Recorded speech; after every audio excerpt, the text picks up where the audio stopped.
that wants to go blow to blow, blow for blow with you, and they're not afraid to do that. And they very easily could have packed it in. They didn't. And they came out swinging in the second half. The Eagles' game plan and their offense in the first half yesterday, they came out, they were awesome. They had the umbrellas, the shades, or whatever they had. They were prepared because they saw what happened in previous years. And they said, we're not going to go down there. We're not going to let that happen again. Very smart by the Eagles to go down there and what they did. And you know what happened? In the second half, the Bucs made adjustments. And the Eagles, I think, were slow to adjust offensively. And it just seemed like that they were exhausted. And as the game went on, they had some injuries. They had guys that were cramping up. And give the Buccaneers credit. They made adjustments. You're playing against another team. It's not supposed to be easy for the entire game. And the Bucs made adjustments. And they came out, and they really gave it to the Eagles in the second half. A couple fluky long plays, but still. So that was a really, really good win by the Eagles yesterday.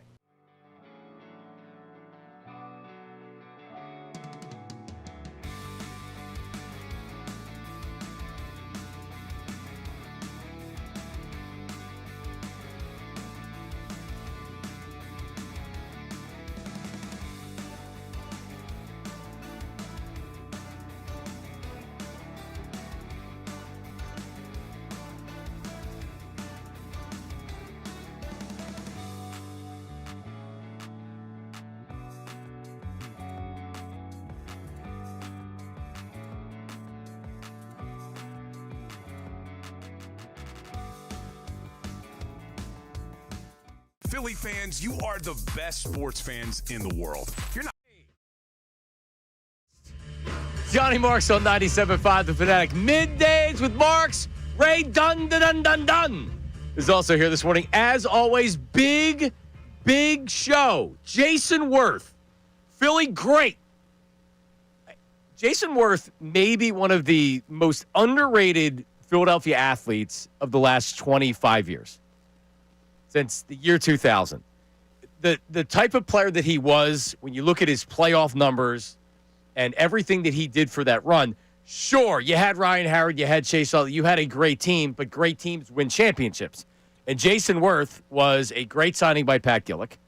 And the defense he provided, the 5-tool, he stole bases, great defense on the corner. He hit for power, he hit for average. He saw pitches. Jason Werth coming up 10:55. Because now he's in horse racing. I don't know if he's smoking cigarettes and ripping tickets and tearing up tickets. But no, he's a horse racing owner. And we'll talk about all that and the Phillies. Because when Jason Werth and that team, playoffs in 2007, World Series in 2008, lost the World Series in 2009, and then probably their best teams after that. And I know he departed, but they won with what a lot of people considered one of their weaker teams of that run.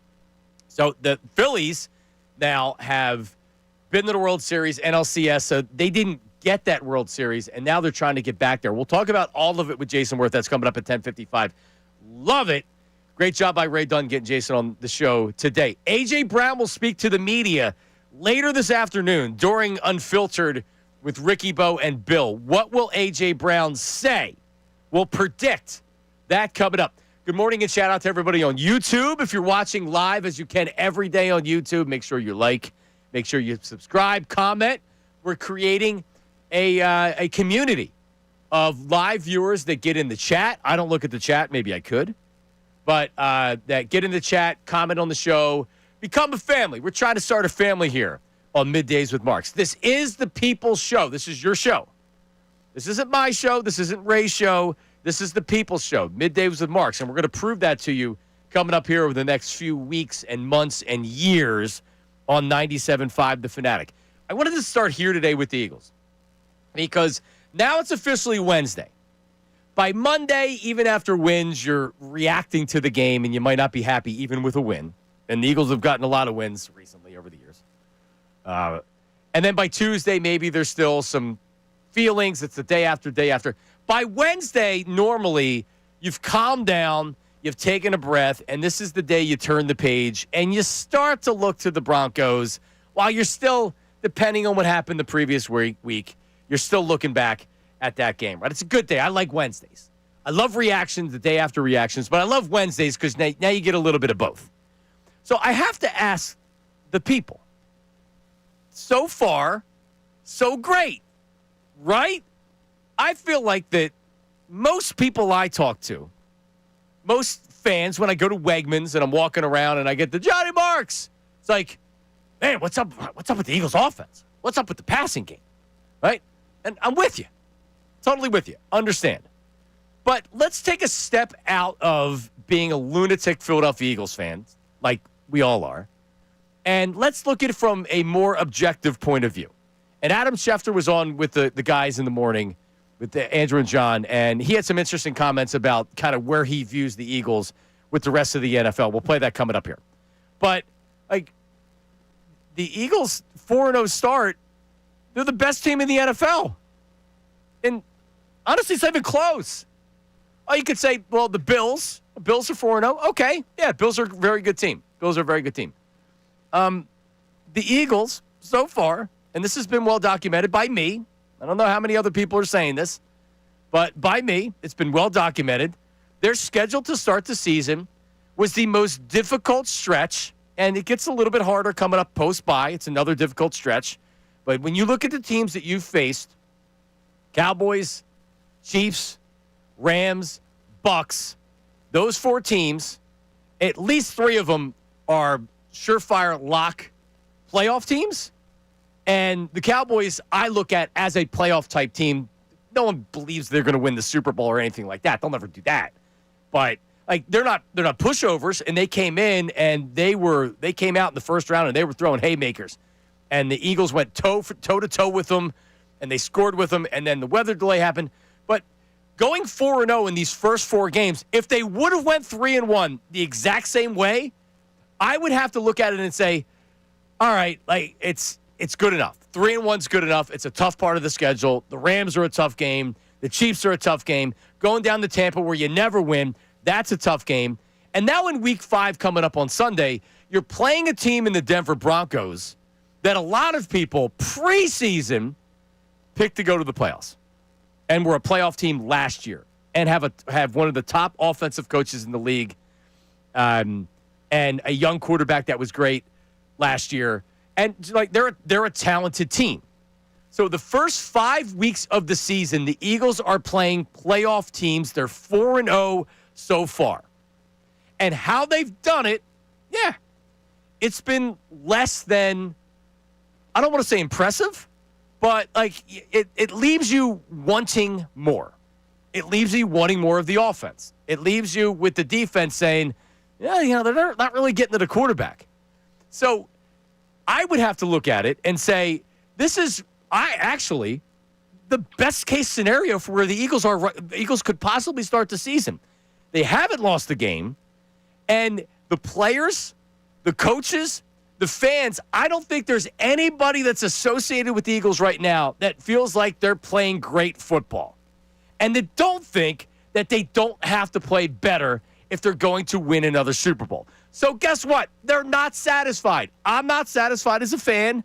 The coaches sure as hell aren't satisfied, offensively and defensively.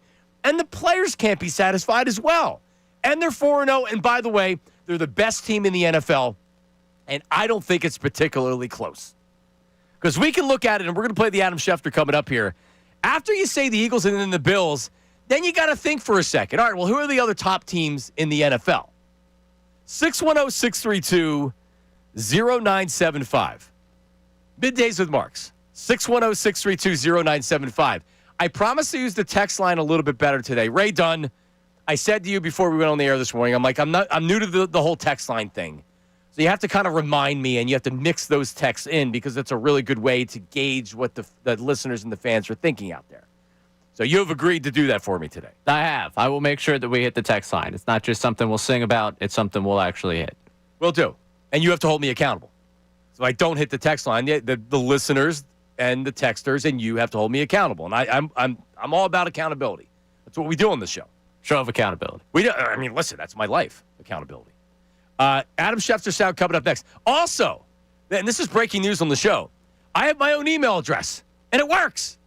I texted it. Really? Well, I texted it. I emailed this morning. Yes, it's John at 975thefanatic.com. See what I did there? Didn't make it complicated. John at 975thefanatic.com. So I welcome emails from everybody out there.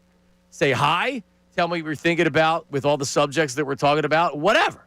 All right? And by the way, because I spelled my name Jon, guess what I did? If you misspell it John, I still get it.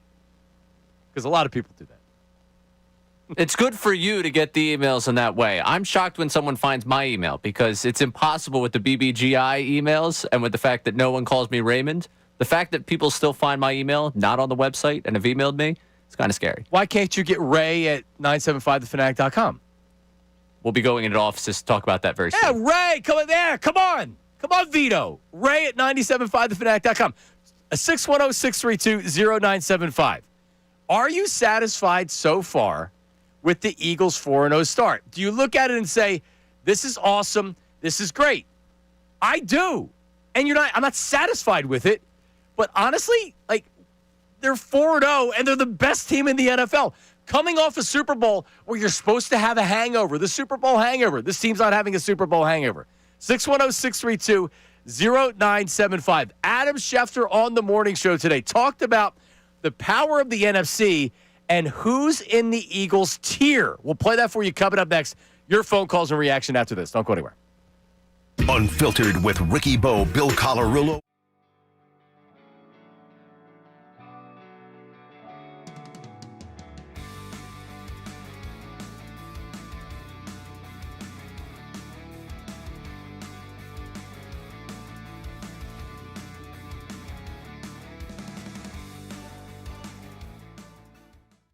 You have 4 really, really good wins. I don't know what else to say. This hasn't been an easy 4 weeks. If this would have been, well, they beat the Browns. All right. Oh, well, they beat the Giants with Russell Wilson as quarterback. All right. They played a bunch of bottom feeders. Okay, then I'd be like, you know what? You're not going to beat the good teams like this. You're not. They just beat the good teams.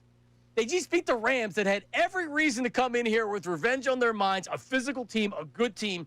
They just beat the Rams. They beat the Chiefs. They beat the Cowboys. They beat the Buccaneers in Tampa Bay. So to act like that this 4-0 start isn't impressive, this is a very impressive 4-0 start. And if you're looking at it, oh, but you can't do this the whole season. You're not going to be able to win games like this. They just won games like this all last season. I heard the same thing last year. But look at the record. Look at the other teams, the good teams in the NFL. Who are the good teams? The Ravens. Uh-oh. They got smoked by the Chiefs. The Chiefs. In some of the years that they've won Super Bowls, you're not going to come out and click on offense every year, every quarter, every half.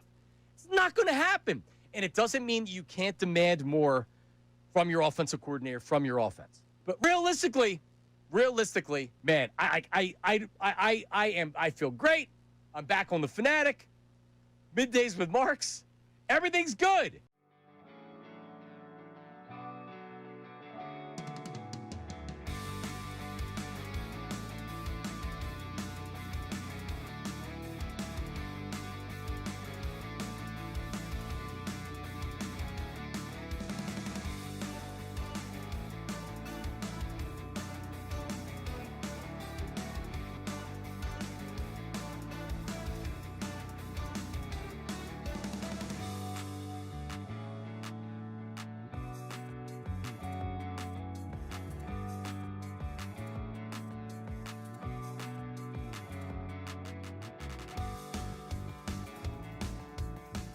I have as much confidence in them winning a World Series as I guess I could possibly have because it's tricky. We've seen the Phillies 2 years ago go from historic hitting, and then the last couple games against the Diamondbacks, they couldn't hit anything.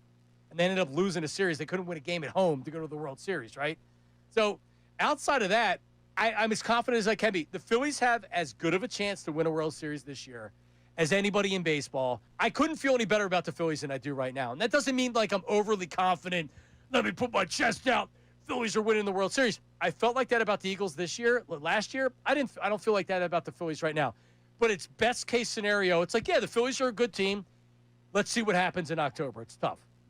Yeah, best case, I guess in terms of what you believe internally, I don't think they got the best path of what they have, just because the Dodgers obviously sit there in a 5-game series against you, and the Reds, sneaky good pitching staff. I mean, I'm not necessarily concerned about them hitting off of you, but I could see that staff giving you problems in the postseason. I would have loved what the Brewers have waiting for them, one of the Cubs or the Padres, just given I don't think they've played their best baseball as of late. The Reds kind of snuck their way in, and maybe there's great teams in the AFC. Maybe 2, right? Maybe. And in the NFC, I could say comfortably and confidently, I feel like in that category, that elite category, or a category that is good enough to win the conference and go to the Super Bowl, I think you got the Eagles, I think you got the Lions, Buccaneers, and I think you got the Rams. 4, not to mention a bunch of good teams. It's a tougher conference this year than the AFC. At least it seems to be at this point in the season. And Philadelphia absolutely is good enough to march through it, but there's just more competition to be able to get that done. Shefty on with John Kincade and Andrew Salciunas earlier this morning. We're back. Middays with Marks. And I guess it's an easy question and answer. There are, in my opinion, and Ray, tell me if you agree with this, the Eagles and the Bills, the Lions and the Chiefs. They're the 4 teams that I believe are the best 4 teams in football. And the Chiefs, they've gotten a little bit healthier. They've gotten some of their skill guys back. With Pat Mahomes and Andy Reid, they're always going to find a way, right? So, and then after that, there's a drop-off. There is. But the Rams are dangerous because they're on a mission. That if depending on the matchup, and they get hot, and Matt Stafford's healthy, they have the talent to win. Puka Nacua is legit. They have a running game that's legit. Devontae Adams, I mean, and I love that defense. I love their defensive line. So, like, the Eagles are the best team in football. The Bills are, the best team in the AFC that can never beat the Chiefs. So what are we talking about? I don't care. I don't care if they're 100-0.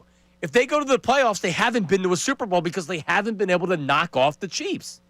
So, I guess that's my point with what I'm saying. For everybody that's not satisfied with the start, that's great. But also take a step back. Eagles are the best team in football. The pushback on this one is I don't think the Rams and Bucs are as far off as you're putting them in that category.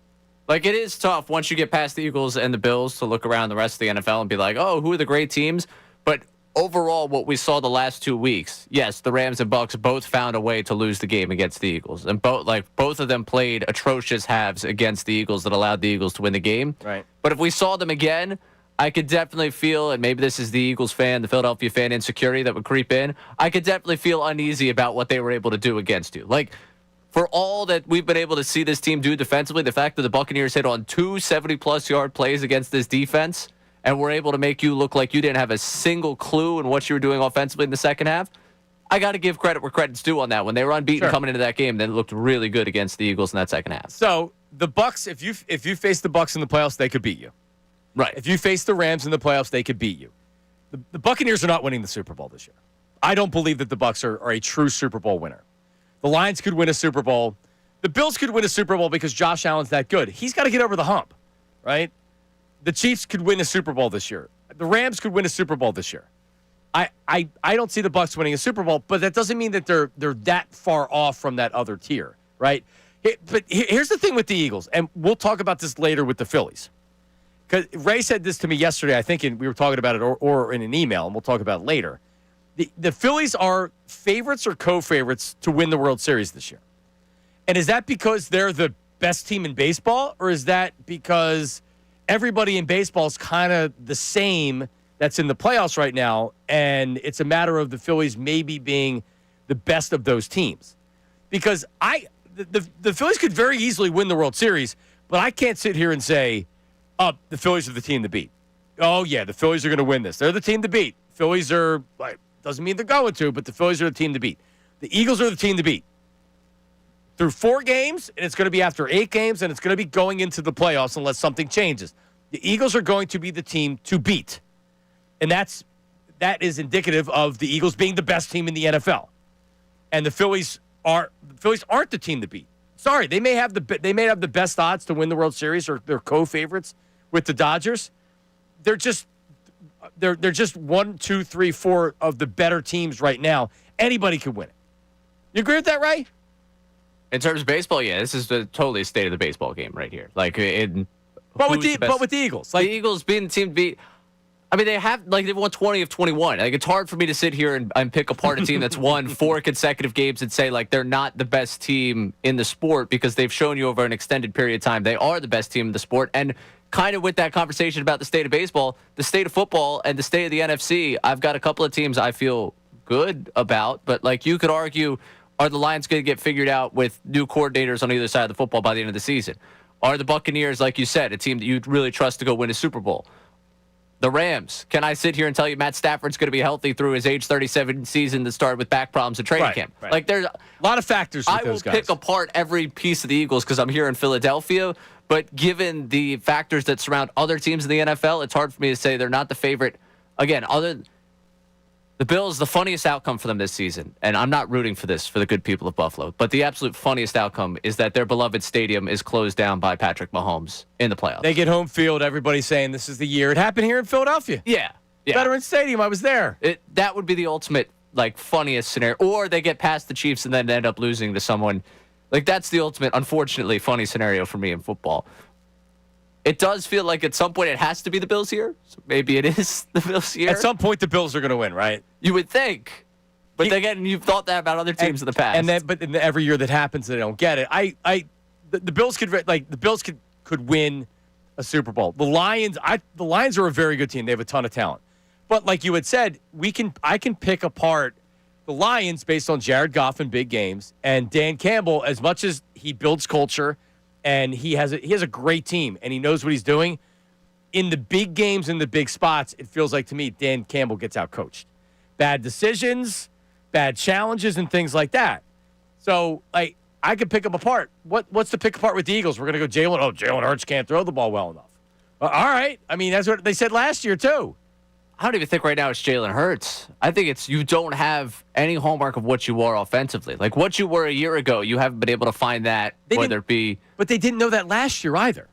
Yeah, I know. And you hope that you find it at some point throughout the season. They found it last year. There are plenty of teams throughout history that haven't found it. So check this out. Jalen Hurts, through the first 4 weeks last year, he threw 4 interceptions and averaged 33 passing attempts per game. Rest of the season, at least weeks 5 through 15, he averaged 22.5 passing attempts and had 1 interception. Saquon Barkley from weeks 5 to 17 started averaging more carries, and the yardage went up from where he was getting under 100 per game to 130.8. The running game needs to be fixed, for sure. But they didn't figure out what their identity was, and it happens naturally. You may want to know what it is, or you may say this is what it's going to be. You don't get to decide that. The fate decides it for you. All right, we'll definitely phone calls next segment. Jason Werth coming up 10:55. Maniac Malloy will lead us off coming up after this. 610-632-0975. 610-632-0975. A.J. Brown also will speak to the media. The locker room will be open to reporters. And yesterday, Kevin Patullo spoke about whether or not you force A.J. Brown the ball. We'll play that for you coming up right after this. Middays with Marks. Don't go anywhere. Now on 97.5 The Fanatic Sports Update. Find the offensive identity. I'm Ray Dunn with this Fanatic Sports Update. The biggest takeaway from the Eagles' 4-0 start right now has been the lack of consistency on the offensive side of the football. And, of course, the team right now is searching for identity on that side of the ball. Offensive coordinator Kevin Patullo met with the media on Tuesday and talked about that search for the identity early in the season. I think, similar to last year, early in seasons, you're trying to figure out, first you're trying to do what you have to do to win the game, right? And doing that, you're trying to feel your way through it. Like, okay, last week it was this week it was that. And so I think we're starting to feel some things that we have. Hopefully they find something soon in terms of consistency on the offensive side of the ball. Nick Sirianni will address the media today at 12:10, and we'll carry that live for you right here on Middays with Marks. Last night in L.A., the Dodgers beat the Reds 10-5 behind a home run barrage. It took a 1-0 lead in the NL Wildcard Series. With a win tonight, the Dodgers advance to play the Phillies Saturday in the NLDS. Tonight in South Philadelphia, the Phillies will have their intra-squad scrimmage as they prepare for that NLDS this weekend. This update is brought to you by We're going to tell you in a second here. It's brought to you by AAA Tire and Auto Services. October is Car Care Month at your local AAA Tire and Auto Service location. Save $40 on any repair of $150 or more. Valid October 1st to October 31st. AAA.com/mycar. I'm Ray Dono, 97.5 The Fanatic.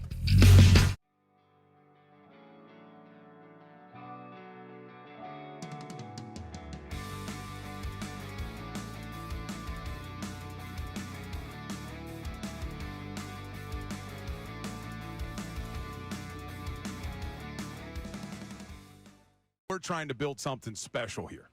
That we're trying to do things differently here. That we don't have to do the clickbait and the rage bait. That we want to try to do sports talk that actually provides value to the listener. And we try to do that every single day on this show. But it expands a lot further than just this show. This is a movement that we are trying to bring across 97.5 The Fanatic. So when we say the words make the switch, we're not only talking to you, the listeners. We're not only talking to you, the viewers. We're talking to the talent out there, too. Because we want everybody in this city to make the switch to real sports talk right here at 97.5 The Fanatic. And it is my honor to tell you the next person to make the switch, Johnny Marks. Hey! My man! Right there? Johnny Marks bringing him back home to 97.5 The Fanatic. How many years has it been, my brother? 9 years next month was my last day at the Fanatic. October of 2016. Nice. Man, oh, man. He's Ricky back. Bo, Johnny Marks in the house. Yeah, He's back. Psyched to have you on, pal. it's kind of surreal walking in here today and seeing a lot of the faces that I knew from many years ago, and a lot of new faces as well. And I am like, it's crazy, man. I can't believe that I'm back. I'm back. I'm ready to go. Ricky, it's been 2 years, almost 2 years since I've worked full time. I've been working very part time the last couple of years. So you know what that means? I have a lot of energy and I'm broke. So I need to get back to work. He's hungry. You're ready to go. That's what it's about. He's hungry. And when you say you're back, you are taking over middays here at 97.5 The Fanatic. Finally got rid of that Ray Dunn. Oh, overnight. I'm working overnight. So Middays with Marks is the name of the show. Ray Dunn will be my full-time producer and sidekick, and we're going to have co-hosts. Middays with Marks starts on Monday.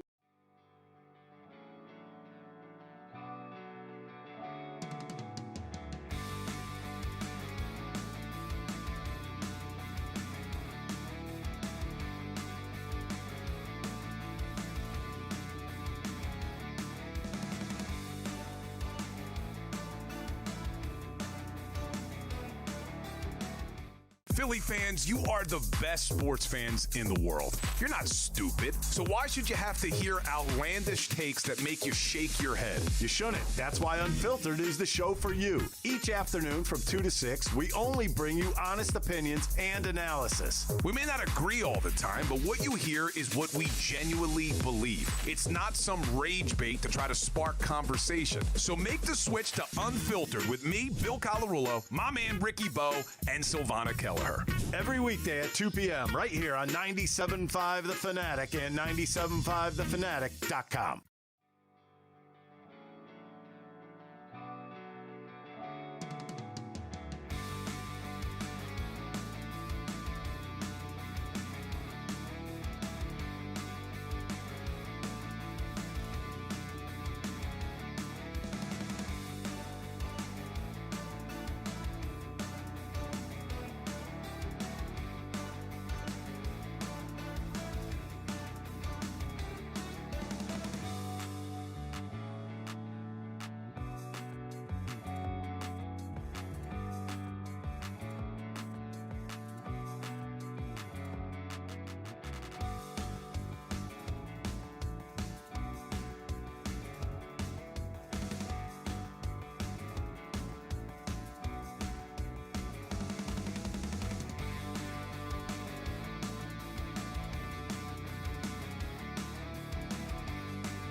We're trying to build something special here.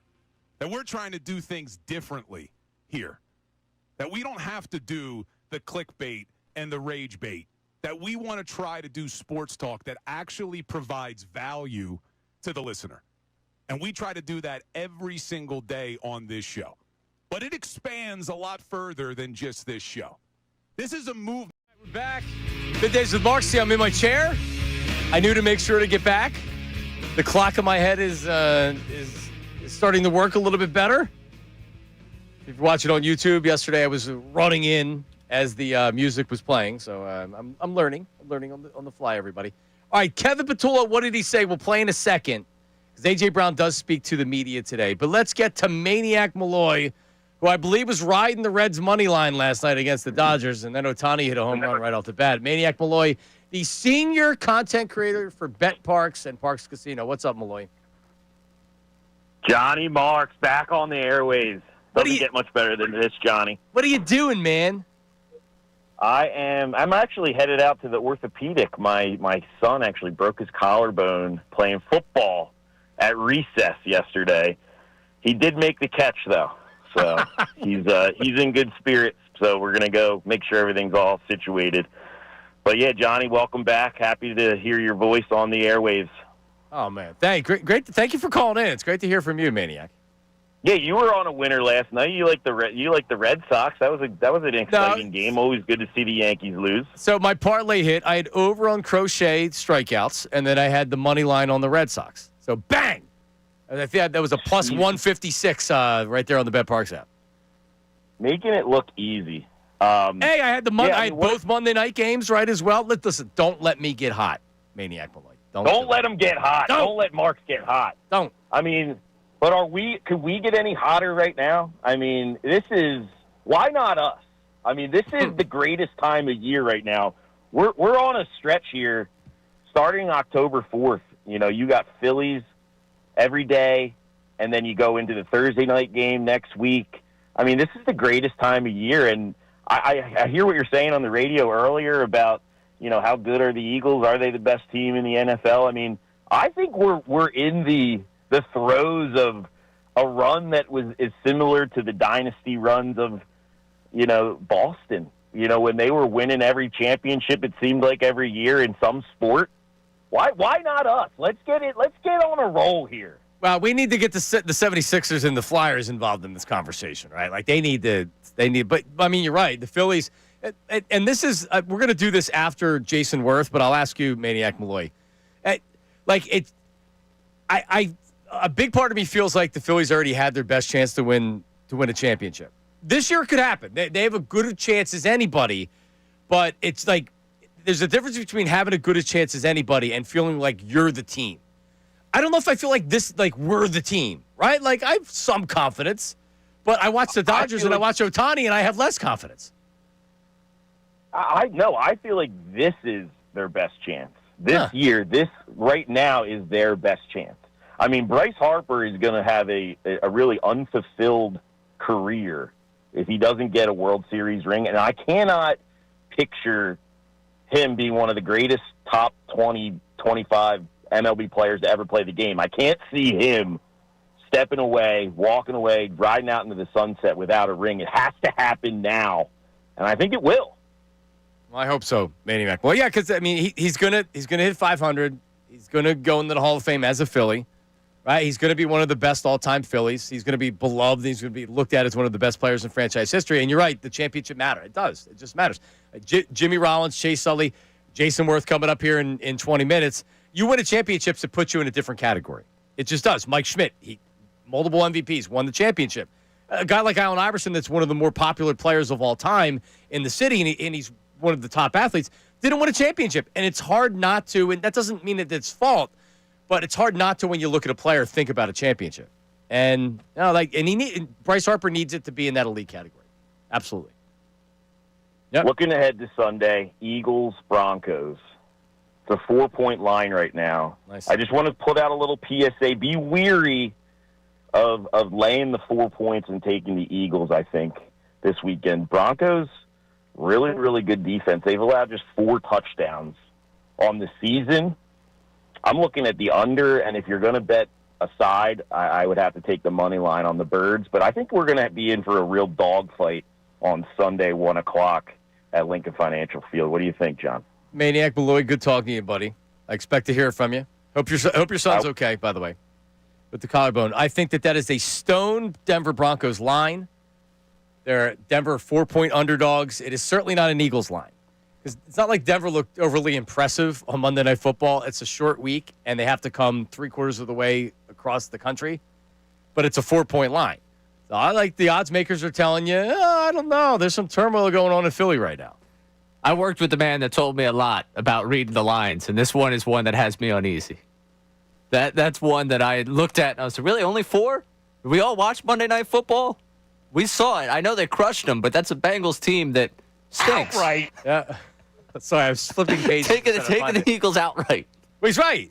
And that doesn't always work out, but I feel the same way that Maniac Malloy does. Now that I've gotten off the high of feeling like I have to defend the Eagles, and I'm still doing it a little bit today, but when I get off the high of trying to defend the Eagles, I'm like, all right, well, yeah, is this one of these weeks where the Eagles are like, oh, yeah, like we're 4-0, the Broncos, the Broncos, whatever, and they come in here and, they give them the Denver's defense is very good, and they can get to the quarterback.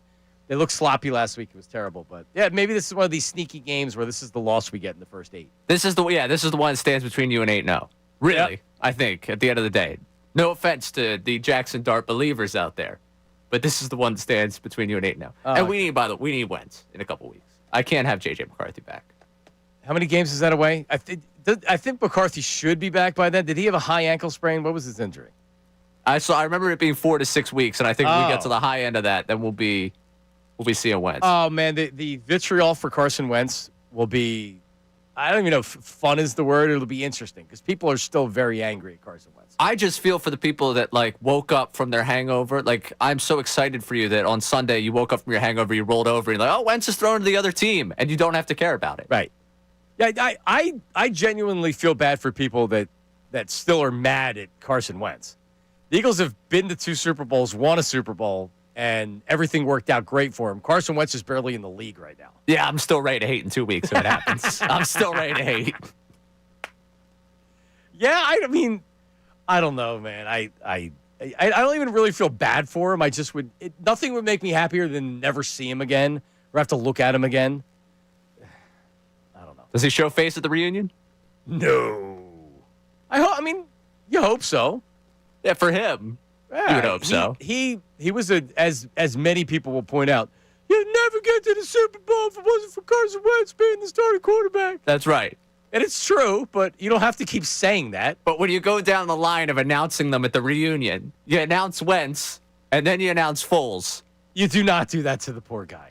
No, you know what you do? You announce him first. Maybe not. It's important where you announce him. You're right. Yeah. You don't want to announce him after. You want to announce him where people are going to say, all right, he deserves a round of applause. He was a big part of it. Right. I'm not going to try to crap on him. Before Derek Barnett? No, after Derek Barnett. Yeah, that's exactly where you want to put him, for sure. We didn't get the Patullo sound. This is the problem with these segments, Ray. I talk too much. And then it's like, oh, well, we didn't get to Patullo talking about forcing it to A.J. Brown. Damn radio host talking too much. But guess what he said? He didn't say a lot. Because it wasn't a very good press conference yesterday. It was just something to play to try to put the point out there about A.J. Brown is talking to the media. Coming up later this afternoon. What will he say? We will talk about that. But Jason Werth coming up here at 10:55. Some great baseball yesterday. And watching the Dodgers play last night, I had the puke bucket next to me. And there's baseball tonight in South Philadelphia. In front of how many people for an intra-squad scrimmage? Wait till you hear this. That's coming up next. Jason Werth, 10:55. Middays with Marks. Philadelphia is a sports city full of passionate and knowledgeable fans. Your intelligence shouldn't be.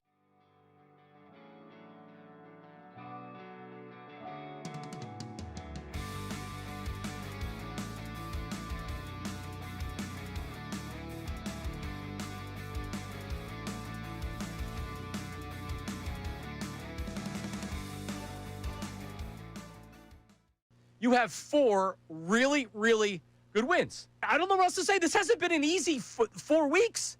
If this would have been, well, they beat the Browns. All right. Oh, well, they beat the Giants with Russell Wilson as quarterback. All right. They played a bunch of bottom feeders. Okay, then I'd be like, you know what? You're not going to beat the good teams like this. You're not. They just beat the good teams. They just beat the Rams that had every reason to come in here with revenge on their minds, a physical team, a good team. They just beat the Rams. They beat the Chiefs. They beat the Cowboys. They beat the Buccaneers in Tampa Bay. So to act like that this 4-0 start isn't impressive, this is a very impressive 4-0 start. And if you're looking at it, oh, but you can't do this the whole season. You're not going to be able to win games like this. They just won games like this all last season. I heard the same thing last year. But look at the record. Look at the other teams, the good teams in the NFL. Who are the good teams? The Ravens. Uh-oh. They got smoked by the Chiefs. The Chiefs. In some of the years that they've won Super Bowls, you're not going to come out and click on offense every year, every quarter, every half. It's not going to happen. And it doesn't mean you can't demand more from your offensive coordinator, from your offense. But realistically, man, I feel great. I'm back on the Fanatic. Middays with Marks. Everything's good.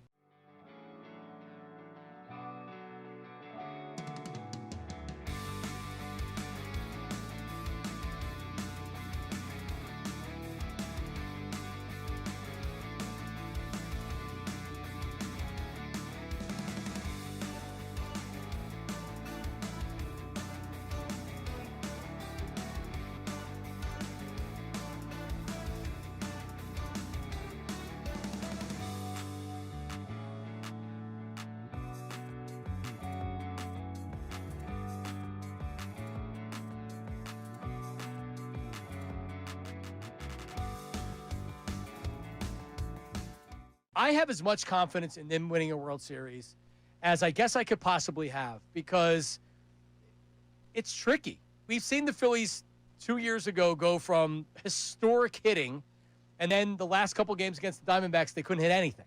And they ended up losing a series. They couldn't win a game at home to go to the World Series, right? So outside of that, I'm as confident as I can be. The Phillies have as good of a chance to win a World Series this year as anybody in baseball. I couldn't feel any better about the Phillies than I do right now. And that doesn't mean like I'm overly confident. Let me put my chest out. Phillies are winning the World Series. I felt like that about the Eagles this year. Last year, I don't feel like that about the Phillies right now. But it's best case scenario. It's like, yeah, the Phillies are a good team. Let's see what happens in October. It's tough. Yeah, best case, I guess, in terms of what you believe internally, I don't think they got the best path of what they have, just because the Dodgers obviously sit there in a 5-game series against you, and the Reds, sneaky good pitching staff. I mean, I'm not necessarily concerned about them hitting off of you, but I could see that staff giving you problems in the postseason. I would have loved what the Brewers have waiting for them, one of the Cubs or the Padres, just given I don't think they've... Ripped right field, back on! Leadoff homer, Shohei Ohtani, a low liner over the right field fence. And just like that, the Dodgers take a 1-0 lead. Shohei explodes immediately. Yep, just like that. And man, when he hits him, he hits him. Nobody, we were talking about it this morning. When Shohei hits the ball, and he hits monsters, and he did last night, Dodgers get to win. That was a leadoff home run. And from there, it was like, all right, well, the Dodgers are going to win this. So they're up 1-0. You have 4 games again tomorrow, so the Tigers win. Skubal was ridiculous, as always. I think he had 14 strikeouts. The Padres lose to the Cubs. The Red Sox against the Yankees last night, which was a great game. I was able to watch from the 6th inning on last night. Nailed my parlay on that. Aaron Boone, who, I don't know if you know this, Aaron Boone, diehard Eagles fan. Yes. Not a very good manager, though. I would not want him the manager of my team. No, very good at getting upset with the press. Other than that, and getting upset with umpires. Getting upset in general is like a really good thing for him. Outside, he is what people wish Rob Thompson was in terms of fieriness. Right. And he's actually what people fear Rob Thompson is. With his decisions? Yes. Yes, I agree. Yeah, I can't believe he still has a job, to be honest with you. I mean, if for that long you don't win with that payroll, whether or not it's your fault, bring in a new voice. But anyway, so yes, that was a good game last night, and the Dodgers win. It is going to be some years when you're playing in the divisional series, you feel like you're like, all right, Phillies are going to win this game or win this series or whatever. The year they won the World Series, which was against, they had the NLDS was the Brewers. And you were fortunate because you had Cole Hamels that was able to start every first game of every series. But if you remember that Brewers team, the Phillies weren't a World Series winning team. They had made the playoffs the year before, but you didn't really know what to make of them necessarily. And they had Prince Fielder. They traded for CC Sabathia before the trade deadline. So they came into Philly, and it was like, all right, this team's legit. The Phillies took care of them. So it's not that you have low confidence against the Dodgers, because I don't feel like that at all, because the Dodgers are flawed. But anytime you see Ohtani, you're reminded, oh, by the way, that dude pitches as well. Throws 100 miles an hour. So, yeah, it was a little bit of a reality, like a reminder of what the Dodgers can be last night, right, Don? Yeah, very much a reminder of it. And it was off the first, that first at bat with Ohtani, the leadoff homer. It was like, oh, yeah, Hunter Green, this phenom that we've all been talking about. Here's a reminder that he's human, and pretty much anyone going against Ohtani will look human at some times. That second home run, I don't know if that's landed yet. That ball was smoked last night. 2 home runs for Ohtani, 2 home runs for Hernandez. And that is what scared me more than Ohtani. All right, Ohtani's going to get his against you. Teoscar Hernandez is now humming like that, and he's come along late in the season. Looking at that lineup last night, it's like, okay, this is your greatest fear realized. And then you go through the pitching matchup, and it's like finally the Dodgers have their entire starting rotation, or most of their starting rotation, ready to go and healthy at this point.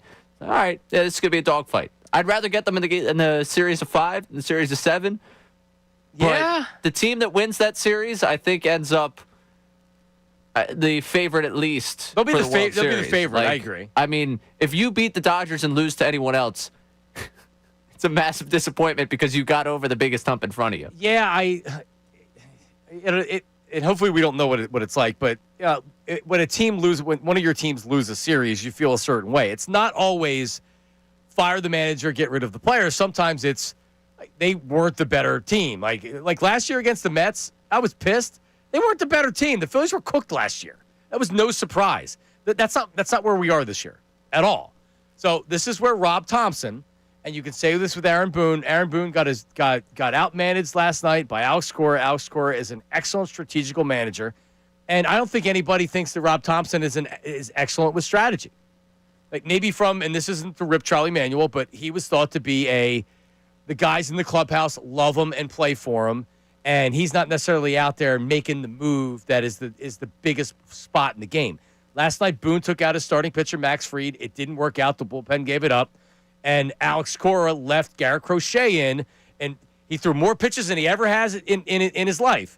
And that's why you sign a guy to a $200 million contract, because you're giving him that opportunity in the playoffs. Max Fried won a deciding game in the World Series as a starter. He's a $200 million pitcher.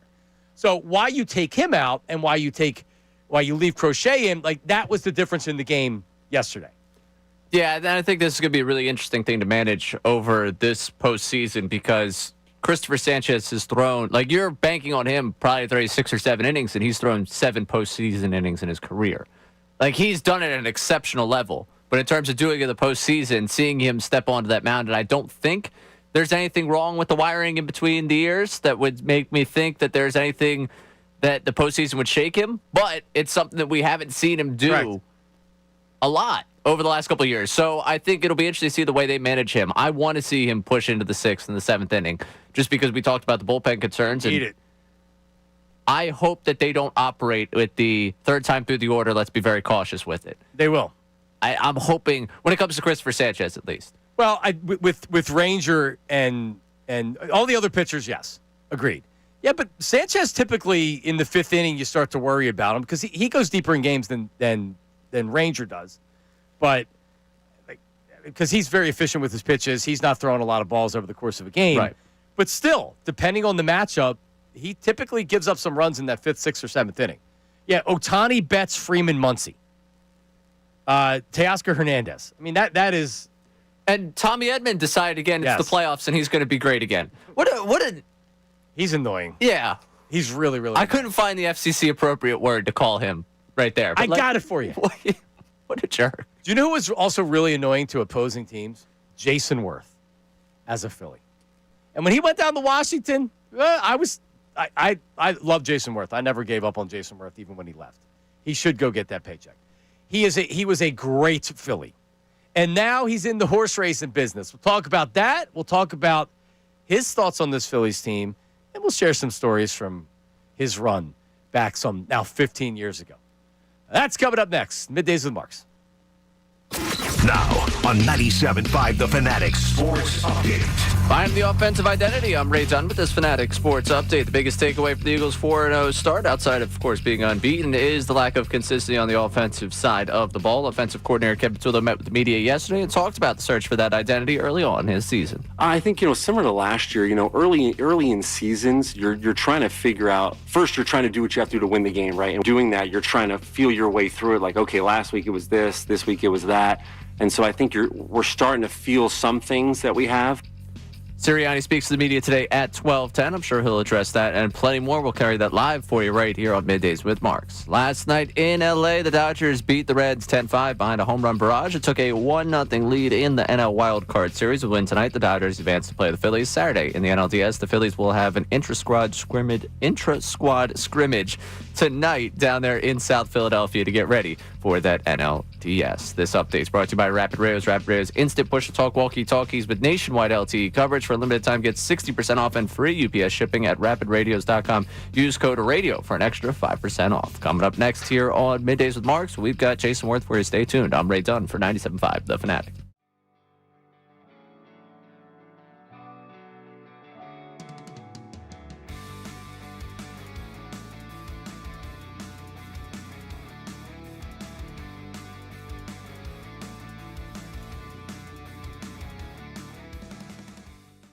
Brown decided after a game, one of 53 players, he decided to say, I'm going to make this all about me. I'm going to put out the cryptic tweet. I'm going to make this a thing. And the thing is, I sort of understand where his frustration's coming from. Quote, if you're not welcomed, not listened to, quietly withdraw.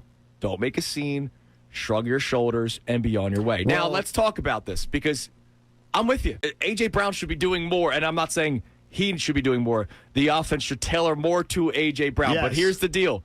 If you are going to believe in the messaging, then shrug your shoulders and move on. Don't post on social media. This is like a nurse or a doctor telling you to stop smoking, and then they go outside after your appointment for a cigarette break.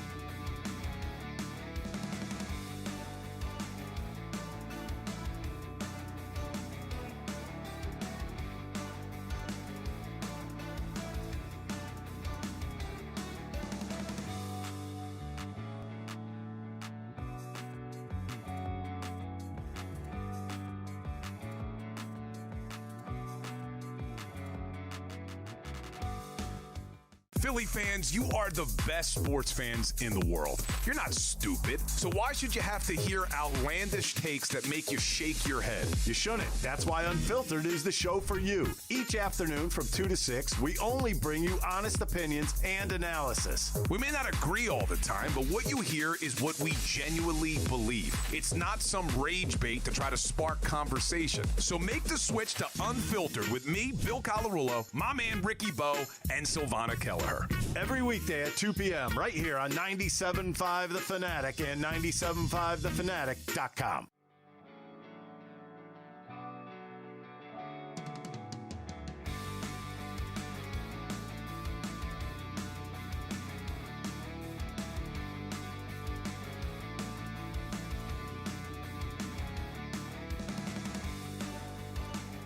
Well, we have you here.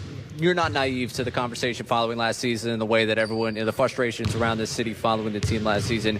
If you had the opportunity to address the fan base the way you have right now, where you're live on the radio, what would you want to say to the fans of this city and the people of this city as it relates to the upcoming season? I think the biggest thing that I would say is, man, one, we appreciate you guys. You know, we appreciate every fan that shows up. We appreciate every fan that loves us, that criticizes us. My biggest thing is, like, for us, for me to give y'all outlook or give y'all hope, I'll say, come look at the VJ Edgecombs, come look at the Justin Edwards, come watch the Bonus, come watch the Trendins, come watch these new guys who y'all haven't seen before. And then you also have superstars as far as Paul George and Joel, you know what I mean?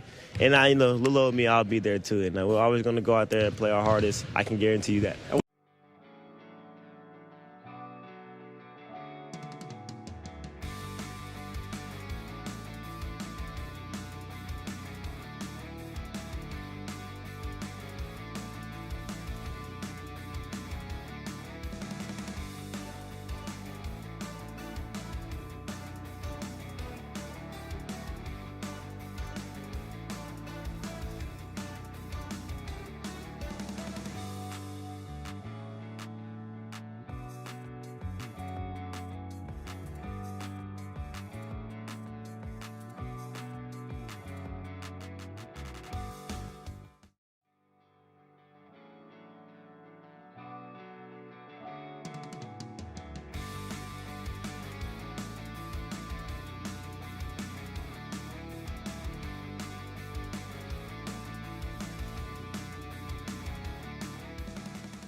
Brown decided after a game, one of 53 players, he decided to.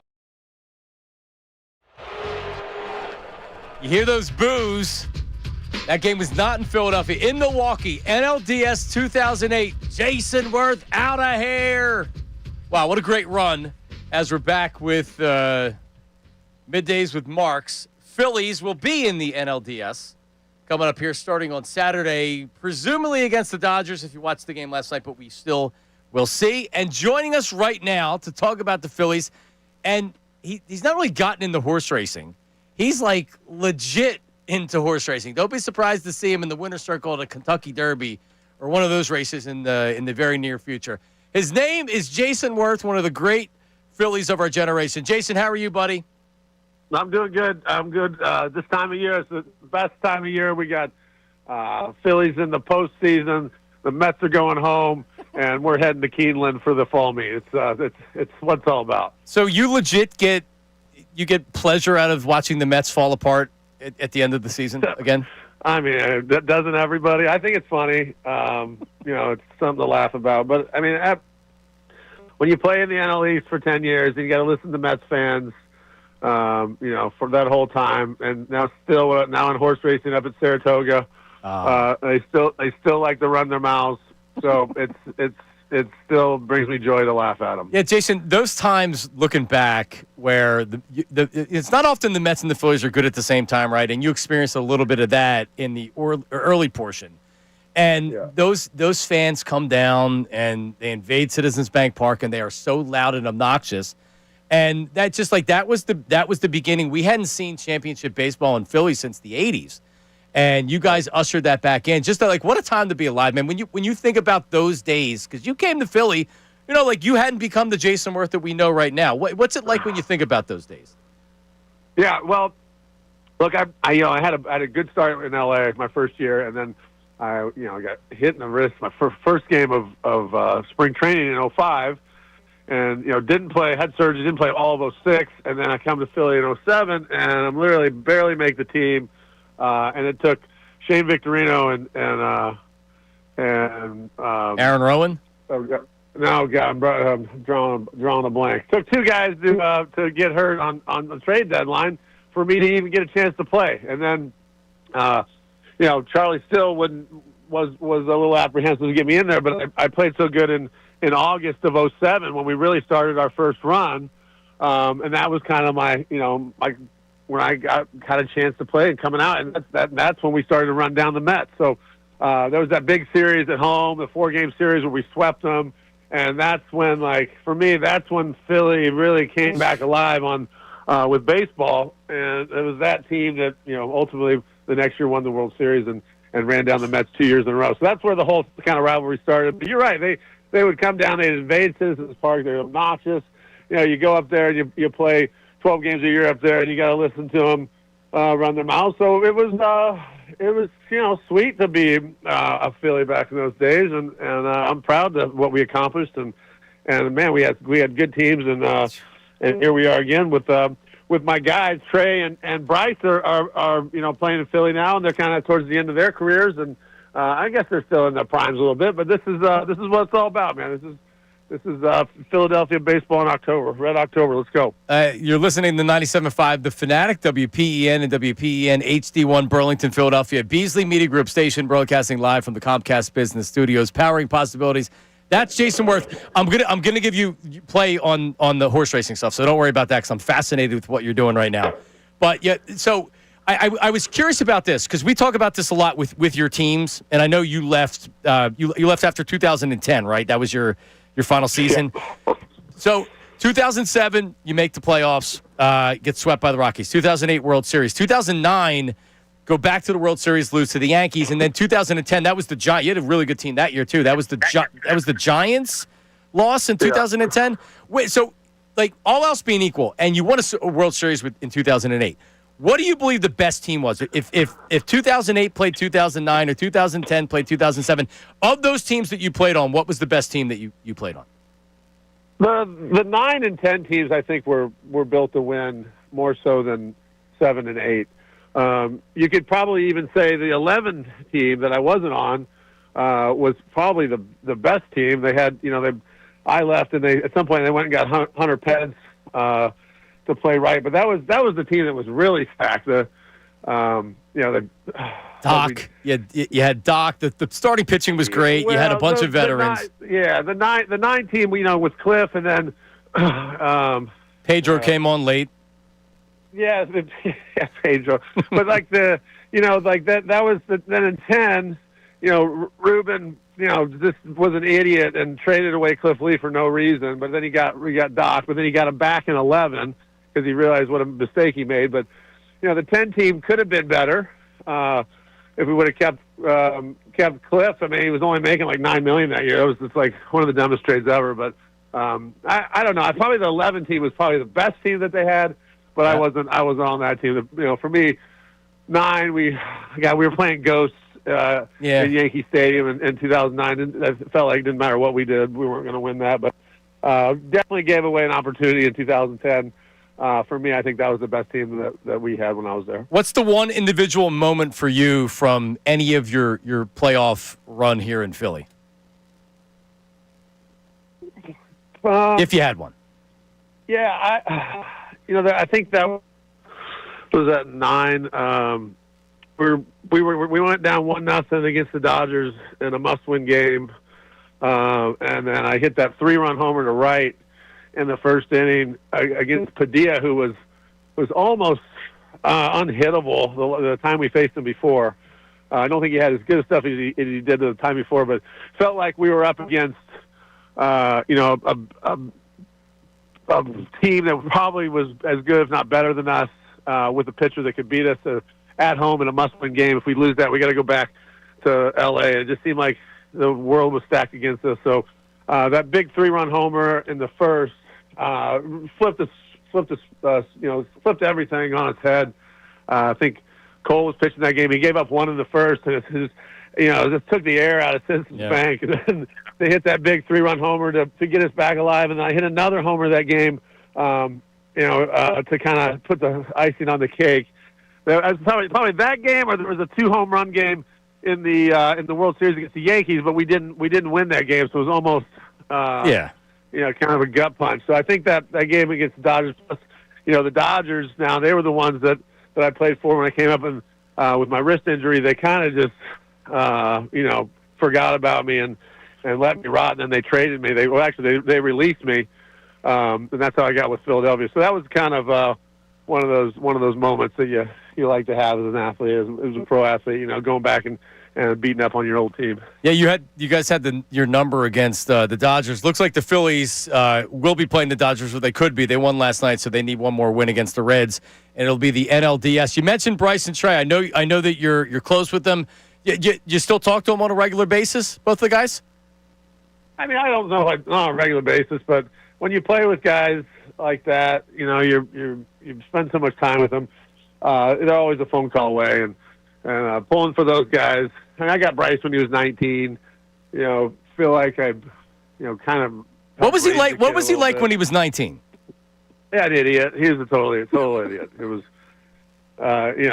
the guy that he's turned into now, and the player that he is now, the person that he is now, the teammate, the husband, the father is a really good version of Bryce. I'm really proud of him. When we got him at 19, his hair was on fire.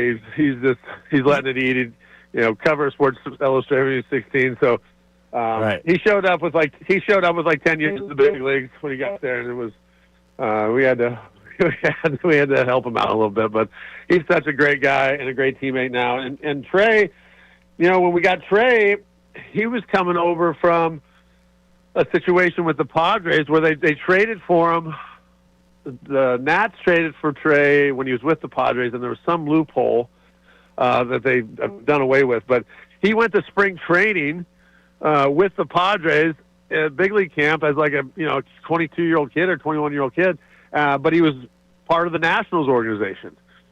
So, I mean, what a weird situation to be in. And and those guys, obviously the veteran guys didn't treat him right, and he's not even on the team. I mean, I can't imagine what a weird situation that was. So he had some stuff going on early on as well that when he got over with us in Washington and came up, we took good care of him and got him going in the right direction. And Trey's an unbelievable player. I always said he's probably the best player that I ever played with, all things considered. I think he's got the most tools. He's got the mind, the speed. He plays short, which is a demanding situation. Hits for average, hits for power. Steals bases. Just total package. I always said I think he's the best player. He's an MVP guy every year. Now you got to put it together, but the tools are in there, and the mind, and just the the instincts on the field are. Him and Bryce are generational talents, and I was fortunate enough to play with both those guys. Yeah, they're ball players for sure, absolutely. Yeah. And it feels like the Phillies have a bunch of them. Jason, let me ask you this, because you guys, playoffs 2007, and then you won the World Series, and then you got back there, but like you had said before, you had really good teams that couldn't get back there. It's so hard to win. How difficult is it for Bryce to have his moments and then not be able to get over the hump in the World Series, and then kind of take a step back every year as a team to where, these guys are, like you had said, they're in their primes, but, you get in your 30s, you're not going to be playing as well as you did in your 20s. How difficult is it to have not won so far and to try to get back there now? Well, I'll disagree with you that I think you're better in your 30s. You're better in your 30s. Your mind's better. Your body might not be better. You might not recover as good as you were when you're in 20s, but those guys are the best versions of themselves, I believe. I think as you get older, you get better. It's just can your body put up with the abuse? But look, when I went to Washington, we were pretty much the best team in baseball from the time I was there. We had the best record. We were always in the hunt. We were in the playoffs every year, and we never got out of the first round. And that's tough. Bryce was part of that. He needs this championship. He does to solidify his career. He needs to win, and win in Philly for Bryce. I mean, the implications are huge. I mean, he's looking. He'll probably get a statue either way, but I mean, a statue without a championship would probably be, wouldn't be a success for him. If I know Bryce, I mean, I think that he needs that championship. He wants that championship. He's that type of guy that he's done nothing else in his life but want to be a world champion. So it's very important for him. I know that he's a cool dude. He's calm in big situations. You want him up there. He's the guy that you want at the plate when the game's on the line. But don't think for one second, he doesn't know the implications and what it all means, because he's a really smart dude, and this is what he wants. And going to Philly, I think he's embraced the culture. The stuff that he's done on the marketing side has been genius with the Fanatic stuff. It would be a disappointment for all of us. I think that if Bryce doesn't get his championship in Philadelphia, I think he deserves it. Yeah, I agree. And horse racing. 1 second. Bryce is coming in town like no athlete ever has before, especially the guy as big as Bryce Harper. And like you talk about mastered a way to come in free agency like Bryce Harper has. And I think some people used to think, Jason, that it wasn't authentic, the Fanatic stuff or whatever. Sometimes it's a little bit over the top. But he's as authentic a dude as you're going to find for being a huge superstar in baseball. Like you said, he was on the cover of Sports Illustrated when he was 16. So you played in this town for a long time. It's a tough place to play. He is built to play in Philadelphia. He really is. Yeah, he's a Philadelphia dude, and he has this like artistic mind a little bit on him. He's always coming up with these things. Like if you look at his emblem, even from age, the stuff with the Fanatic, the shoes might be a little bit over the top. But, he's kind of a little bit of a marketing genius when it comes to that stuff, and he's been able to implement that with a high level of play. I was never a big social media guy. Now with the horse racing, we got to do it's part of life these days with the marketing and making money off the field, and Bryce was way ahead of the curve on that stuff, and I laugh at him a lot, and I still make fun of him. But he is a good dude, and he means well. And I think that he has been the perfect free agent, the perfect guy for Philadelphia for sure. Jason Werth fell in love with thoroughbred racing, and is the owner of Icon Racing. How did this happen? Were you a horse racing fan before, when you were playing, or how did this happen? No, this sport found me for sure. So I played golf with some guys after I got done playing. I didn't even play golf when I played baseball. Then I got done, and I was like, all right, I'll join the country club here, play golf with some guys and down in Florida. And they owned some Florida breds, and went to the track with them. And I was like, this is cool. And then got in on some good fillies with a guy down there, and then kind of branched out. And the first colt that I got in on was a horse named Dornick. Great story on how when the horse was named Dornick. Dornick is a little town in Scotland.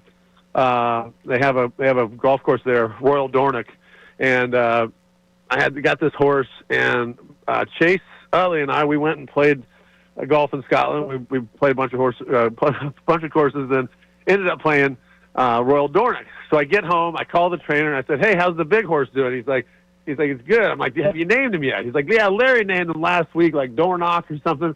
I'm like, "Dornock?" I'm like, "Dornick?" He's like, "I don't know, call this." So I call Larry, and I'm like, "Hey, did you name the horse?" He's like, "Yeah, I named Dornick after." I'm like, "After the golf course?" He's like, "Yeah, it's my favorite place to play, favorite town in Scotland, whatever." I'm like, "Hold on a minute, when did you name it?"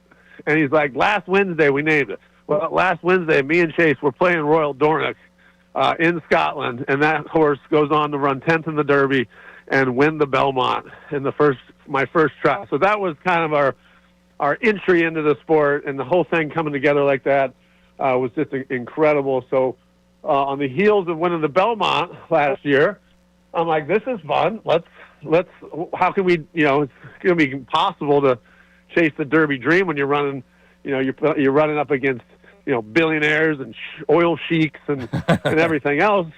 So we started Icon Racing as a way to kind of keep us in the game at the highest level, but also share the sport, which I think is so amazing. Share the sport with new people and people that don't know how to get into the sport. It's an entry into the sport, to dip your toe into the sport, if you will, of horse racing, and break down the barriers of entry. And we all pool our money together in a fund, and then we go buy horses and we compete at the highest level. It's a lot of fun. IconRacing.com. If anybody's interested, hit me up. You can come own horses, rub shoulders with me and the homies. Let's go. And the great thing, you don't have to. You're not shoveling horse manure at 6:00 in the morning. You just own it. You let other people do that.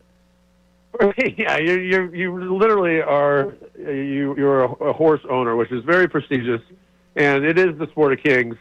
But we're breaking down the barriers of entry into the sport and getting new people in. Oh, it's really cool. Again, iconracing.com, ICON racing.com. I know Jason was up at Parks Racing last year for the PA Derby. I saw you up there dressed to the nines, looking good up there. Congratulations. That was their big day. Yeah, I'm glad you found some passion in something post baseball. That's great. Yeah, it's been a lot of fun. It kind of keeps juices going. I tell people that horse racing is perfect for retired athletes of any level. When those horses leave the gate, on race day, you wake up in the morning. It's like it's like game day again. You get a chance at reliving all the emotional roller coasters of sports, where you got your pregame, you got your game day, you get dressed up, you go to the park, you got your pre-race, when they're in the paddock, you're listening to the plan, and you get on the track, and it's like right before the game, and then when the gates open, it's like you're back on the field again, no matter what level you played at. It's hard to recreate that. And those horses, they're running for you. They become your family. They become your pets. It's just an incredible sport, and we want to share it with everybody. That's awesome. IconRacing.com. Jason, thank you so much, man. Great stuff. Good to talk to you. Yeah, anytime. Go Phils. Let's go. All right, there he is, Jason Werth. Go Phillies. It's so good for him to say that. And I know that Charlie Manuel got him back. I know we're way, way, way late. Charlie Manuel got him back, got him to come to a game, and it broke the ice to where he was welcome back. But I think I should have asked him about it. Didn't have enough time. I think he was kind of pissed off at the way he was treated after he left. I would have been, right? Yeah, I think he was. Though I do think he gets very excited just talking to him before he came on the air about the prospect of coming by for Red October. Yeah, he'll be back up here. If they make a run, we might have to make a run at having a much longer conversation with Jason Werth here on these airwaves. Yeah, we'll have to get him back on. He just said any time. So anytime. I mean, when he's in Philly, we get him sitting right there. Because if he could talk like that for one segment, we could get a whole hour out of him. We'll send a horse for him. He can ride a horse up here to Balkenwood. I would take the horses he's got than the horses we could get. All right, we're way late. Dave Dombrowski spoke to the media yesterday. He gave his reasons why he believes this group is compared to past groups. We'll play that for you coming up right after this. It is Middays with Marks. Don't go anywhere. Hey, everybody, it's Bill Colarulo, and coming up.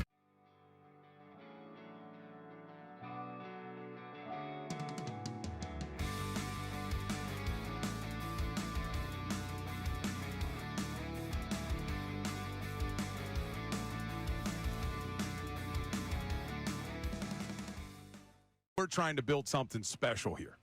That we're trying to do things differently here. That we don't have to do the clickbait and the rage bait. That we want to try to do sports talk that actually provides value to the listener. And we try to do that every single day on this show. But it expands a lot further than just this show. This is a movement that we are trying to bring across 97.5 The Fanatic. So when we say the words "make the switch," we're not only talking to you, the listeners. We're not only talking to you, the viewers. We're talking to the talent out there, too, because we want everybody in this city to make the switch to real sports talk right here at 97.5 The Fanatic. And it is my honor to tell you the next person to make the switch, Johnny Marks. Hey! My man! Is this on right there? Johnny Marks, bringing him back home to 97.5 The Fanatic. How many years has it been, my brother? 9 years next month was my last day at the Fanatic. October of 2016. Nice. Man, oh, man. He's Ricky back. Bo, Johnny Marks in the house. Yeah, He's back. Psyched to have you on, pal. It's kind of surreal walking in here today and seeing a lot of the faces that I knew from many years ago, and a lot of new faces as well. And I am like, it's crazy, man. I can't believe that I'm back. I'm back. I'm ready to go. Ricky, it's been 2 years, almost 2 years since I've worked full time. I've been working very part time the last couple of years. So you know what that means? I have a lot of energy and I'm broke. So I need to get back to work. He's hungry. So you're ready to go. That's what it's about. He's hungry. And when you say you're back, you are taking over Middays here at 97.5 The Fanatic. Finally got rid of that Ray Dunn. Oh, overnight. I'm working overnight. So Middays with Marks is the name of the show. Ray Dunn will be my full-time producer and sidekick, and we're going to have co-hosts. Middays with Marks starts on Monday.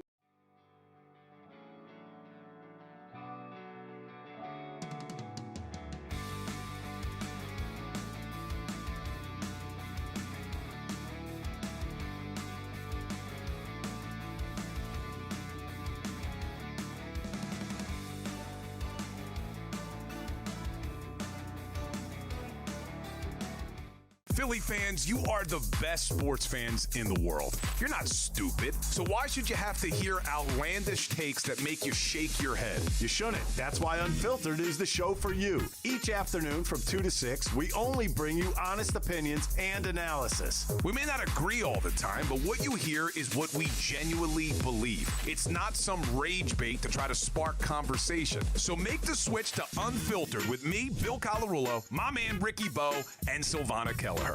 Every weekday at 2 p.m. right here on 97.5 The Fanatic and 97.5thefanatic.com.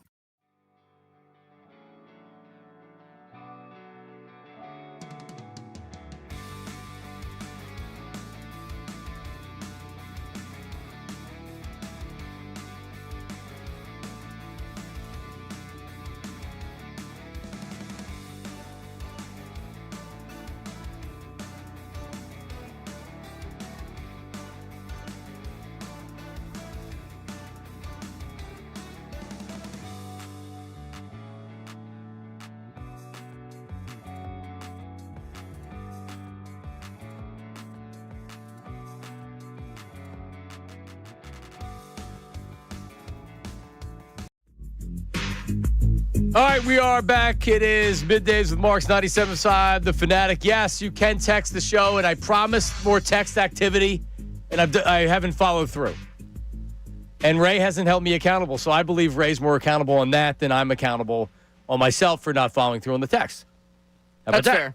I'll take that. I'll wear that one. Well, you're being accountable. I appreciate that. Accountability is important. So what else do we have in this life? I mean, not a lot. Text the text line with your comments and whatever else you have. I thought Jason Werth was fantastic.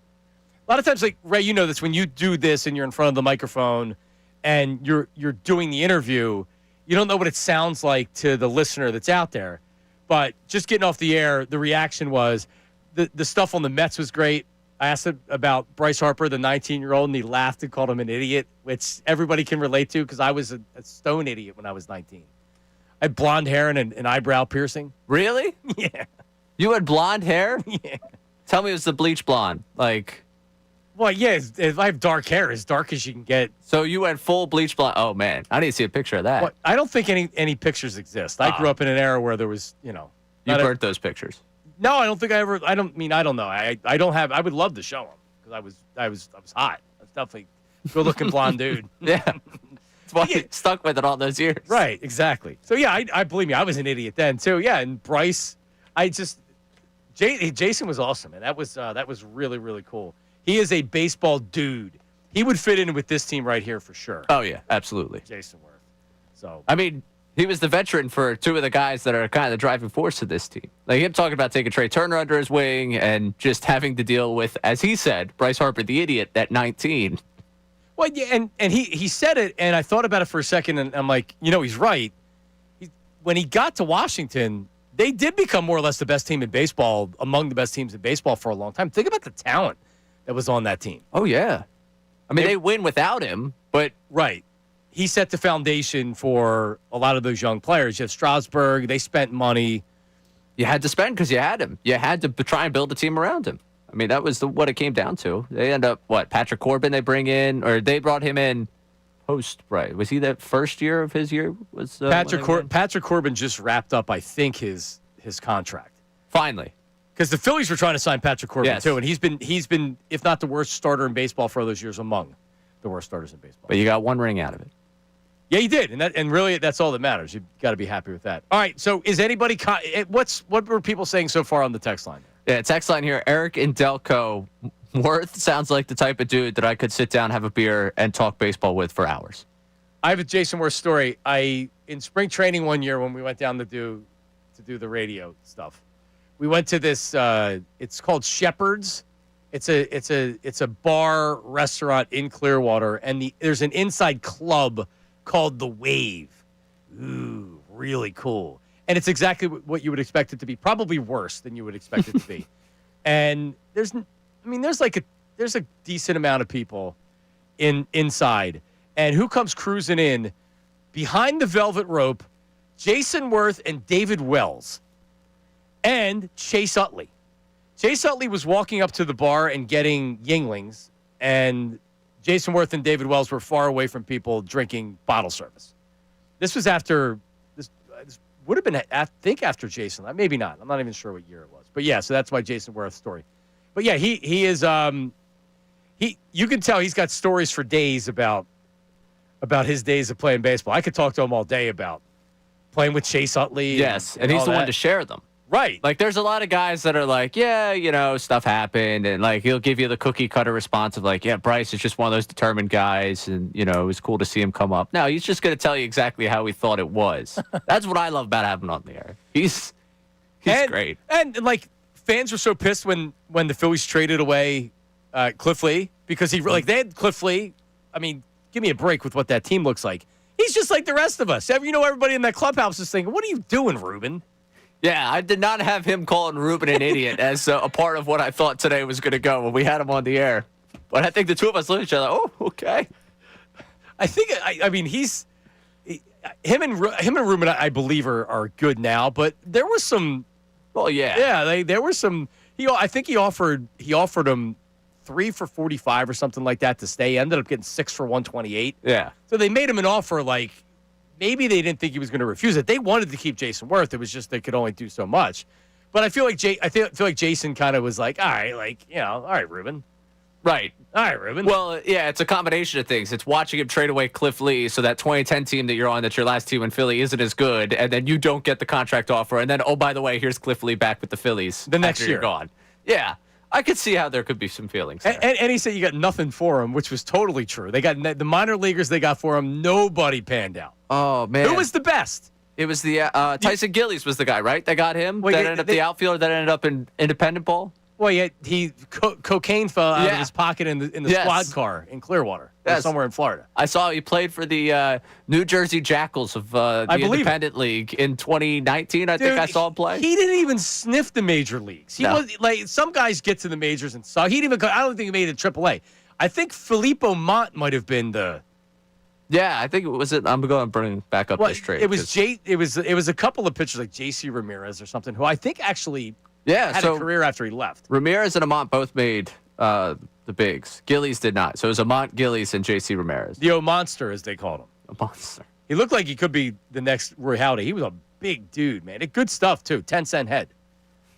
A lot like Nick Pivetta. Nick Pivetta's been able to figure it out. He has unbelievable stuff, but everything I've ever heard is just he's an idiot. I was rooting Not for a good idiot. That, Game 1 Pivetta versus Phillies dynamic. I was really hoping that we would get that, just for the storylines. Just for the fun of it. Yeah, and he's not going to show up big in a game like that. No. I mean, who knows with Nick Pivetta. Anyway, so appreciate Jason joining us. That was awesome. All right, Dave Dombrowski. Speaking to the media yesterday, why he believes in this group that hasn't worked out in the past. They've been close. Damn it, they've been close. It hasn't worked out. What does Dave Dombrowski think about this group? Why do you think this team is maybe better positioned to win a World Series than the previous three that you? But what do you like in this? Well, I mean, we have a good club. We have as good a club to me as anybody. I think we're a well-rounded club. We've been there before. I'm not so sure that. I mean, we've had experience now for a couple of years, but we have some really good players that have had good seasons. When you start looking at the Schwarbses and the Turners and the supporting cast, I think is deeper in the lineup. I think a guy like Bader's brought a lot to us. I think when you look at our lineup, I don't think you look at one spot and say, wow, there's an out there we play solid defense. Our starting pitching is deep. And I think right now our bullpen's probably a little bit better than it's been at various times. It's the first time since I've been here, and I know everybody says, well, go get a closer, and Estevez, he's leading the league in saves, as I pointed out. So it's not like he was not a good closer. But I think we have a legitimate closer, and then we built around that, and our bullpen guys have thrown the ball well from the left-hand side and the right-hand side. So now when I say that, you have to play well at the right time, and you have to be in a position where you don't want it to be 3 and done. I mean, it can happen to anybody, really. I mean, even worse when you're playing a 3-game series, and 2 games can knock you out. But you have to play well at the right time, but I think we're more equipped to do that. I am a big fan of Dave Dombrowski, especially how he conducts himself in front of the media and in interviews. He always gives you what I believe are insights. He doesn't give you coach speak. He actually answers questions to where you don't come away being like, damn. He gave an honest answer right there, and I agree with what he said.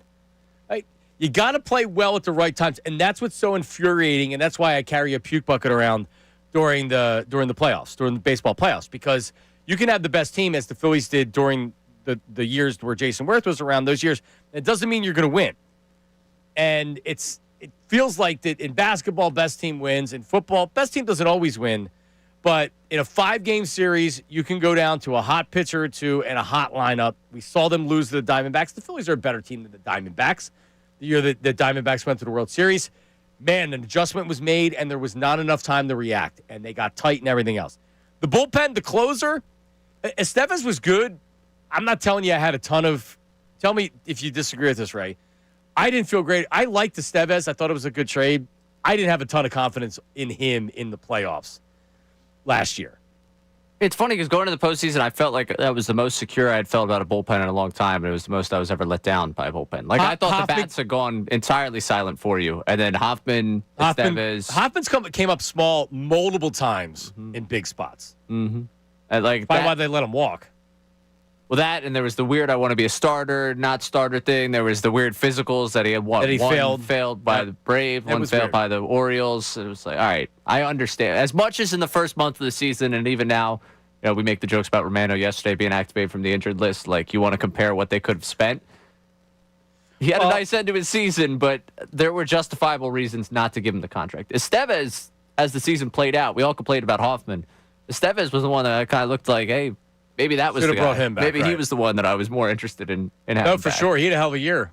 Yeah. He lead the league in saves. Yeah. Estevez, yeah. Hoffman had a good year. He was a little bit inconsistent. Estevez was exactly the way he's been every other year. Yeah, Estevez, and I love that he brings it up. Like, I don't want to take a shot at him, but Duran, you could clearly tell in Dombrowski's mind, like, I gave you an upgrade last year. You guys should be praising me for what I did for you this year in terms of bringing it closer to town. Do you agree with him? You liked his bullpen better than the others? I think going into the postseason, I might have felt better about last year's. Honestly, I just had an all-star version of Strahm. I had Hoffman, who was at that real peak level. I liked Estevez. I feel better with Duran than any of those guys before, but in terms of depth through your bullpen, it's not that I'm totally uncomfortable with this group, but if there's a weakness with this group, I'm pointing to the bullpen, and maybe that's more credit to what I believe they have in terms of a lineup as compared to last year. Well, it's a good point how you said it, going into the playoffs, because I think a lot of people, like my view is after the playoffs played out and Hoffman came up small and Estevez gave up that big home run. But you're right, I didn't fear the bullpen last year. I was more concerned about the lineup and overall how the team was playing, and that ended up playing out. The offense is what cooked them last year in the playoffs, and also the year before to the Diamondbacks. It cooked them. And to go back while we're talking about going into the playoffs, one thing you mentioned earlier about has their best shot to win a World Series passed them? Have we already gotten to that point? Like, have they already gone past it? I know it's something we wanted to get into here in the 11 o'clock hour. To me, going into the playoffs, this does feel like the better shot of anything you've had because you haven't had the Braves sitting there in front of you. And even with the Braves sitting there in front of you, is there a Dodgers team looming in the CS? Like in 2023, if you had told me all you got to do is get past that Braves team and the Diamondbacks are waiting for you and then the Rangers be waiting for you in the World Series, I would tell you that was your best shot. But looking at October 1st into the postseason, you can't feel any better any year coming into the postseason than you should this year about their chances. Yeah, you don't have Craig Kimbrell trying to close games. That too, yeah. That cooked you. I don't understand how Lorenzen wasn't used in that game for length in that bullpen. So they ran out of guys. I don't know. I don't need to really get it. Rob Thompson. No, that series right there should burn unlike any other in recent memory. That was your shot. And who knows what happens when you go to the World Series. There's no excuse for losing that series. And then you had to win one game at home. No, man, to this day, I was at the game, watching the game. I was with John Brazier, who was in with the guys this morning. And we had already made plans. The Phillies hotel was in Scottsdale. We already made plans. We were taking Ubers back to the Phillies hotel, and then we were going out in Scottsdale. I had already counted the money, man. I had two. I was playing blackjack. I had two kings. I had a 20. Dealer showed a 6, and then he flipped over a 5, and then a jack. It beat me with a 21. It killed. But like that series right there, man. So quickly the lineup. Do you like this lineup better than other lineups? The length of this lineup, yeah. It feels less top heavy to where if a couple of your big guys go cold, you're not going to necessarily be screwed. Right, and I also think you've now put yourself in a place where with these platoons, I feel like you're maximizing the talent on this roster, where in other years you were kind of forced to play guys that you had no choice. Yeah. We're not going to give you that. So maybe if I go back to 22, that would be the one thing that concerns me. The real wild card in all this to me is what Bader gives you in the postseason, because we've seen what this lineup looks like when he's hot, and I think this Phillies lineup operates best when you have right-handed pop. And they've asked Turner not to do that. Real Muto had a nice stretch throughout the season. I don't know how much I count on him to have that right-handed pop consistently. Castellanos is Castellanos. If Bader provides just a little bit of that right-handed pop, this lineup's just in a whole different world. All right. Text line 610-632-0975. Your thoughts. We're creeping closer to the divisional round on Saturday. Dodgers win last night. 610-632-0975. That's the phone number to call in and the text line, so let us know what you're thinking. Do you agree with Dave Dombrowski? Also coming up next, more Phillies, but one of the worst foods ever on earth.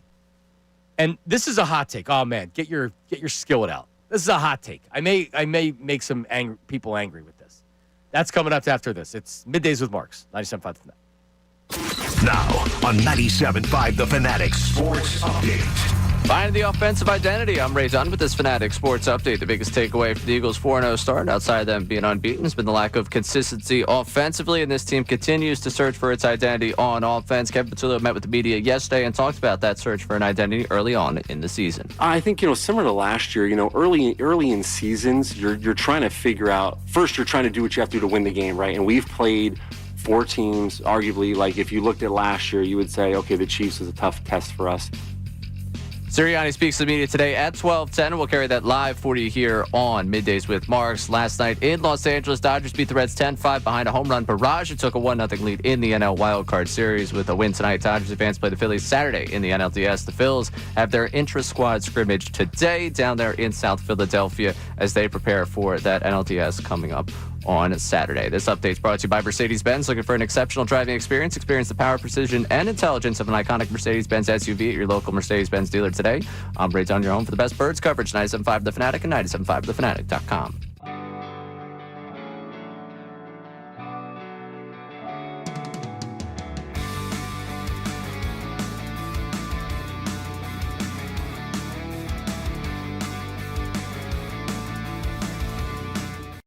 Well, I'm going to ask you is that I know the amount of people you talk to around the NFL, and I know from the conversations that have been had about this on NFL Live and others, any speculation as to who he's talking about? Not listening to him. No, I can honestly tell I have not spoken to a single person about that. I honestly have not. We're dealing in injuries on Monday. Yesterday was a day to kind of catch my breath and Tyreek Hill. I know it's a big deal in Philly, but on my list of priorities, it was not very high up. Okay. So, do you believe? I know it's not mandatory, but do you think the Eagles will maybe make it mandatory for A.J. Brown to address this? Because today's the day where midweek players can speak to the media. Do you believe it will be A.J. Brown Day, and do you believe the Eagles will make it be A.J. Brown Day? Here's what I would say to that: A.J. Brown's a big boy. He can tweet what he wants and he can say what he wants. I don't think you make him do anything. If he wants to talk, he can talk. If he doesn't want to talk, he doesn't want to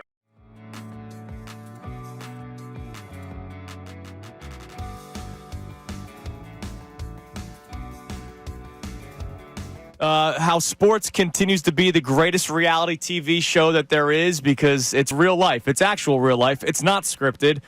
And then guys go on social media after hard-fought wins. What did you make of the tweet? Before we even get to your reporting, what did you make of the tweet by A.J. Brown following a hard-fought win in a place that they have struggled a lot over the years? Well, only A.J. Brown could fully explain what he meant by that. You tweet something like that after a game and after you win and after you get a 4-0, I think you invite a lot of scrutiny and questions as to what you meant by it. It certainly seems like he's not happy with his production or role in the offense right now. But if you look at it, you look at the tape, they targeted him 9 times. It wasn't like they didn't throw him the football. They did. He's just not producing at the level to which he's accustomed. Something similar happened last year. Wasn't happy with his role. complained, and the team went on a run in the second half, and he was dynamic, and everything worked out great. So I think that it wouldn't be what I would like, but I understand why he does it, and we'll see the intended result of it this week start. I'll bet you they feed him right away this week. Right away. It's driving me nuts, though, Adam, when I hear Kevin Patullo talk about the fact that, well, we haven't figured out our identity on offense yet. They're the Super Bowl champs with arguably the best offensive toolbox that any team has in the NFL when you look at skill, talent, quarterback, offensive line. How do they not know what their identity is when they're the defending champs and almost everybody's back? Well, they should know. I mean, we know what they are, right? I think they're a team that runs the football as well or better than anybody. I think they've got a quarterback that could beat you with his arm or his legs, and they've got the ability to beat you throwing the ball as well. Like, they're a multifaceted offense that has a lot of ways to win. It's not your typical offense. I mean, what's hard to figure out there? I don't get it. I don't understand it either. I still can't figure it out. Shefty, when it comes to the A.J. Brown tweet, now I want to start getting your reporting cap on. Have you heard any fallout from the tweet so far at NovaCare? And if you have not, obviously this is not the first time a wide receiver or a player on any football team had said something cryptic on social media or said something cryptic at a press conference. So what could this lead to at some point in a locker room? Because this is not the first time, as you mentioned. I don't know that it leads to anything in a lot. I mean, everybody's got their own personalities, and people know who people. You know, by the way, A.J. Brown, honestly, is one of the most thoughtful people. One of the thoughtful players that I've encountered. Like, he's very smart and very he's the guy. Just I have found him to be highly intelligent. So. All right, we're back. It is Marks in the middays, or middays with Marks, depending on how you say it. 97.5 The Fanatic. Shout out to YouTube. Subscribe, like, all that good stuff. As we are on YouTube, I heard John Kincade this morning saying they're the better looking show. And, you know, all right.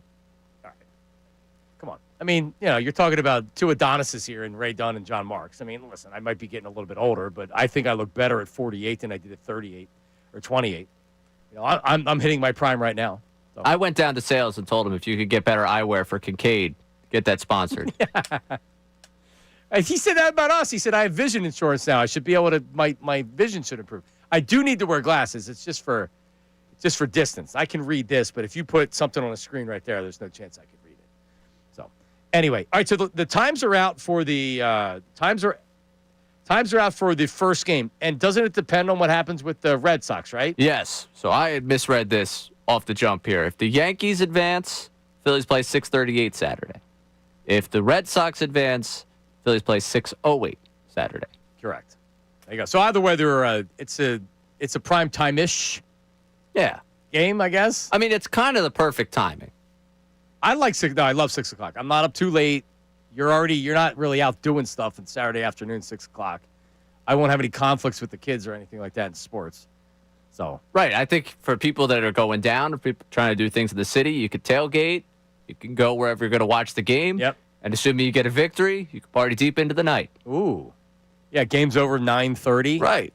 Hey, it's that. I see the mindset. I'm worried about not being up too late and going to sleep in softball games, and you're worried, and you're being like, yeah. I mean, last year I had the opposite of that, where I was at game one. It had, I think, the similar start time around that time, and I just remember all right, we're going out because we're disappointed over the way that one went. Right, we're gonna go out and wallow in our misery. Yeah.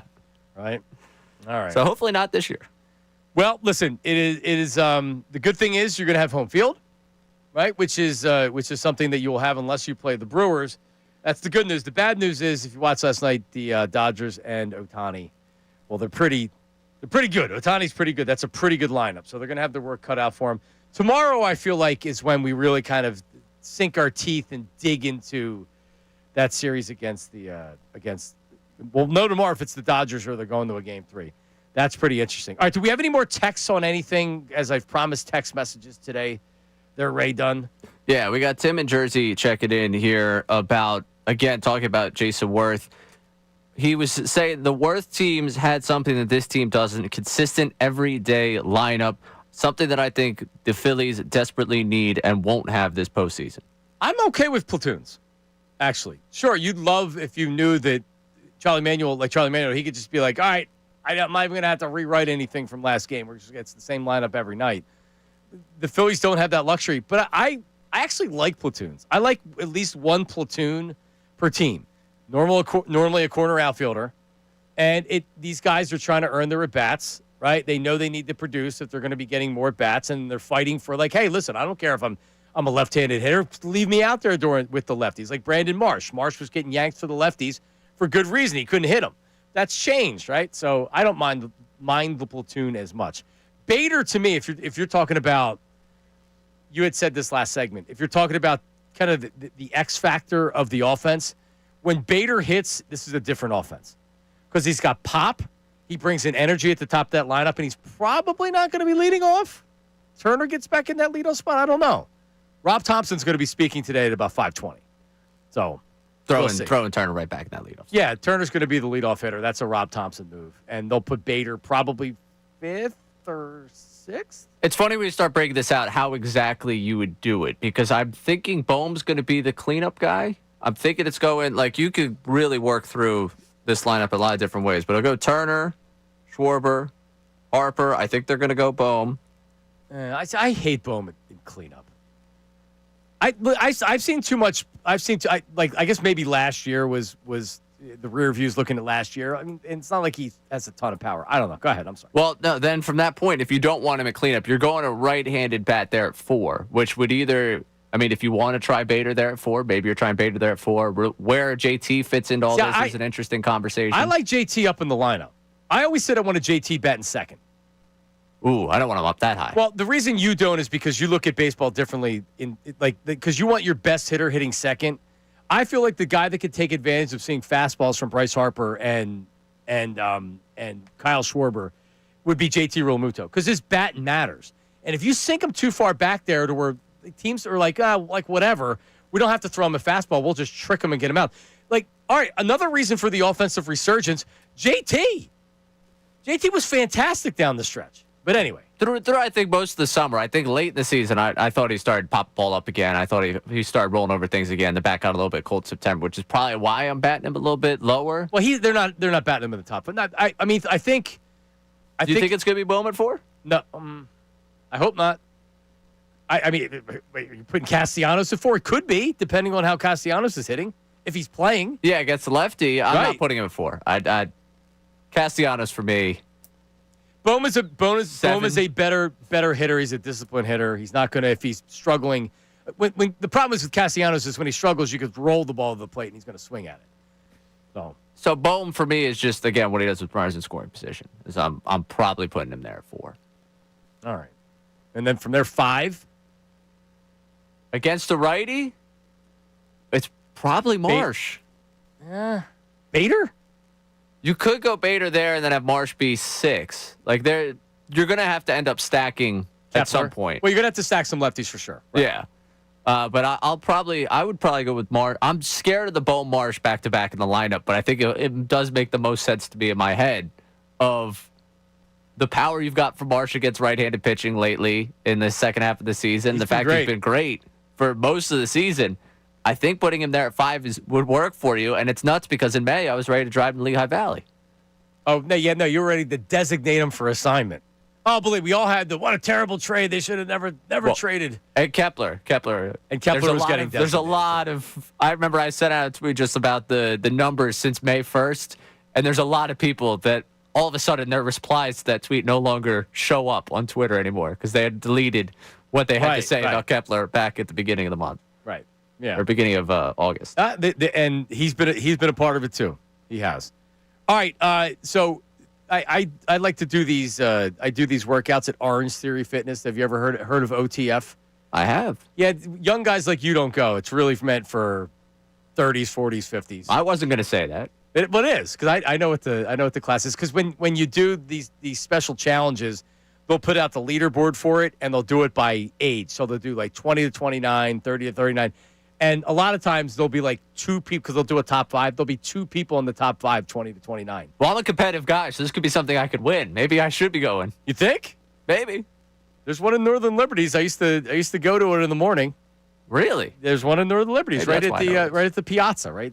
But by the Piazza. Yeah. Well, I don't know. I barely could go around the Piazza. I don't have money like that, you know? Yeah, maybe for Christmas I'll get you a couple classes that aren't there. But anyway, so I'm diabetic when I exercise, when I do rigorous exercise, or I have a lot of activity, my blood sugar naturally goes down.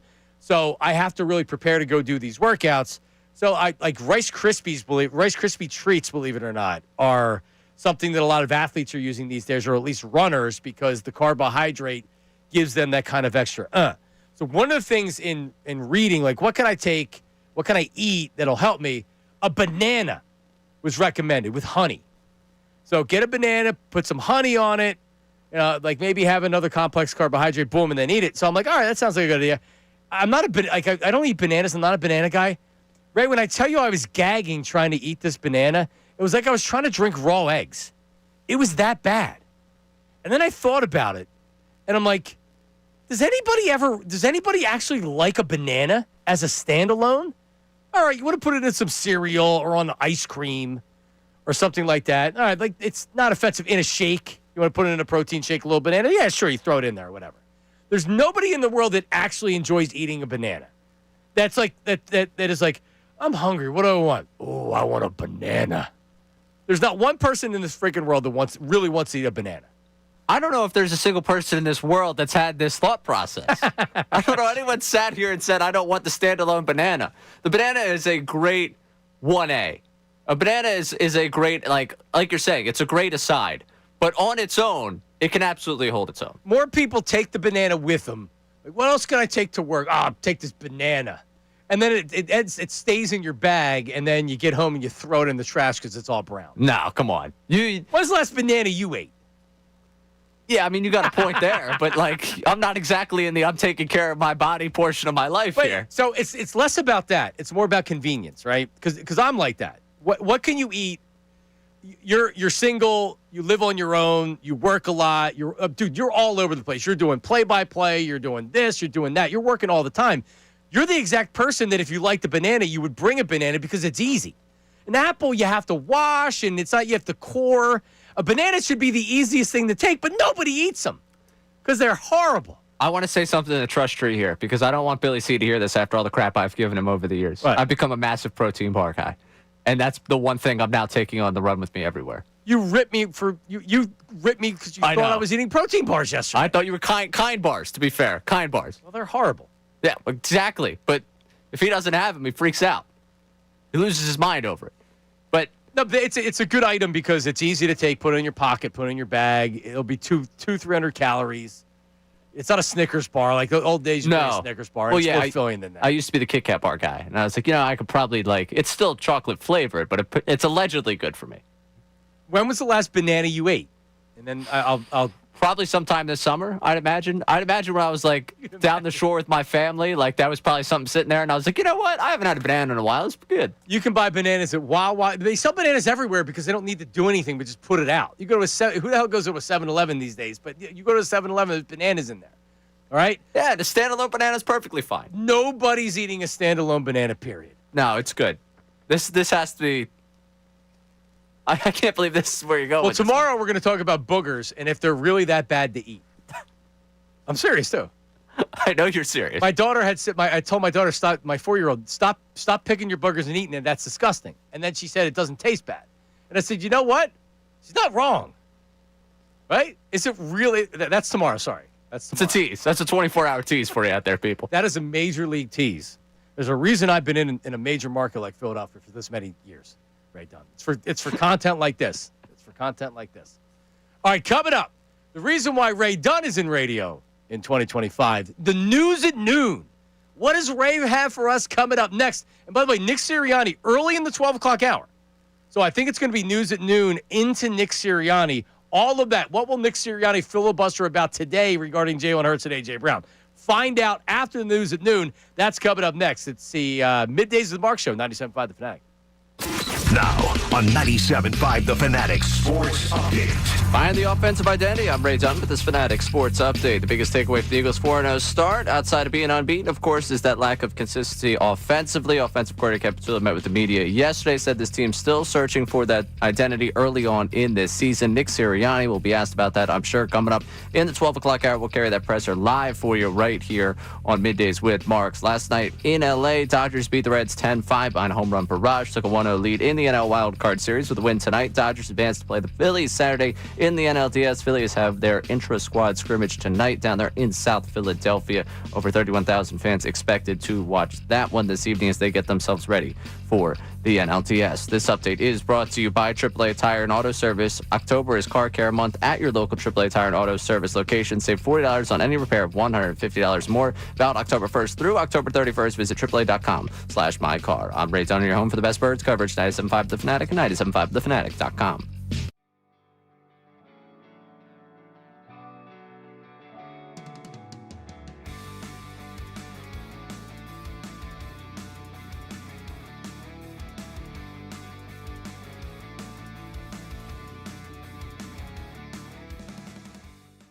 Brown decided after a game, one of 53 players, he decided to say, I'm going to make this all about me. I'm going to put out the cryptic tweet. I'm going to make this a thing. And the thing is, I sort of understand where his frustration's coming from. Quote, if you're not welcomed, not listened to, quietly withdraw. Don't make a scene, shrug your shoulders, and be on your way. Now, let's talk about this because I'm with you. A.J. Brown should be doing more, and I'm not saying he should be doing more. The offense should tailor more to A.J. Brown. Yes. But here's the deal. If you are going to believe in the messaging, then shrug your shoulders and move on. Don't post on social media. This is like a nurse or a doctor telling you to stop smoking, and then they go outside after your appointment for a cigarette break.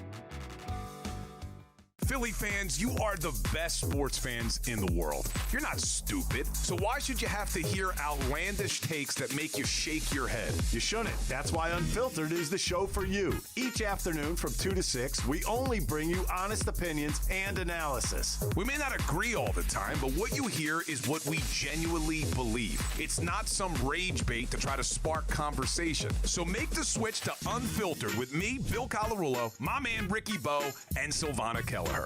Every weekday at 2 p.m. right here on 97.5 The Fanatic and 97.5thefanatic.com.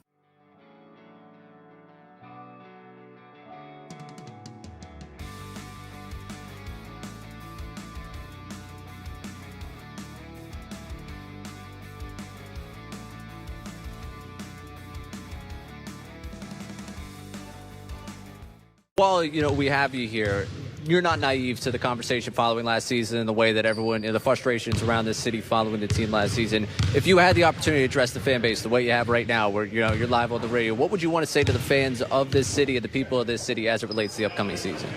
I think the biggest thing that I would say is, man, one, we appreciate you guys. We appreciate every fan that shows up. We appreciate every fan that loves us, that criticizes us. My biggest thing is, for us, for me to give y'all outlook or give y'all hope, I'll say, come look at the VJ Edgecombs, come look at the Justin Edwards, come watch the Bonus, come watch the Trendens, come watch these new guys who y'all haven't seen before. And then you also have superstars as far as Paul George and Joel, you know what I mean? And little old me, I'll be there too. And we're always going to go out there and play our hardest. I can guarantee you that.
Brown decided after a game, one of 53 players, he decided to say, I'm going to make this all about me. I'm going to put out the cryptic tweet. I'm going to make this a thing. And the thing is, I sort of understand where his frustration's coming from. Quote, if you're not welcomed, not listened to, quietly withdraw. Don't make a scene, shrug your shoulders, and be on your way. Now, let's talk about this because I'm with you. A.J. Brown should be doing more, and I'm not saying he should be doing more. The offense should tailor more to A.J. Brown. Yes. But here's the deal. If you are going to believe in the messaging, then shrug your shoulders and move on. Don't post on social media. This is like a nurse or a doctor telling you. First press conference. What is it, Ray Dunn? Like 12:15? Yeah, 12:15 when he actually shows up. 12:15, which will be 12:45. Right. No, he's scheduled for 12:10, so it'll probably be 12:15ish. He's not that late. I mean, earlier this week he was that late. Make sure Nate's rolling on it in case he does come on time, and then we need to grab it. All right, because you are listening to 97.5 The Fanatic, WPEN and WPEN HD Burlington, Philadelphia, a Beasley Media Group station broadcasting live from the Comcast Business Studio, powering possibilities. And this is the 12 o'clock hour, brought to you by Service First HVAC, offering 0% financing for 48 months. Rebates and tax credits up to $4,300 when purchasing a heating and cooling system. Learn more, ServiceFirstHVAC.com. ServiceFirstHVAC.com. Time for the news at noon. This city needs its news. Now, it's time for I'd like to be remembered as a good newsman. the news at noon That's the coolest story I've ever heard in my entire life. That's insane. with Ray Dunn. That's right. Time for the news at noon here. We're going to start with something that was in the first day of the news at noon. So we're going to go back to a classic. We're only 3 days into this show, and I'm taking you back to something we already visited 2 days ago. But awesome. It's worth revisiting here because Kyle Shanahan got his chance to respond to the whole Liam Cohen, Robert Saleh situation, and the press didn't want to let it go. They asked him, all right, Robert Saleh gets in a fight. How many different coaches in this league can he take? Here is Shanahan breaking it down. Pretty important question. What NFL coaches do you think could beat up Robert Saleh? Just me.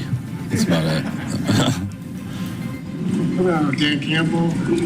Yeah, I would probably bet on Dan over a lot of people. Saleh's too nice usually, but it seemed like someone struck a chord later. I mean, the other day, but I don't think there's any fights going on. It was kind of comical now to look back at it. Well, way to not have a little bit of fun with it, Kyle. All right, so Dan Campbell's a good answer. Who else is in your top five? So, yeah, I've got a 5 that I wouldn't want to fight. Yeah. At number 5 would be Mike McDaniel. Not because of stature, just because I think he's insane. I think Mike McDaniel is the type of guy that, like, even if he's won the fight, he's not going to stop. He may poison you, and that's how you lose? He might actually try and kill you. So that's the one I would start with. Campbell comes in at number 4 for me. I wouldn't want to fight him, but I do think he's a little emotional, and that kind of drops him on the list of, like, he might have the emotions overtake him, and I'm not necessarily concerned about a guy where the emotions are going to overtake him. Robert Saleh does come in at number 3. Would not want to fight Saleh. Big dude, imposing figure. He's already gone through working for the Jets, so he's seen the worst of life and come out the other side. Number 2, Mike Vrabel. Him jumping in on that pile for the Patriots, absolutely terrifying to think of the head coach just trying to get in the middle of a pile at camp. Would not want to fight him. And number 1, actually, here in Philadelphia, Clint Hurt. Would not want to mess with the defensive line coach for the Philadelphia Eagles. Clint Hurt is an absolute unit, and I think he could snap me in half. You can't go coordinator or position coach. I mean, I'm a little surprised you didn't go Sirianni. Nah, I could take. I mean, Sirianni's young, still in his 30s. He's in good shape, right? Sirianni's in good shape. He likes to wear the short sleeves because he can flex a little bit. No, he's Italian, so he says it, so he gets wound up. No, nah, I'm good. Right. I don't think I would be too worried. All right. I mean, he would probably still kick my ass, but I'm not as worried about him as I am some of the other coaches that I've seen around football. Vrabel is certainly somebody that you wouldn't want to mess with. No, he terrifies me a little bit. Yeah. I'll be honest with you. For sure. All right, moving on here. We'll go up to Boston area. Great day of baseball yesterday. A lot of great games, including you mentioned you got a chance to watch the end of that Red Sox-Yankees game. There was a streamer for I guess Boston, I don't know what he is. He's a young fan that's a fan of the Red Sox, streams during the games. He's going viral right now for his call of the final out, which I don't know if he needs his own alternate cast, but after listening to this, I might be interested in this type of alternate cast going forward. Oh, I feel like my heart's going to explode. 2-2 pitch from Chapman. Swung on and missed! He strikes him out! He gets out of it! And the Sox win game 1! They win game 1! The Yankees choke it! Chapman escapes! They win it 3-1! Let's go! Right up there with Harry Callis and great announcers. From the creators of the Manning cast.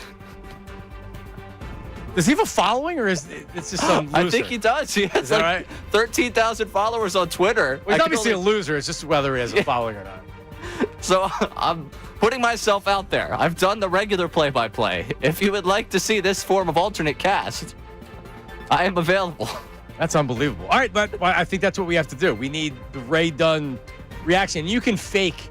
It doesn't have to be live. You just have to pretend it's live like everybody else that records themselves watching the end of a game.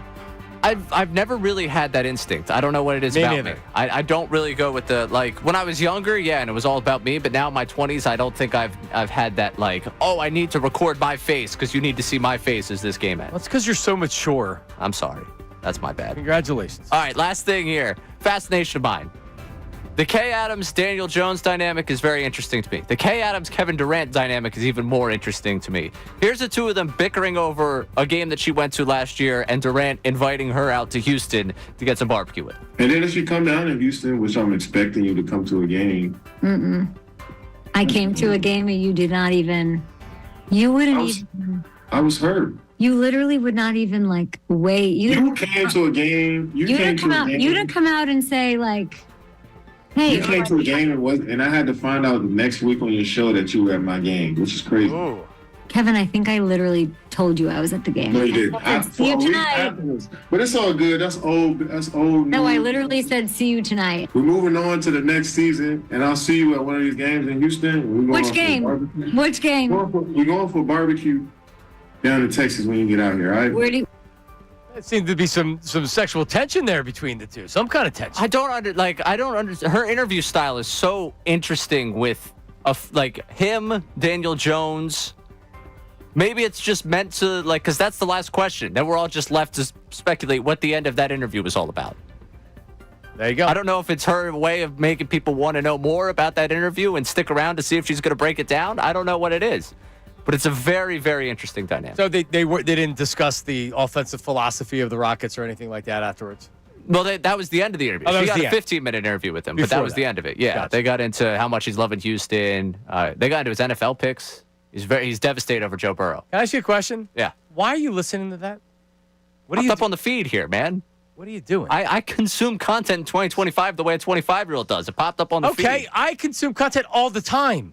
I was consuming content at 4 o'clock this morning while on the toilet. All right? I'm not listening to Kay Adams and Kevin Durant. I'm just saying it's kind of random. It's kind of intriguing. I want to know what's going on in Katie's life. I don't have so many years of watching Katie play basketball anymore. All right. I don't dislike it. It's just interesting to me. What you have interest in and what I have totally no interest in. But it was an interesting cut, so I'm glad you grabbed it. Oh, thank you. I appreciate it. Coming up, will he be interesting today? Maybe. Nick Sirianni speaking to the media. You know he's going to be asked again about A.J. Brown, Jalen Hurts. A.J. Brown, at least we thought was going to be speaking to the media today. I'll give you an update on that as well. It is Middays with Marks, 97.5 The Fanatic.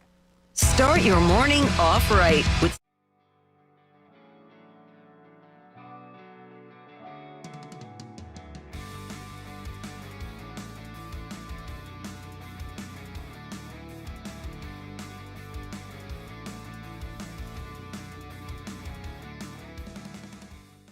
Brown decided after a game, one of 53 players, he decided to say, I'm going to make this all about me. I'm going to put out the cryptic tweet. I'm going to make this a thing. And the thing is, I sort of understand where his frustration's coming from. Quote, if you're not welcomed, not listened to, quietly withdraw.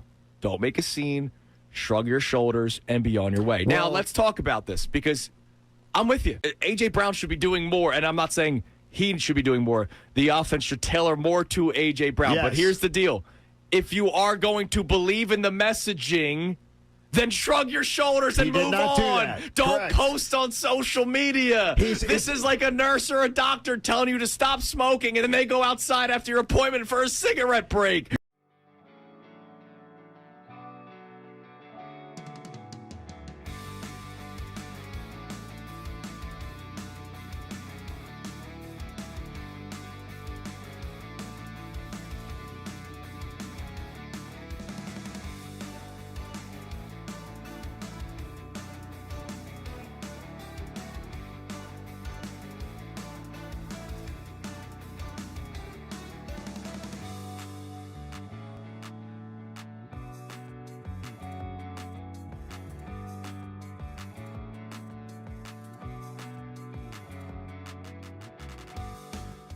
Philly fans, you are the best sports fans in the world. You're not stupid, so why should you have to hear outlandish takes that make you shake your head? You shouldn't. That's why Unfiltered is the show for you. Each afternoon from 2 to 6, we only bring you honest opinions and analysis. We may not agree all the time, but what you hear is what we genuinely believe. It's not some rage bait to try to spark conversation. So make the switch to Unfiltered with me, Bill Colarulo, my man Ricky Bo, and Silvana Kelleher.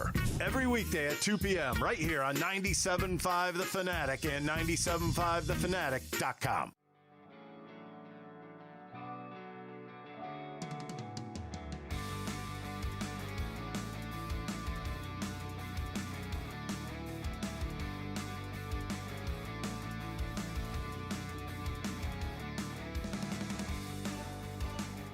While, we have you here, you're not naive to the conversation following last season and the way that everyone, the frustrations around this city following the team last season. If you had the opportunity to address the fan base the way you have right now, where, you're live on the radio, what would you want to say to the fans of this city and the people of this city as it relates to the upcoming season? I think the biggest thing that I would say is, man, one, we appreciate you guys. We appreciate every fan that shows up. We appreciate every fan that loves us, that criticizes us. My biggest thing is, for us, we have for me to give y'all outlook or give y'all hope, I'll say, come look at the VJ Edgecombs, come look at the Justin Edwards, come watch the Bonus, come watch the Trendons, come watch these new guys who y'all haven't seen before. And then you also have superstars as far as Paul George and Joel, you know what I mean? And little old me, I'll be there too. And we're always going to go out there and play our hardest. I can guarantee you that.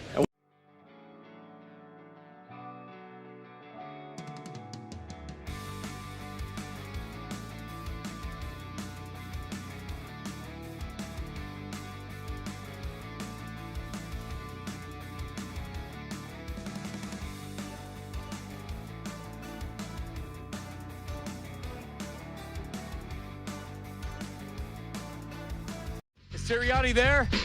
Nick Sirianni, ladies and gentlemen. Here he is. I'll just grab you right after. What's that? I'll just grab you right after. It's not that important. No, I have no problem telling you. Nick, the process of getting the offense to the line quicker, just what have you seen this season from that, and what are some things you guys can do to maybe get to the line quicker? Yeah, there is a lot. There's obviously a lot that goes into that. It starts with how you practice and go through that. So, obviously Kevin has to say what personnel we're in, right? And then those coaches offensively have to send in that personnel, whether you're in 11, 12, variations of 11, 12, 21, whatever it is.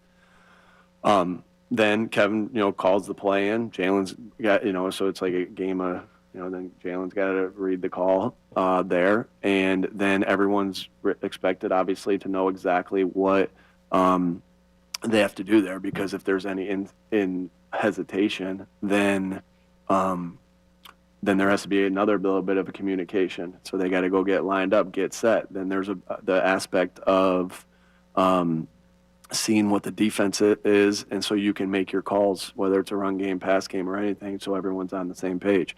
So there's so much to it.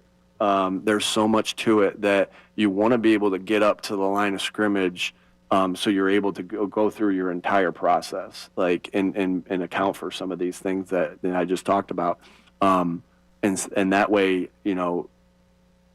you're getting the snap obviously off in time, all those different things, but there's so many pieces that go into it. That's why you practice, right?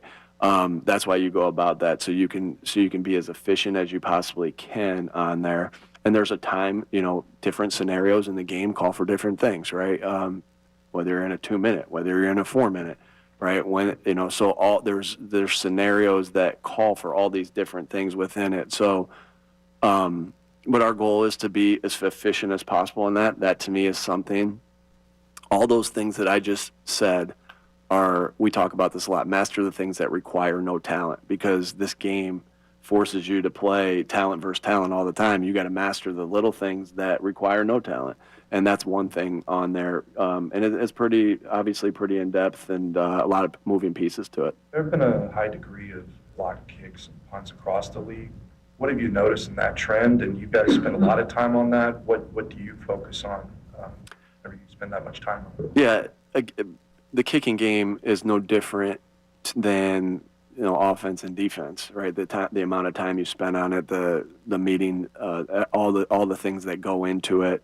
The scheming, the fundamentals, the scene where, what you can expose, what you don't want exposed on yourself. So it's exactly the same.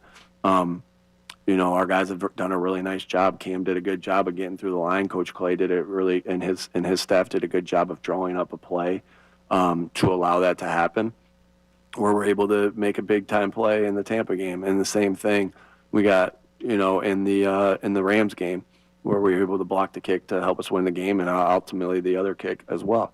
So, but it's the same type of process that you go through offensively and defensively to expose weaknesses, to hide weaknesses, to take advantage of your strengths, to really all those things. But then it comes down to fundamentals. It comes down to detail. It comes down to effort. It comes down to all those things. So it's.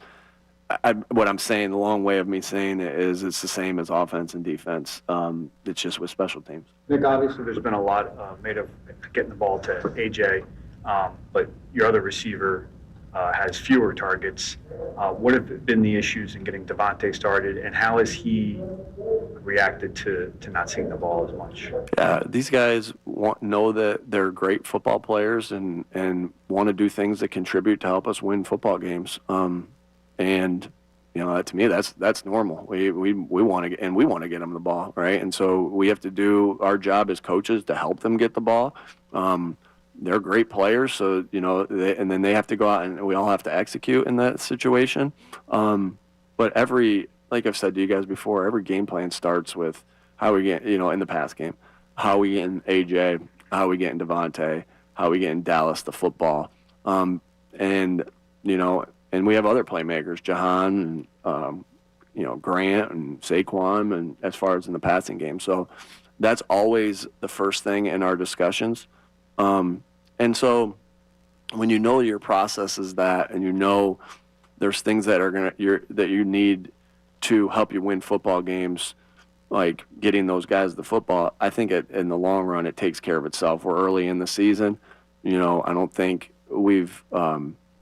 Obviously we all we're pumped that we're 4-0, but we know there's a lot left we know there's a lot of things to get better at, and that's exciting. That's really exciting. And so, what I see from Devontae is, him coming to work every single day, working to get better, because that's the things that he can control is, how do I get better today to put myself in the best position to make plays and win the game on Sunday. What's the plan for Since you've been here, obviously you've had one of the best offensive lines in the league. Do you see that same level of consistency this year, or has that been maybe more of a problem with the injuries and different things? Yeah, I think our offensive line is playing at a very high level, and that is one of the strengths of our football team with the guys that we have there. Stout does a great job coaching them, And you got Lane, you got Jordan, you got Landon, Cam, Tyler's doing well. Fred's been giving us good minutes. Matt Pryor's giving us good plays, and and then you have other guys like Brett and Drew that they're ready to go as well. So I love that group. I'm excited about that group, and we have to be more consistent on offense in the pass game. We got to be more consistent on offense in the run game. But, you judge yourself on coming out of every game, you're going to judge yourself based on how tough you played, how detailed you played, how together you played. And that's something that we got to continue to build our detail. But, I just see us coming out every game and we're like, man, our team played together. Man, they were excited for each other and had fun together. Man, our team played really tough. And I say that, all of us, so I say that with the offensive line, but all of us, coaches, players, we have to continue to get better at the detail, and that's every position. What's the plan for Nakobe in practice this week, and how do you see his role when he comes back? Yeah, we'll see. Jod's played good football. Zach Bond's played really good football. Nakobe's played really good football in the past, so really excited about that room and the guys that we have in that room. Trot's making a ton of plays on special teams. Hey, Trot. What's up, man? All right, Trot's making a ton of plays on special teams. Smile's making a bunch of plays on special teams. I love that group. I love that group of linebackers, and we'll see how the week goes and where we are with that. But these guys love to play football. They're physical. They're really excited for each other's success. They keep getting better at the details of the game. So I love that group. Because Jihad and Zach can also play edge and everything like that, does having Nakobe when he gets back, does that give you a lot more options in how you can do? I think anytime you have a bunch of good football players, it gives you good options. And so we'll see how everything goes and when everyone's ready and this and that. But just like I said, really excited about the room and the different things to answer your question, the different things that each one of those guys can do. Very versatile players that can help you win football games. Nick, I know that you've emphasized in the past of making sure that you're making room for joy in this process, right? Where do you guys feel like you are with that? I know there's some frustration, at least on the offensive side of the ball. Where do you think you guys are in that respect? Yeah, you got to give yourself points for wins, all right? Because we're going to feel terrible about ourselves when we lose, and we're going to take away points. When you lose, you got to give yourself points for wins, and you got to enjoy it. Because you're doing this you're doing all these things because you love it. You're doing all these things so you can go out there and be at your best. You're doing all these things that we do throughout a week to continue to get better. And you have to be able to celebrate that when you win. I think we got a lot better feel of that than we have had in the past, because one thing that I've said a lot is, that's Sunday. We got to celebrate this win in the locker room, on the plane ride. Whatever it is, you have to celebrate this win. But make no mistake about it, you want to continue to get better. And there's opportunities after each game to get better. And so that's okay when you come in Monday. Like no one should be feeling themselves from the game still right now. Really, hopefully that was done on Monday after we went through the game. You feel good that you won, but you got a lot to correct. I think at the end of the day, you're trying to judge everything based off of. I'm trying to judge everything based off of. I know I sound like a broken record, but it is like we're all judged on wins and losses, but I'm looking at every game. Did we play tough? Did we play in toughness? Did we play with relentless effort? Did we play mentally tough? Did we play physically tough? Did we play detailed? Did we play with great fundamentals? Did we play with good situational football? Were we all on the same page? What's your grade for that? Did we play together, right? And, we have ways to be able to judge that as well. So when you come out of a game, I'm always looking at that. Like, did we do those things? You can bring it down, right? That's Nick Sirianni. Yeah, he wasn't asked about A.J. Brown. I'm not necessarily surprised about it. He may be asked later on. We are rolling on it. We'll play you for it. I don't think there's any reason to continue listening to that. All right, coming up, speaking of A.J. Brown, is he going to speak to the media today? I'll tell you what I've heard, and we'll predict what he says if he does speak to the media. Also, there's been some news and notes around the NFL, including a quarterback has been benched. That is coming up right after this. Middays with Marks, 97.5 The Fanatic. Now on 97.5 The Fanatic Sports Update. Trying to find the identity. I'm Ray Dunn with this Fanatic Sports Update. The Eagles are 4-0, and of course, the biggest conversation around this team is that offense and what exactly they are 4 weeks into the season. They are unbeaten, but yet to figure out the passing game, and the running game doesn't look like it did a season ago. Yesterday, Kevin Patullo addressed that. You heard early in Sirianni's presser there, him try to address a little bit of what's going on with that passing game right now. Looking at the baseball team in town tonight, it's the intra-squad scrimmage for the Phillies as they get set for the LDS on Saturday. Last night in LA, Dodgers beat the Reds 10-5 behind a home run barrage, took a 1-0 lead in the NL Wild Card Series. Of course, with the win tonight, Dodgers advance to play the Phillies on Saturday in the NLDS. This update is brought to you by Groundworks, who are trained and certified experts for basement waterproofing and foundation repair since 1997. Book your free inspection at groundworks.com. I'm Ray Zone, your home for the best birds coverage. 97.5 The Fanatic, 97.5 thefanatic.com.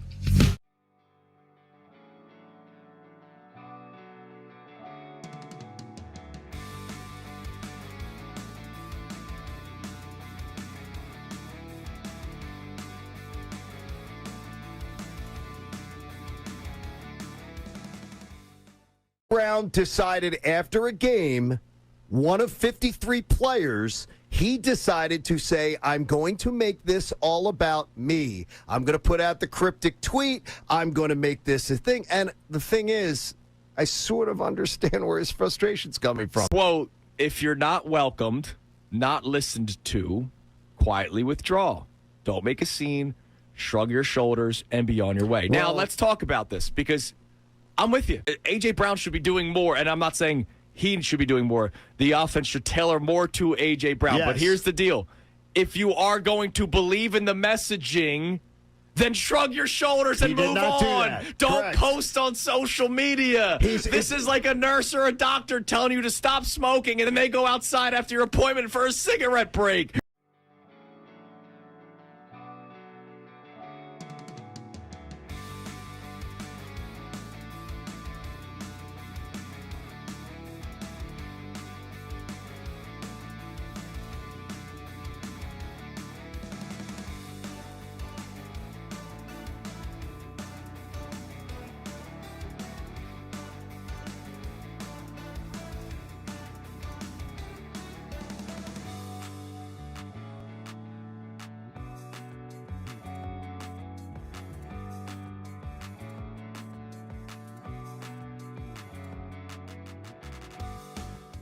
Philly fans, you are the best sports fans in the world. You're not stupid, so why should you have to hear outlandish takes that make you shake your head? You shouldn't. That's why Unfiltered is the show for you. Each afternoon from 2 to 6, we only bring you honest opinions and analysis. We may not agree all the time, but what you hear is what we genuinely believe. It's not some rage bait to try to spark conversation. So make the switch to Unfiltered with me, Bill Colarulo, my man Ricky Bo, and Silvana Kelleher. Every weekday at 2 p.m. right here on 97.5 The Fanatic and 97.5thefanatic.com.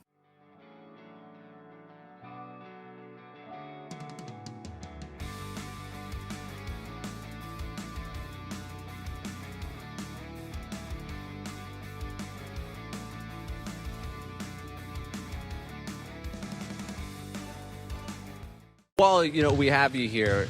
You're not naive to the conversation following last season and the way that everyone, the frustrations around this city following the team last season. If you had the opportunity to address the fan base the way you have right now, where you're live on the radio, what would you want to say to the fans of this city and the people of this city as it relates to the upcoming season? I think the biggest thing that I would say is, man, one, we appreciate you guys. We appreciate every fan that shows up. We appreciate every fan that loves us, that criticizes us. My biggest thing is, like, for us, we have, for me to give y'all outlook or give y'all hope, I'll say, come look at the VJ Edgecombs, come look at the Justin Edwards, come watch the Bonus, come watch the Trendins, come watch these new guys who y'all haven't seen before. And then you also have superstars as far as Paul George and Joel, you know what I mean? And little old me, I'll be there too. And we're always going to go out there and play our hardest. I can guarantee you that.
Brown decided after a game, one of 53 players, he decided to say, I'm going to make this all about me. You just call me Midday Marks, Midday Ray, or is it Midday Done?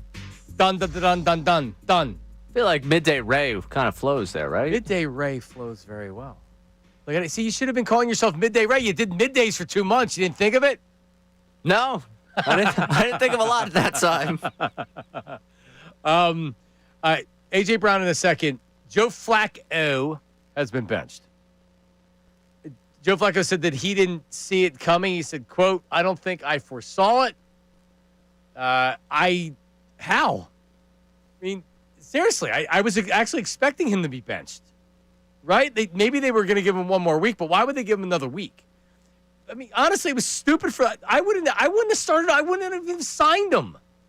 I would have tried to trade him out of.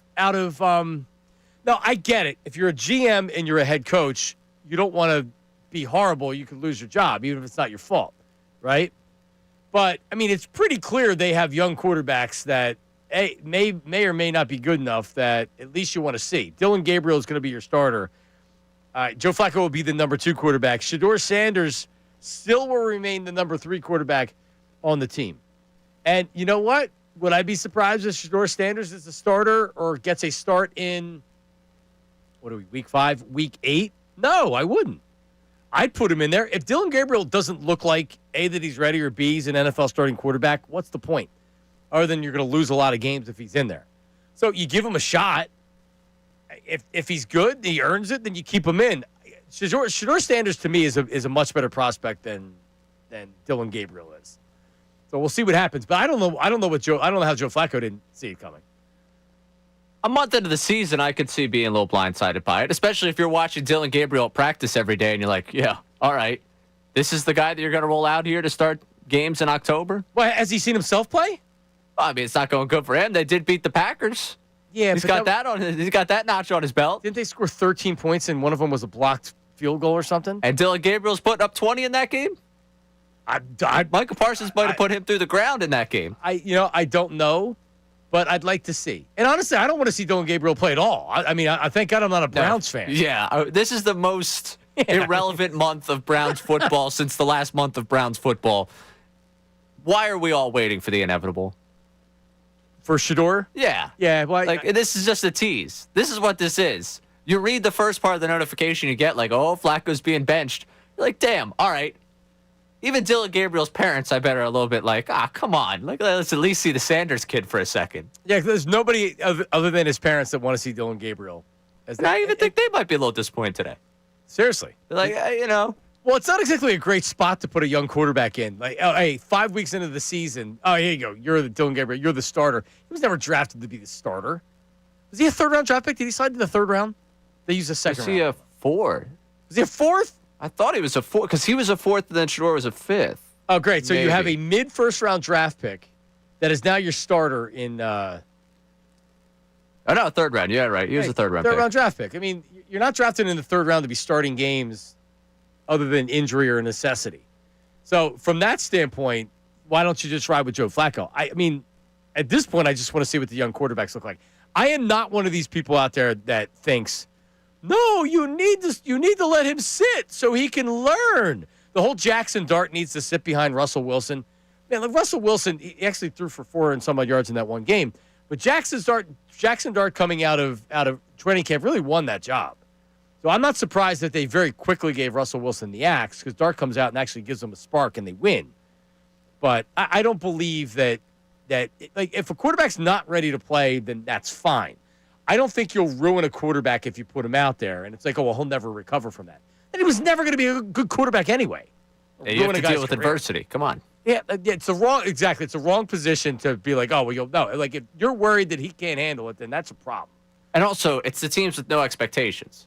Right. It's not like you're throwing away the Giants' Super Bowl chances by handing things over to a rookie quarterback. You're not throwing away the Browns' Super Bowl chances by handing it over to a rookie quarterback.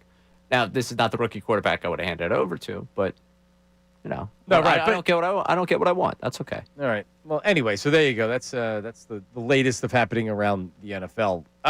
A.J. Brown, I had checked in with a couple of people. So you had told me they have practice at 3:15 or 3:10, something like that, So yeah. they have a later practice, and then typically the locker room opens up, and that's when reporters go in and they speak to the players. Jalen Hurts will have a press conference, so they put him up on the podium. So he normally talks, if I remember, around 5 o'clock. Like Yeah, 4 or somewhere around 5. that time. So A.J. Brown would not be at the podium. He would be in the locker room. I'm not getting a lot of people. I got a couple people that said, yeah, I'm not sure if he's going to talk. I'm not getting the indication that he's confirmed the talk right now. They're not getting confirmation that he's talking after speaking to some of the people on the beat. So, I mean, he may not talk. I think he will, because it's smarter now to face it than to not talk, and then it becomes even more and more awkward. If he comes out today, so we'll use this to be the official prediction. If AJ, first of all, do you believe he talks for the prediction? No. You don't think he talks? No. One more day. Let's make this more dramatic. But I don't think they talk to him tomorrow, do they? I think they have locker room availability. Do they? Let me look at the PR email. Make Okay. sure we got the. All right. I do think he talks today, and I think he handles it like he's frustrated with the offense. He never said anybody else. He just wants to win, and he downplays it that he's pointing the finger at Jalen Hurts. That's what I think happens. And he does it in a way where people are like, all right. Like, am I going to argue with him? He's saying that he didn't mean it towards Jalen Hurts. But he did last time, and he totally poured water on everything. Oh, that's my prediction for today. The takeaway isn't going to be, okay, it's going to be, look at those media people that tried to tell us there was something wrong between Hurts and Brown. That'll also be it. Well, that won't be my takeaway. But, yes, you'll get a lot of people's takeaway. Well, that'll be the social media takeaway, which is Eagles media, bad. Ah! Stop making controversy over nothing. Bah! To where I think anybody with half of a brain realizes that there's something that's going on. Whether it's detrimental to the team or it's AJ, Jalen, or whatever, I believe AJ Brown is very frustrated with the offense. And I think he's frustrated with Jalen Hurts as a quarterback. I do. Right now, I think that's where he is. Not the first wide receiver to be frustrated. All right, Greg in Bethlehem, you lead us off on the other side. 610-632-0975. We've talked about the offensive line. Nick Sirianni just talked about the offensive line. Chris Long, very interesting thoughts on the health of the group right now. We'll discuss that on the other side. It's Middays with Marks, 97.5 The Fanatic.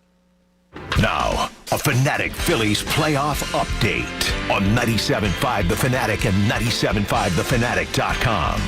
Closing in on the NLDS, I'm Ray Dunn with this Phillies playoff update, and it's brought to you by Corona. Go ahead and turn any game into your own beach oasis with an ice cold Corona this red October. Corona, the official cerveza of Major League Baseball. Drink responsibly. We saw last night the Dodgers get off to a scorching start offensively to October, or at least the last day of September, leading into their October. The postseason began with a 10-5 win for the Dodgers in the NL Wild Card Series. The bullpen did look shaky late for LA, but they take the 1-0 series lead in the Wild Card Series against the Reds. The winner of that series moving on to play the Phillies. That game going to start the 6 o'clock hour on Saturday down there at Citizens Bank Park, as we found out today, depending on the Yankees-Red Sox series, depends on the start time, but the 6 o'clock hour on Saturday night will be game one of the NLDS between the Phillies and the winner of the Dodgers and Reds. The Dodgers, with a win tonight, will clinch that berth into the National League Divisional Series. And the Phils right now getting set for their intra-squad scrimmage tonight down there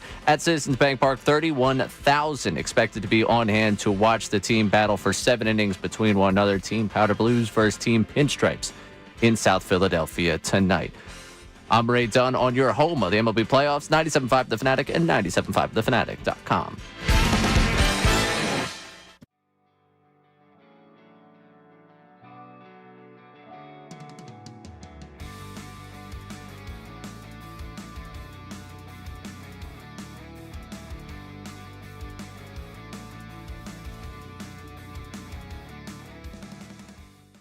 Brown decided after a game, one of 53 players, he decided to say, I'm going to make this all about me. I'm going to put out the cryptic tweet. I'm going to make this a thing. And the thing is, I sort of understand where his frustration's coming from. Quote, if you're not welcomed, not listened to, quietly withdraw. Don't make a scene, shrug your shoulders, and be on your way. Now, let's talk about this, because I'm with you. A.J. Brown should be doing more, and I'm not saying he should be doing more. The offense should tailor more to A.J. Brown. Yes. But here's the deal. If you are going to believe in the messaging, then shrug your shoulders and move on. Don't post on social media. This is like a nurse or a doctor telling you to stop smoking, and then they go outside after your appointment for a cigarette break.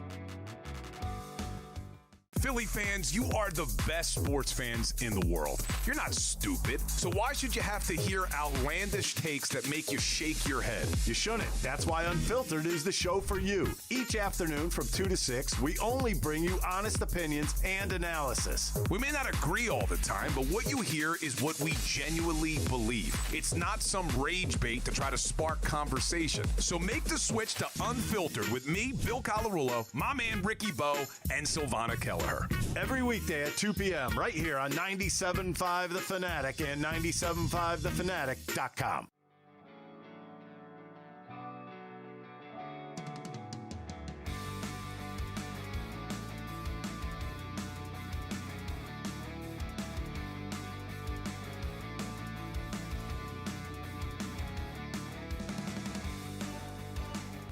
While, we have you here, you're not naive to the conversation following last season and the way that everyone, the frustrations around this city following the team last season. If you had the opportunity to address the fan base the way you have right now, where, you're live on the radio, what would you want to say to the fans of this city and the people of this city as it relates to the upcoming season? I think the biggest thing that I would say is, man, one, we appreciate you guys. We appreciate every fan that shows up. We appreciate every fan that loves us, that criticizes us. My biggest thing is, for us, for me to give y'all outlook or give y'all hope, I'll say, come look at the VJ Edgecombs, come look at the Justin Edwards, come watch the Bonus, come watch the Trendens, come watch these new guys who y'all haven't seen before. And then you also have superstars as far as Paul George and Joel, you know what I mean? And little old me, I'll be there too. And we're always going to go out there and play our hardest. I can guarantee you that.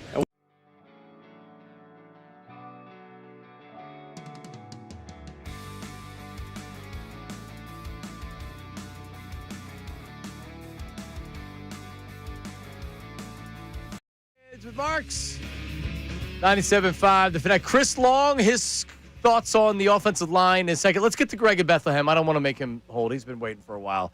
Greg, go ahead, man. What's going on? How are you? Hey, guys. I think the most troublesome thing for me is that the OC doesn't know what the identity of the team is after 4 weeks. Do you think that a seasoned OC would be saying that? I don't think so. I think if you asked Kellen Moore last year, and he may have been asked the same thing last year, I think he would have given you the same answer, which is they're trying to figure it out. No, I didn't. I honestly, I don't think they know what their identity is right now. So I think they're trying to figure that out on the fly. Well, I think it's fairly clear that they don't by the play calling, but to me, the play calling is too conservative. They need to adjust the risk meter. Yeah, I don't think, Greg, I don't really think anybody disagrees with that. Now, maybe not the risk meter, because I said this earlier and I'll say it again. You ready, Ray Dunn? Jalen Hurts threw 4 weeks last year, had 4 interceptions, and he was throwing the ball 33 times a game. So sometimes when you look at these numbers, they can be deceiving, because if you're behind in a game, you're going to be throwing the ball more. You can't run. If you're ahead of the game, you're going to run the ball less. Or you're going to run the ball more if you're ahead. If you're behind, you're going to throw the ball more, right? But that wasn't the case with the Eagles. Even though they were 2-2, they weren't blown out in any of these games or whatever. Kellen Moore came out, and they were throwing the ball more, all right? 4 interceptions in 4 weeks, 33 passing attempts a game. From week 5 to 15, Jalen Hurts averaged 22.5 attempts per game, and he had one interception from week 5 to week 15. It's almost impossible in modern day NFL to average, like if it's one game, okay, it's one game. They were averaging 22.5 attempts per game for Jalen Hurts. It's almost impossible. He had one interception. So the formula of not being risky in the passing game actually worked last year. The problem, and this is where the offensive line comes in, they can't run the ball this year. Chris Long, is this his podcast that he was on? Yeah, Chris Long on his podcast talking about the Eagles' offensive line. I know the offensive line's beat up. I mean, Lane left the game yesterday. Landon Dickerson wasn't healthy when he started the season. When you watch him, I know he's hurting, and I think he's an absolute warrior. But, Steen's not Becton. I would go as far as saying if this team's going to win with this offensive line, and I'm not calling the offensive line out because I think the tackles are fantastic. I think they got a great guard who's really banged up right now. If they win with this group, it would be the most unique run that they've had because this isn't the 23 O-line. It's not the 24 O-line. And I don't even think it's this. I know it's not the 17 O-line, where we went to the Super Bowl. So this would be, if they can make this run, pretty impressive because the run game, as I mentioned earlier, is just not there. Yep. It's not something that's being talked about enough. Lane Johnson in the last 2 weeks has left the game. Did he return last week? Fred Johnson came in. You didn't hear Fred Johnson's name the rest of the game. So they were effective. I honestly don't know if he returned or not. He didn't the previous week. So Lane Johnson in 4 games has left early and missed significant time and the rest of the game in 2 of the 4 games. Landon Dickerson had knee surgery with 2 weeks before the regular season started, and it didn't. He started the season. So there's no way he's 100% healthy. And it's a little bit easier on the interior of the offensive line than if he was the tackle to get back as fast as he did. But still, he was missing practice because of his back. He had a knee surgery because of his back. He had the back problem last year. Cam Jurgens doesn't look great this year. Is he banged up? So Chris Long still has people in the building that he speaks to, and he knows, probably still talks to Lane. They're not healthy. And this offensive line does not look like the same offensive line. I think it's fair to say that Steen isn't the same player as Becton, especially in the running game. Becton, now, I think it's also important to point out, Becton didn't get a big contract in the offseason. The Eagles very easily could have brought him back. He more or less got a 1-year contract from the Chargers with a little bit of a guarantee in the second year. No one offered him $50 million over 4 years. So the rest of the NFL also with Becton said, all right, we like him, but we like him more in the running game than passing game, and we throw the ball a lot, right? There wasn't a Matz that was willing to give him a lot of money. He was really good in run blocking for the Eagles. So Ray, he's experienced. Becton's experienced. Steen isn't, right? He hasn't been a starter in this league. So I think you have to account for that when thinking about the offensive line. You have a bunch of guys that are banged up, and you have an inexperienced right guard, which matters. Yeah, if you're going down the line here, right tackle banged up, right guard inexperienced, center had back surgery, and left guard had knee surgery. Like you're going 4 of the 5 there. I know Jeff Mosher mentioned it to us yesterday. He's not trying to put the thought out there that Cam Jurgens might not be all the way there, but when you're not trying to, but you're saying it, you're kind of putting that thought out there that he might not be at 100%. And Landon Dickerson, you can clearly tell from what Chris Long's saying, he doesn't believe he's at 100%. Lane Johnson, back-to-back weeks, he's coming out of a game. If Tyler Steen is like the anchor amidst of those 4 that's healthy, that's a problem. And that's part of the reason why you're not getting the run game, because last year we talked so much about, wow, how incredible Saquon Barkley is. It was also how incredible this offensive line was at avoiding him being touched early on. The yards before contact allowed for him to get downhill, really get moving, and then good luck trying to get to this guy in space.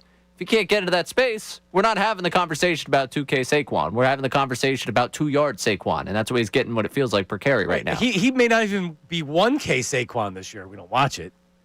I mean, they're going to. I believe they're going to find a groove at some point. Maybe it means health, and this is also where the coaching staff needs to cut. They need to figure this out. They need to figure out how do we get him going. Way too many interior runs that aren't working right now. He's getting hit in the backfield. He has no room to operate. Too many second and longs.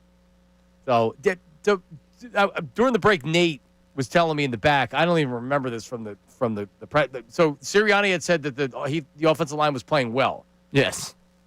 Yeah. Anybody else believe that the offensive line's playing well? I mean, they're not dog crap or anything like that, but like this, it doesn't look like the offensive line we watched last year. That's for sure. And the defensive line's the same way. They haven't been getting to the quarterback the same. You know what you see a lot of when they're blowing up plays? It's Jalen Carter running by guys. The interior's still getting pretty good push. It's just that you don't have Brandon, and Brandon might end up coming back this year. Who the hell knows? But Jalix Hunt has had no impact. And this was a guy, when you look at the Super Bowl and you look at the end of last season, was a high-impact player. But now he's got a reputation for being a guy that can get to the quarterback. Does he have a sack this year? If he does, he hasn't flashed enough. Jalix Hunt. And that hurts you. That obviously hurts getting out to the quarterback. So we'll see. Coming up, we were talking about field goals. They got to fix field goals. They got to narrow the goalposts or whatever. However, Vic Fangio with breaking news. Something we weren't talking about, that we didn't know about. Why are there 65-yard field goals, it feels like, every week? Vic Fangio had the answer. That's coming up next. It's Middays with Marks, 97.5 The Fanatic. Now on 97.5 The Fanatic Sports Update. Finding the offensive identity. I'm Ray Dunn with this Fanatic Sports Update, and it's brought to you by Rapid Radios. Rapid Radios are instant push-to-talk walkie-talkies with nationwide LTE coverage. For a limited time, get 60% off and free UPS shipping at rapidradios.com. Use code RADIO for an extra 5% off. The biggest takeaway for the Eagles in their 4-0 start has been the lack of consistency on the offensive end, especially right now trying to figure out what they are offensively. That identity yet to find them. Kevin Sula spoke about that yesterday. I think, similar to last year, early in seasons, you're trying to figure out, first you're trying to do what you have to do to win the game, right? And we've played 4 teams, arguably, like if you looked at last year, you would say, okay, the Chiefs was a tough test for us. A lot of tough tests for them early on in this season, according to Patullo Sirianni, kind of echoing the sentiment that they are not yet at that time to have that identity. We'll see where it goes from here. Last night in Los Angeles, Dodgers beat the Reds 10-5 behind a home run barrage, took a 1-0 lead in the NL Wildcard Series. With a win tonight, Dodgers advance to play the Phillies Saturday in the NLDS. That game will start Saturday somewhere in the 6 o'clock hour, depending on the result of the Yankees and Red Sox series. Phillies, of course, tonight with their intra-squad scrimmage. They're expecting over 31,000 fans on hand for that tonight, starting at 6 o'clock. This update's brought to you by Audible. Stuck in traffic, Audible's romance collection will have you falling fast in the slow lane, satisfy every side of you with rom-coms, romanticy, and the really steamy stuff. Listen free with a 30-day trial at audible.com.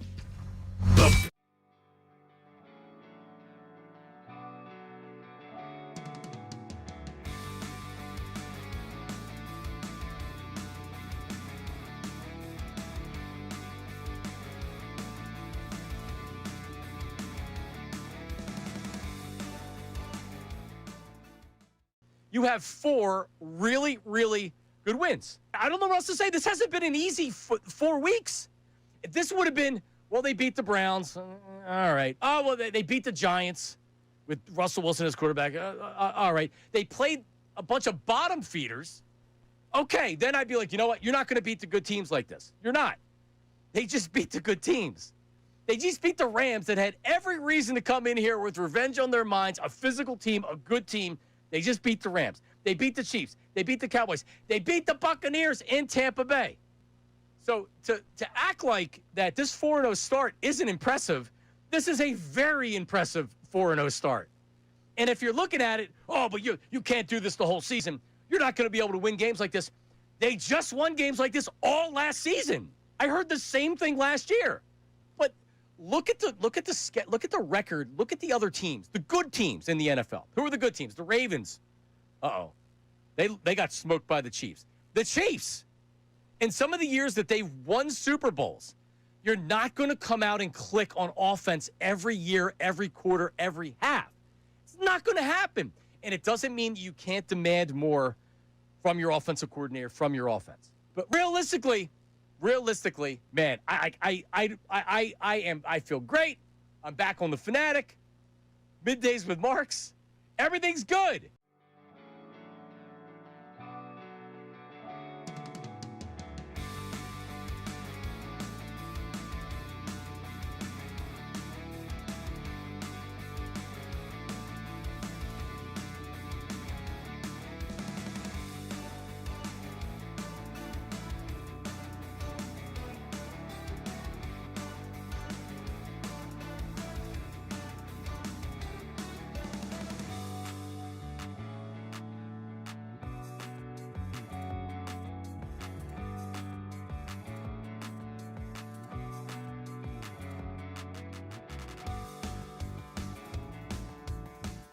I have as much confidence in them winning a World Series as I guess I could possibly have because it's tricky. We've seen the Phillies 2 years ago go from historic hitting, and then the last couple games against the Diamondbacks, they couldn't hit anything.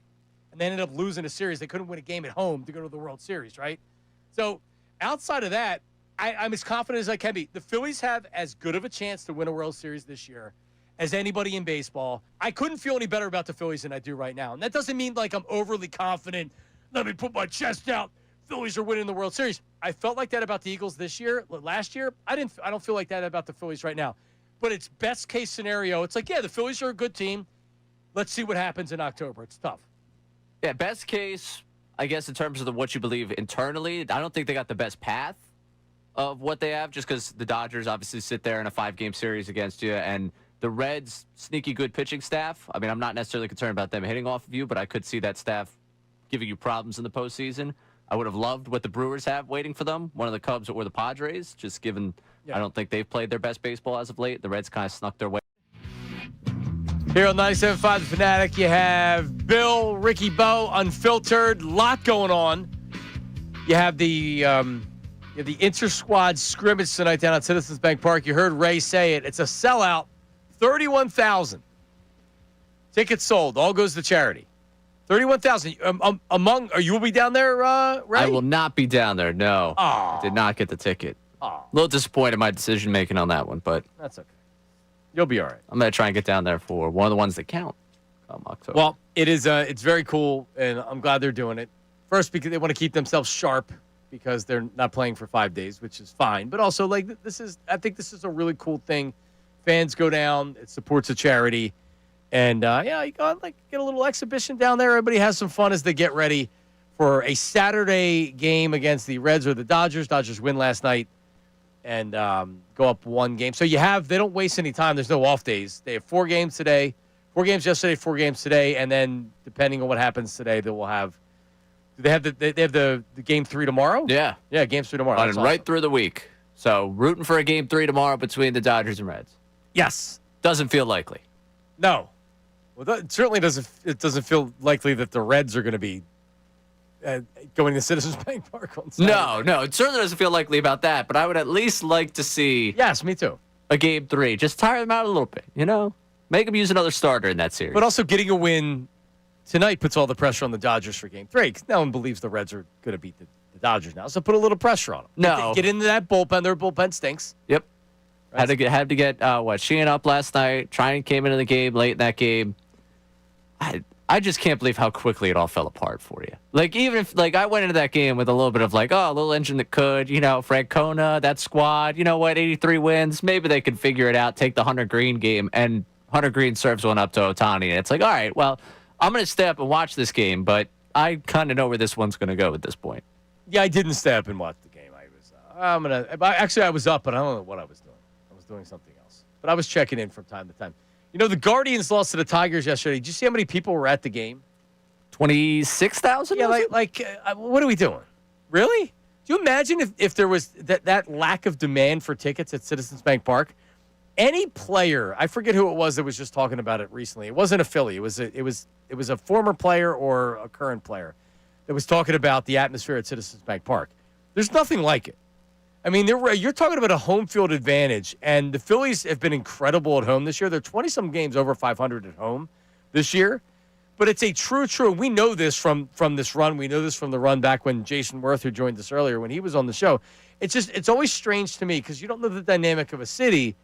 It was strange to me when I saw that it's it's not like teams that are in the playoffs for so many years in a row. And it's okay, the divisional round gets boring after being in the playoffs for 10 years in a row. I know Cleveland has had some success recently being in the playoffs, but not like that, right? Well, the stretch to just get back there and win the division. The fact that you're hosting that was such a mind-numbingly, insane thing over the last month that you were able to make that run. How are you not excited to get out there? You would think people would be going nuts. Right. Thinking, we got them. We won the division. We have 3 games at home against Detroit. Let's go. Right now, we're debating when it comes to Cleveland whether it should be Sanders, Gabriel, or Flacco. It's not like you have a ton else there that you're going to spend your money on sports-wise. The Cavs are coming up, sure, but that's in a little while.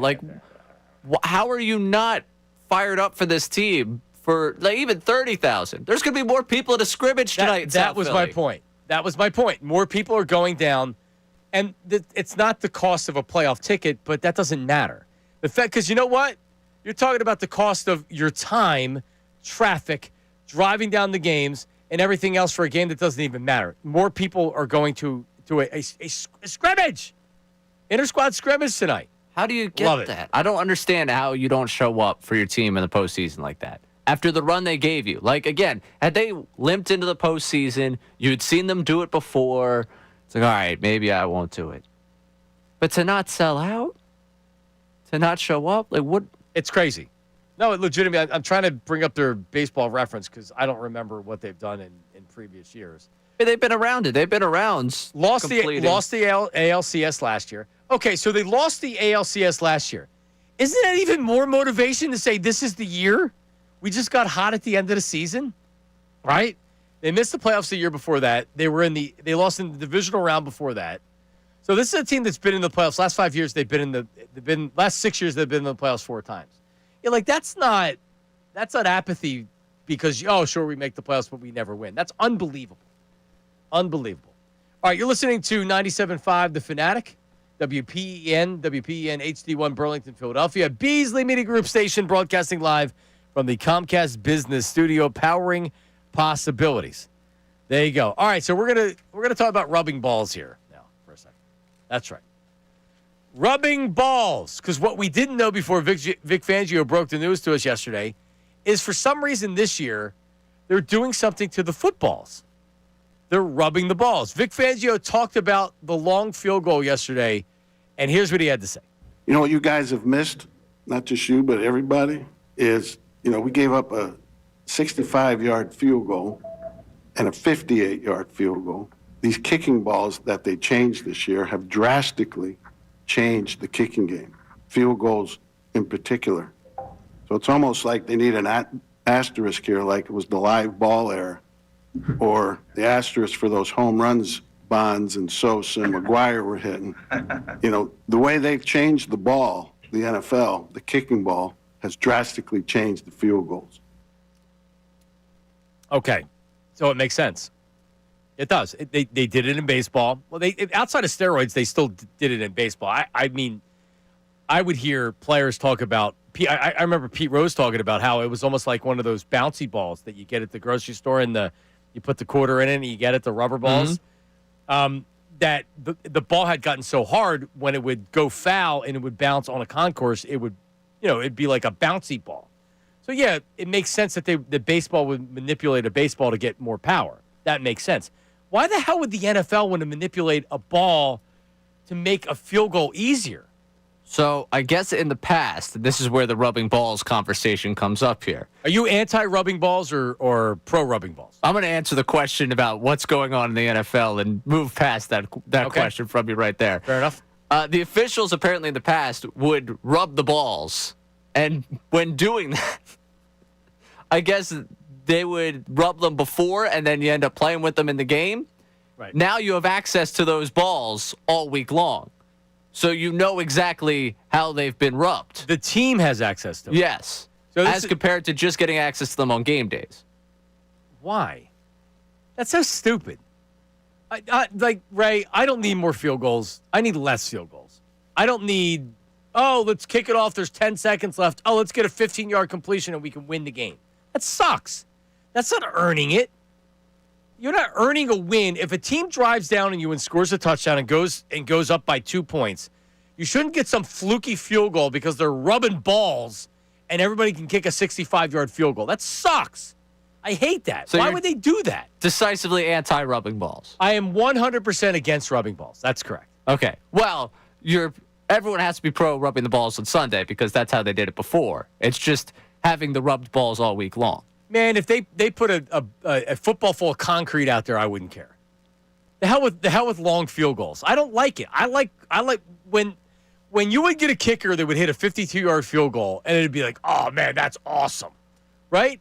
If you can't hit a 50-yard field goal now in the NFL, that's a routine kick. Would you agree? Oh yeah, we were complaining last year. Elliott was 1 for 7. The one he made from 50 was at 50.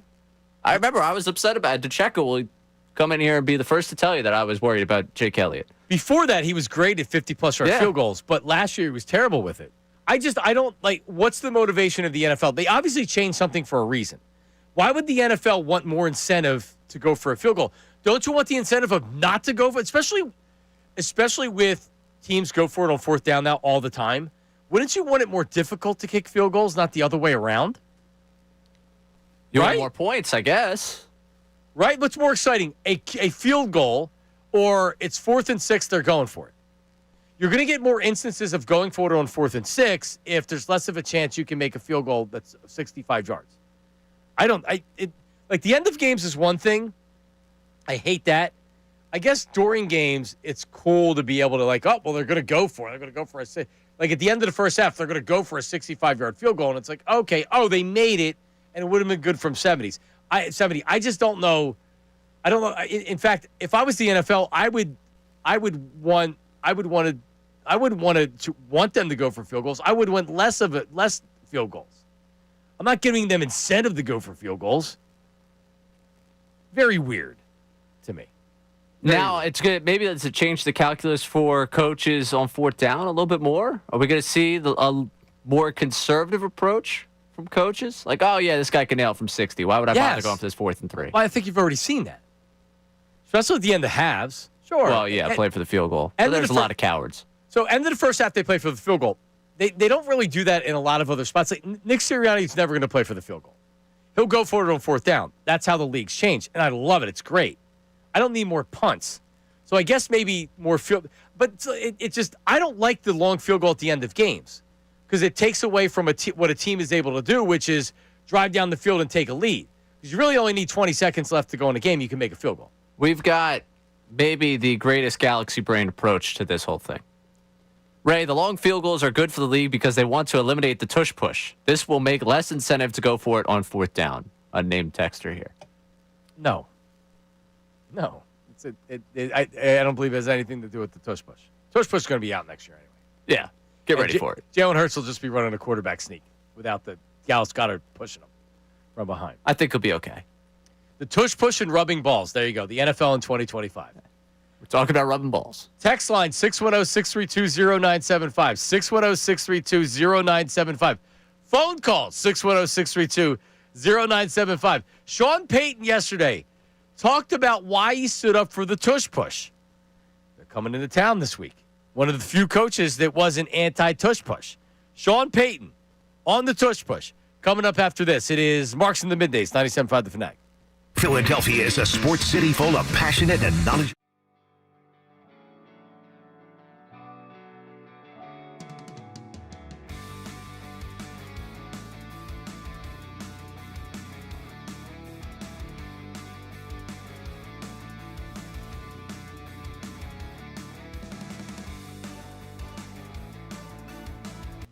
Yesterday against the Bucs, and this is what I think people aren't talking about enough from yesterday because everybody just wants to point the finger and say the offense sucks, Kevin Patullo sucks, all right? That is a very difficult place to win. The Eagles know that. The Tampa Bay Buccaneers are among the best 6 to 8 teams in the NFL, and they are a physical, and they are a good team. That is a playoff team. And that is a team that wants to go blow to blow, blow for blow with you. And they're not afraid to do that. And they very easily could have packed it in. They didn't. And they came out swinging in the second half. The Eagles' game plan and their offense in the first half yesterday, they came out, they were awesome. They had the umbrellas, the shades, or whatever they had. They were prepared because they saw what happened in previous years. And they said, we're not going to go down there. We're not going to let that happen again. Very smart by the Eagles to go down there and what they did. And you know what happened? In the second half, the Bucs made adjustments, and the Eagles, I think, were slow to adjust offensively, and it just seemed like that they were exhausted.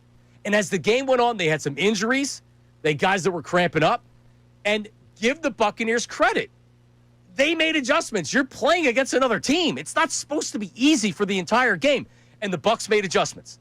And they came out, and they really gave it to the Eagles in the second half. A couple fluky long plays, but still.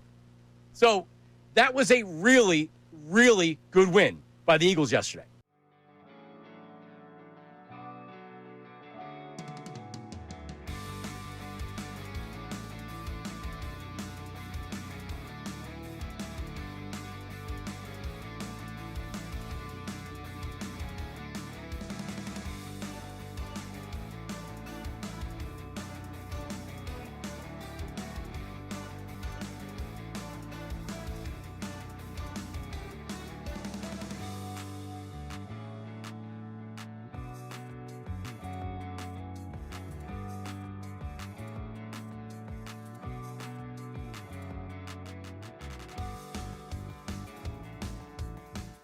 Philly fans, you are the best sports fans in the world. You're not stupid, so why should you have to hear outlandish takes that make you shake your head? You shouldn't. That's why Unfiltered is the show for you. Each afternoon from 2 to 6, we only bring you honest opinions and analysis. We may not agree all the time, but what you hear is what we genuinely believe. It's not some rage bait to try to spark conversation. So make the switch to Unfiltered with me, Bill Colarulo, my man Ricky Bo, and Silvana Kelleher.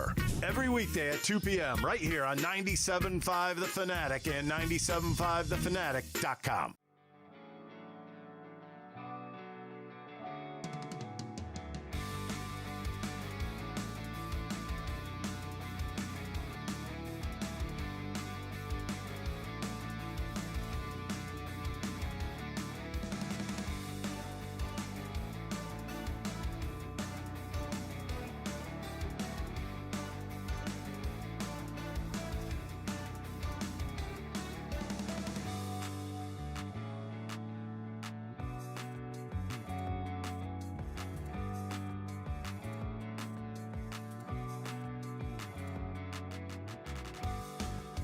In favor of the reason I stood up in favor of is pretty simple. If the powers to be don't want it for aesthetic reasons or competitive reasons, or it's hard to officiate, etc. But I've been involved in those meetings for a long time, and when all of a sudden health and safety was pulled into that, which might be the safest play in football, my nose kind of went up. And so, look, it's a quarterback sneak. Sean Payton talking about the tush push, and he's right. The BS meter went up. Like, this is the NFL is notorious for saying, we're going to tell you this, and you're not going to question it, and then we're not going to comment on it anymore. So when they came out with the, oh, well, it's dangerous, we're worried about the health and safety of the players, and then it's like, but the data shows nothing. And then you had, well, sometimes you have to get in front of something before it happens because it potentially could be injury. Could have injury. And by the way, just so everybody knows, if I was the NFL, I probably wouldn't like the tush push either. And I think it's really intriguing, but there are a lot of people that are like, well, it's not really intriguing at all. And what happened last year in the NFC Championship game with Washington, how they were just kept jumping over the pile. I mean, that's really where the main problem is. Because if teams, especially in a game like that, it's where you're going home or you're going to the Super Bowl, and if you're going to go home, well, why wouldn't you jump off sides? Half the distance to the goal from the 1 yard line or the half yard line's half the distance to the goal. It doesn't matter. So if you can't stop them, if you get lucky on one play where you're diving over the pile or something, it's worth it. So at some point, it's going to be gone. But it really, really bothers me, and it sounds like it did with Sean Payton as well, that being jammed down my throat was, oh, it's because we're worried about the players' safety and health. Oh, shut up. No, you're not. It's funny, though. I listened to that in a different way than I think a lot of people did. A lot of people are like, Sean Payton, an ally of us. We love him. Good stuff. Way to protect the tush push. I listened to that, and I was like, oh, all right. So this upcoming year, he's going to vote against it.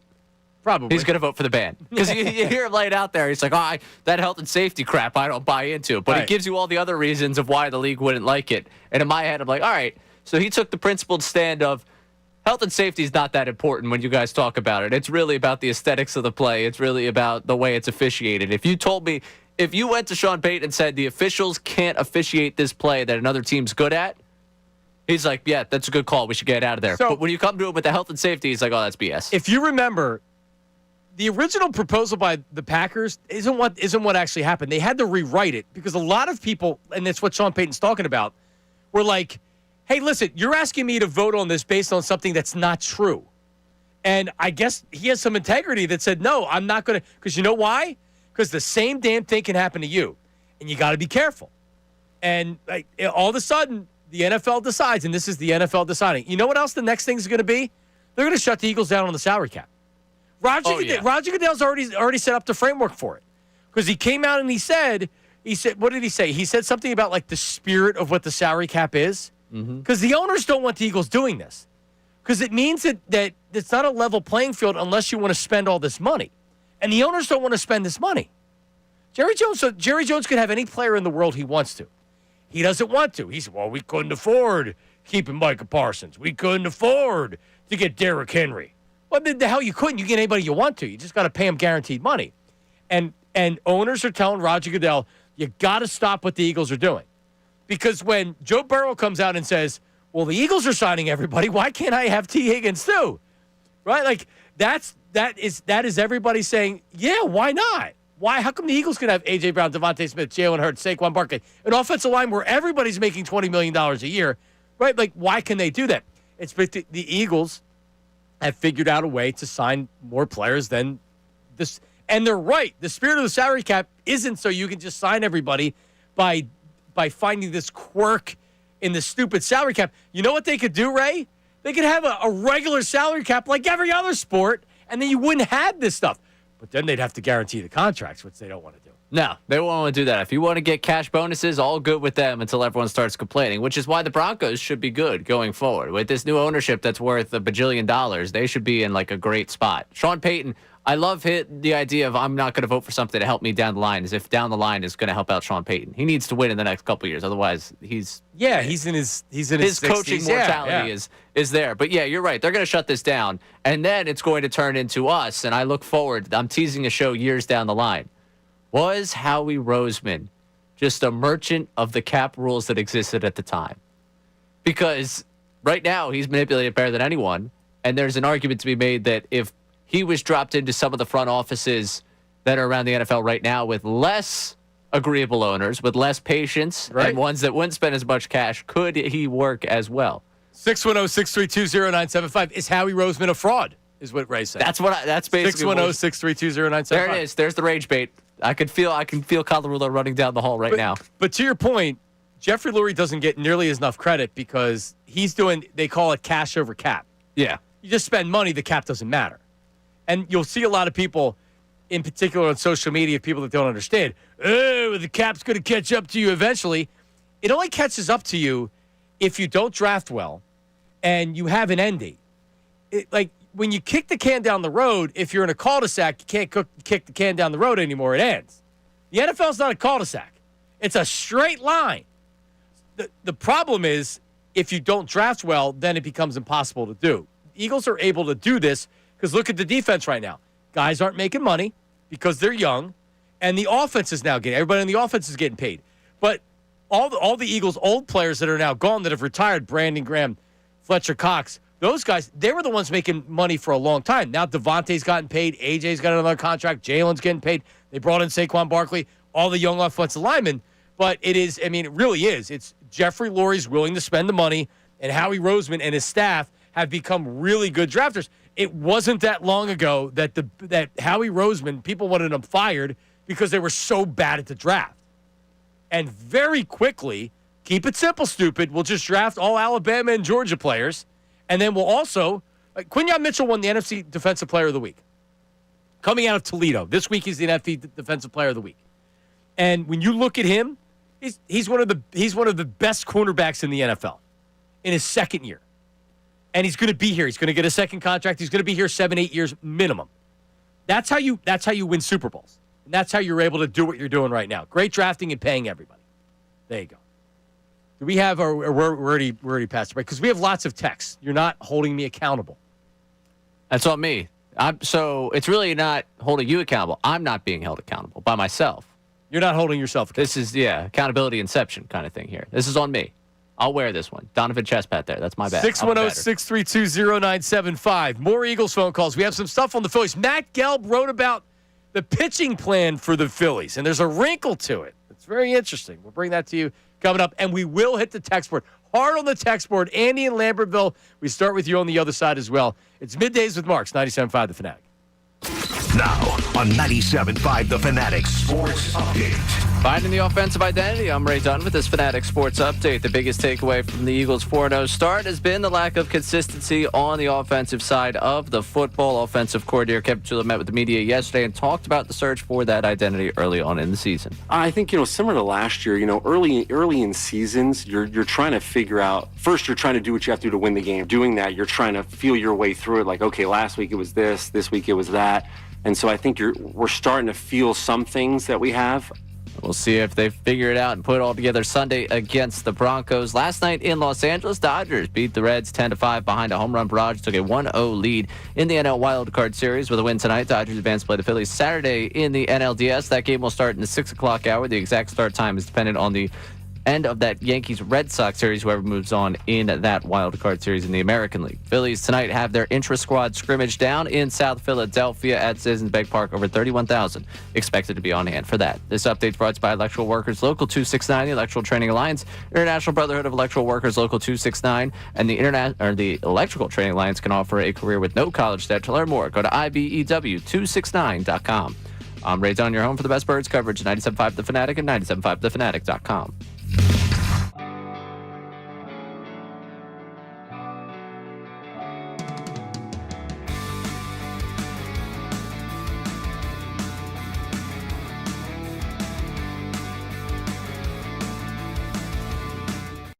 Well, I'm going to ask you is that I know the amount of people you talk to around the NFL, and I know from the conversations that have been had about this on NFL Live and others, any speculation as to who he's talking about?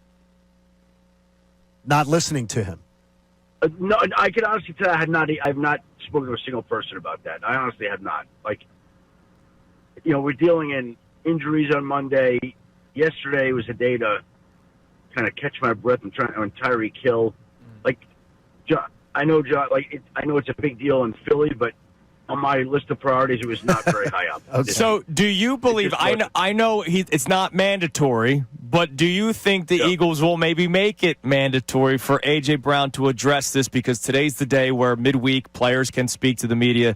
Do you believe it will be A.J. Brown Day, and do you believe the Eagles will make it be A.J. Brown Day? Here's what I would say to that. A.J. Brown's a big boy. He can tweet what he wants and he can say what he wants. I don't think you make him do anything. If he wants to talk, he can talk. If he doesn't want to talk, he doesn't want to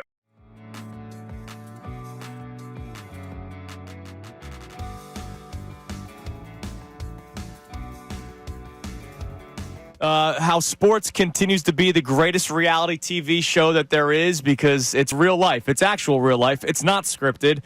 And then guys go on social media after hard-fought wins.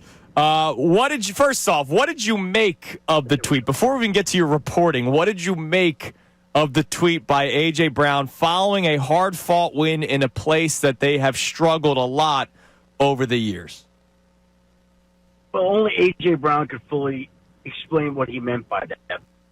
You tweet something like that after a game and after you win and after you go to 4-0, I think you invite a lot of scrutiny and questions as to what you meant by it. It certainly seems like he's not happy with his production or role in the offense right now. But if you look at it, you look at the tape, they targeted him 9 times. It wasn't like they didn't throw him the football. They did. He's just not producing at the level to which he's accustomed. Something similar happened last year.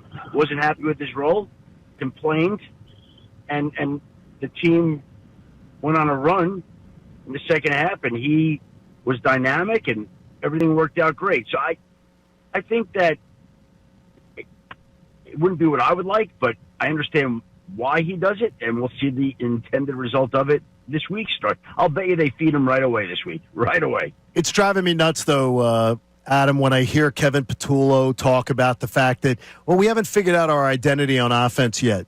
They're the Super Bowl champs with arguably the best offensive toolbox that any team has in the NFL when you look at skill, talent, quarterback, offensive line.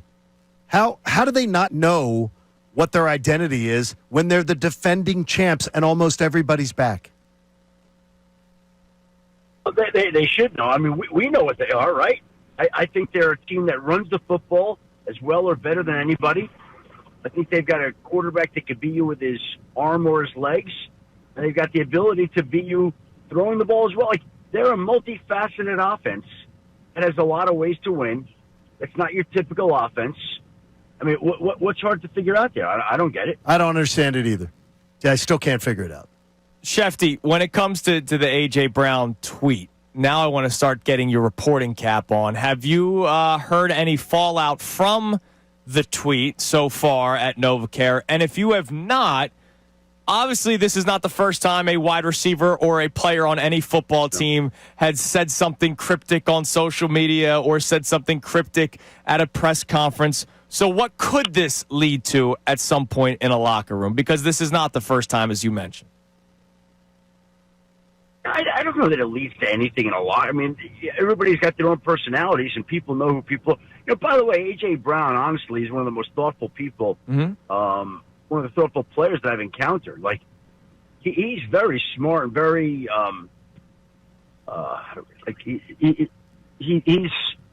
the guy. Just I have found him to be highly intelligent. Marks, unfiltered. Colarulo, Ricky Metallico coming up top of the hour. Can we he's got another Schmedium shirt on today. I know Bill is jacked, in very good shape, but if he wore a proper size, maybe he wouldn't look like he's showing off as much as he is. Just saying. He should. We've been trying to tell him this for over a year at this point. Hopefully you can get through to him. I'm hoping someone can. Probably not.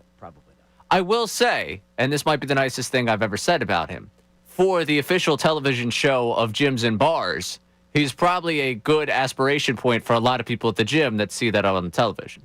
Like, oh yeah, that makes sense. I'm pumping some iron. I'm on the squat machine. Like, I see it. The gym I go to, sick brag, I go to the gym. But the gym I go to, I'll see it popping on the television. Like, oh look, there he is, Billy C. And that, honestly, it's more because I want to fight him that I'm pushing to go harder there and really work out. It's more that than it is I want to be like Bill. Right. You're working out specifically. Like, in your head, there's a picture of Colarulo with a nasty look on his face. And, like, when you're bench pressing or you're doing bicep curls, that's what's in your head. It's exactly. I'm going to fight that guy at some point. You're funny. All right, Philly stuff in a second. You're going to have to give me that. You're going to have to give me that, Rick, because I don't know it. Let's go to Andy. Andy in Lambertville. Andy, go ahead. How are you? Hey, how you guys doing this afternoon? Andy, how are you, buddy? I'm doing well. Hey, Johnny, I just want to congratulate on your new show.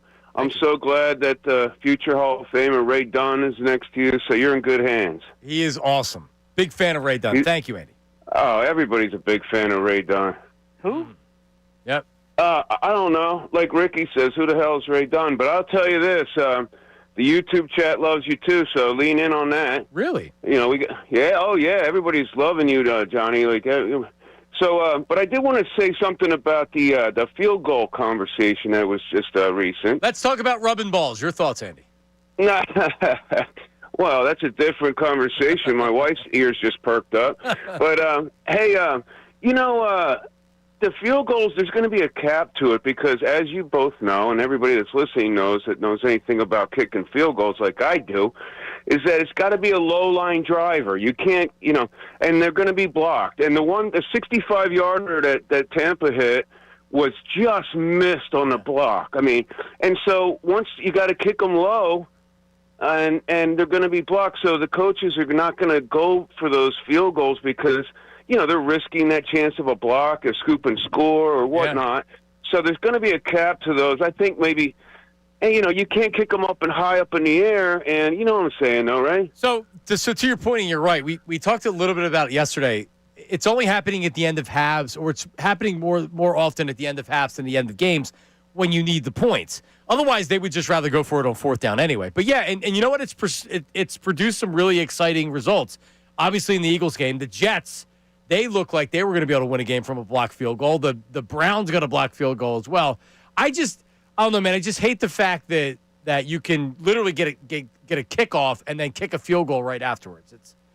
And I agree with you, by the way. I'm in agreement. But I always thought, like, even back in the day, I was thinking, like, because I've been out on the high school fields, and my brother and I, we mess around. Oh, you think you can make a 35-yard field goal, like. Right. And, of course, it's not in front of 100,000 people or whatever. But my thing is that I always wondered, because I watch some soccer now and again, and these guys, I'm like, why can't they kick? Like, you see a goalie, he catches it, and he punts it. I'm like, why don't they get a soccer player? They could kick 70-yard field goals. But the fact is you got to kick them low, and they're going to get blocked.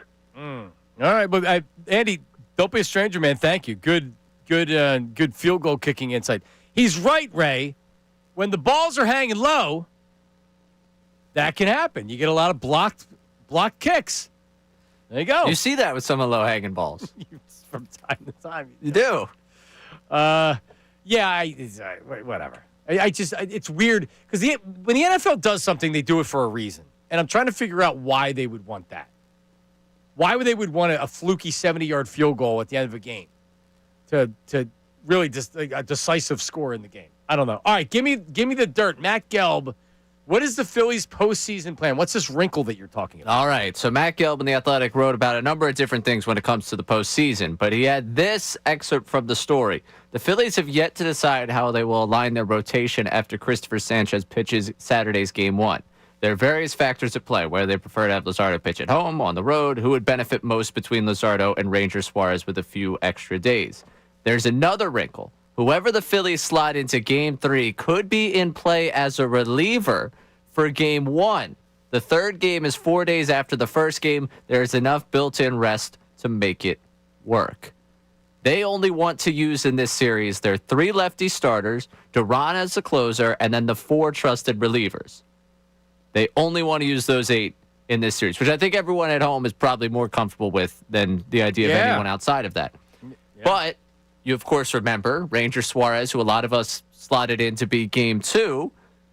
You remember him closing out the 2022 pennant. Could he be in play out of the bullpen in Game 1 for you against the Dodgers? So do you make him the Game 3 starter because you want to use him out of the bullpen? And he's shown he's very effective out of the bullpen. Like, if there's one guy I would not want Luzardo coming in with runners on base in the 4th or the 5th inning. I want Ranger Suarez coming in, needing a strikeout, needing to get out of an inning, coming in some middle innings. Honestly, it makes sense. It does. That is a different wrinkle that I hadn't thought about. But that also means Luzardo would be starting Game 2.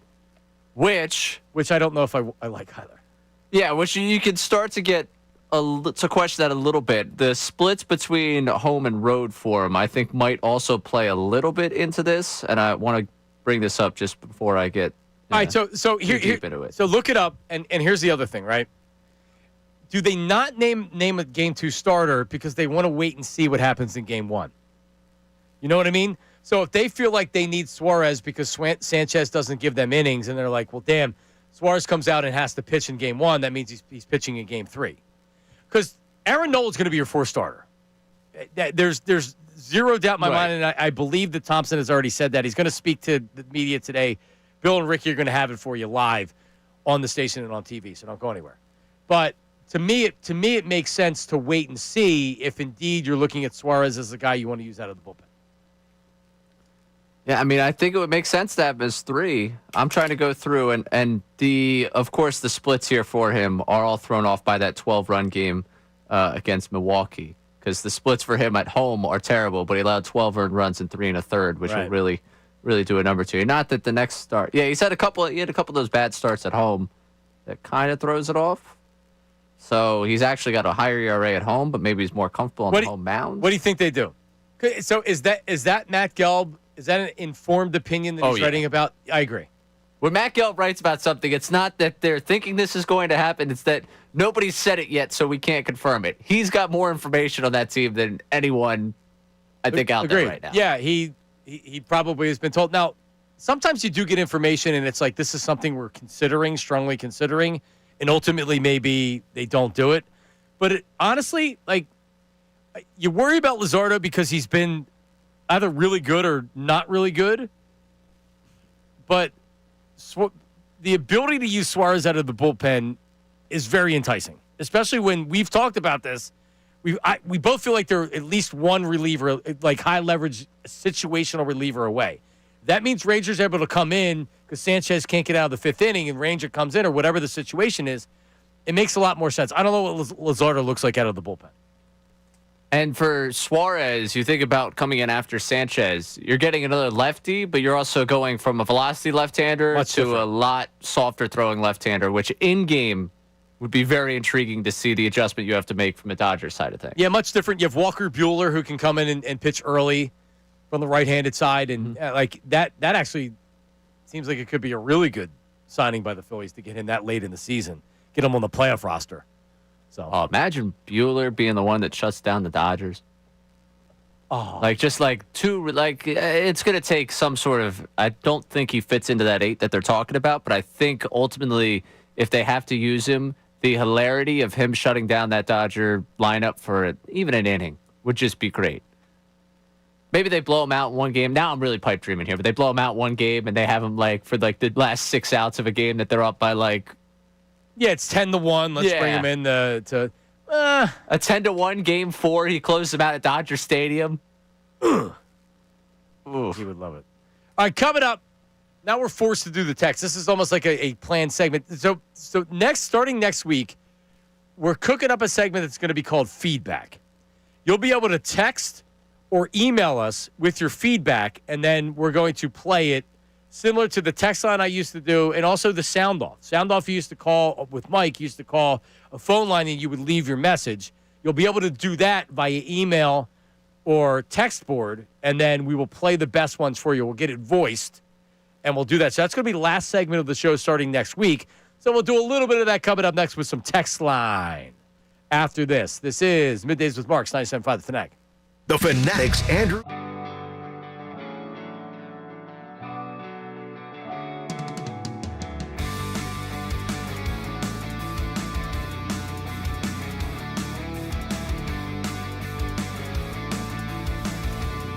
It's been less than, I don't want to say impressive, but like it leaves you wanting more. It leaves you wanting more of the offense. It leaves you with the defense saying, yeah, they're not really getting to the quarterback. I would have to look at it and say, this is actually the best case scenario for where the Eagles are. The Eagles could possibly start the season. They haven't lost the game, and the players, the coaches, the fans, I don't think there's anybody that's associated with the Eagles right now that feels like they're playing great football. And they don't think that they don't have to play better if they're going to win another Super Bowl. So guess what? They're not satisfied. I'm not satisfied as a fan. The coaches sure as hell aren't satisfied, offensively and defensively. And the players can't be satisfied as well. And they're 4-0. And by the way, they're the best team in the NFL. And I don't think it's particularly close.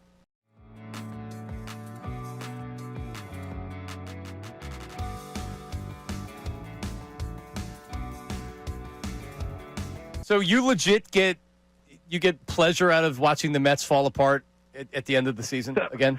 I mean, doesn't everybody? I think it's funny. It's something to laugh about. But, I mean, when you play in the NL East for 10 years and you got to listen to Mets fans, for that whole time, and now in horse racing up at Saratoga, they still like to run their mouths. So it still brings me joy to laugh at them. Yeah, Jason, those times looking back where it's not often the Mets and the Phillies are good at the same time, right? And you experienced a little bit of that in the early portion. And those fans come down and they invade Citizens Bank Park, and they are so loud and obnoxious. And that was the beginning. We hadn't seen championship baseball in Philly since the 80s.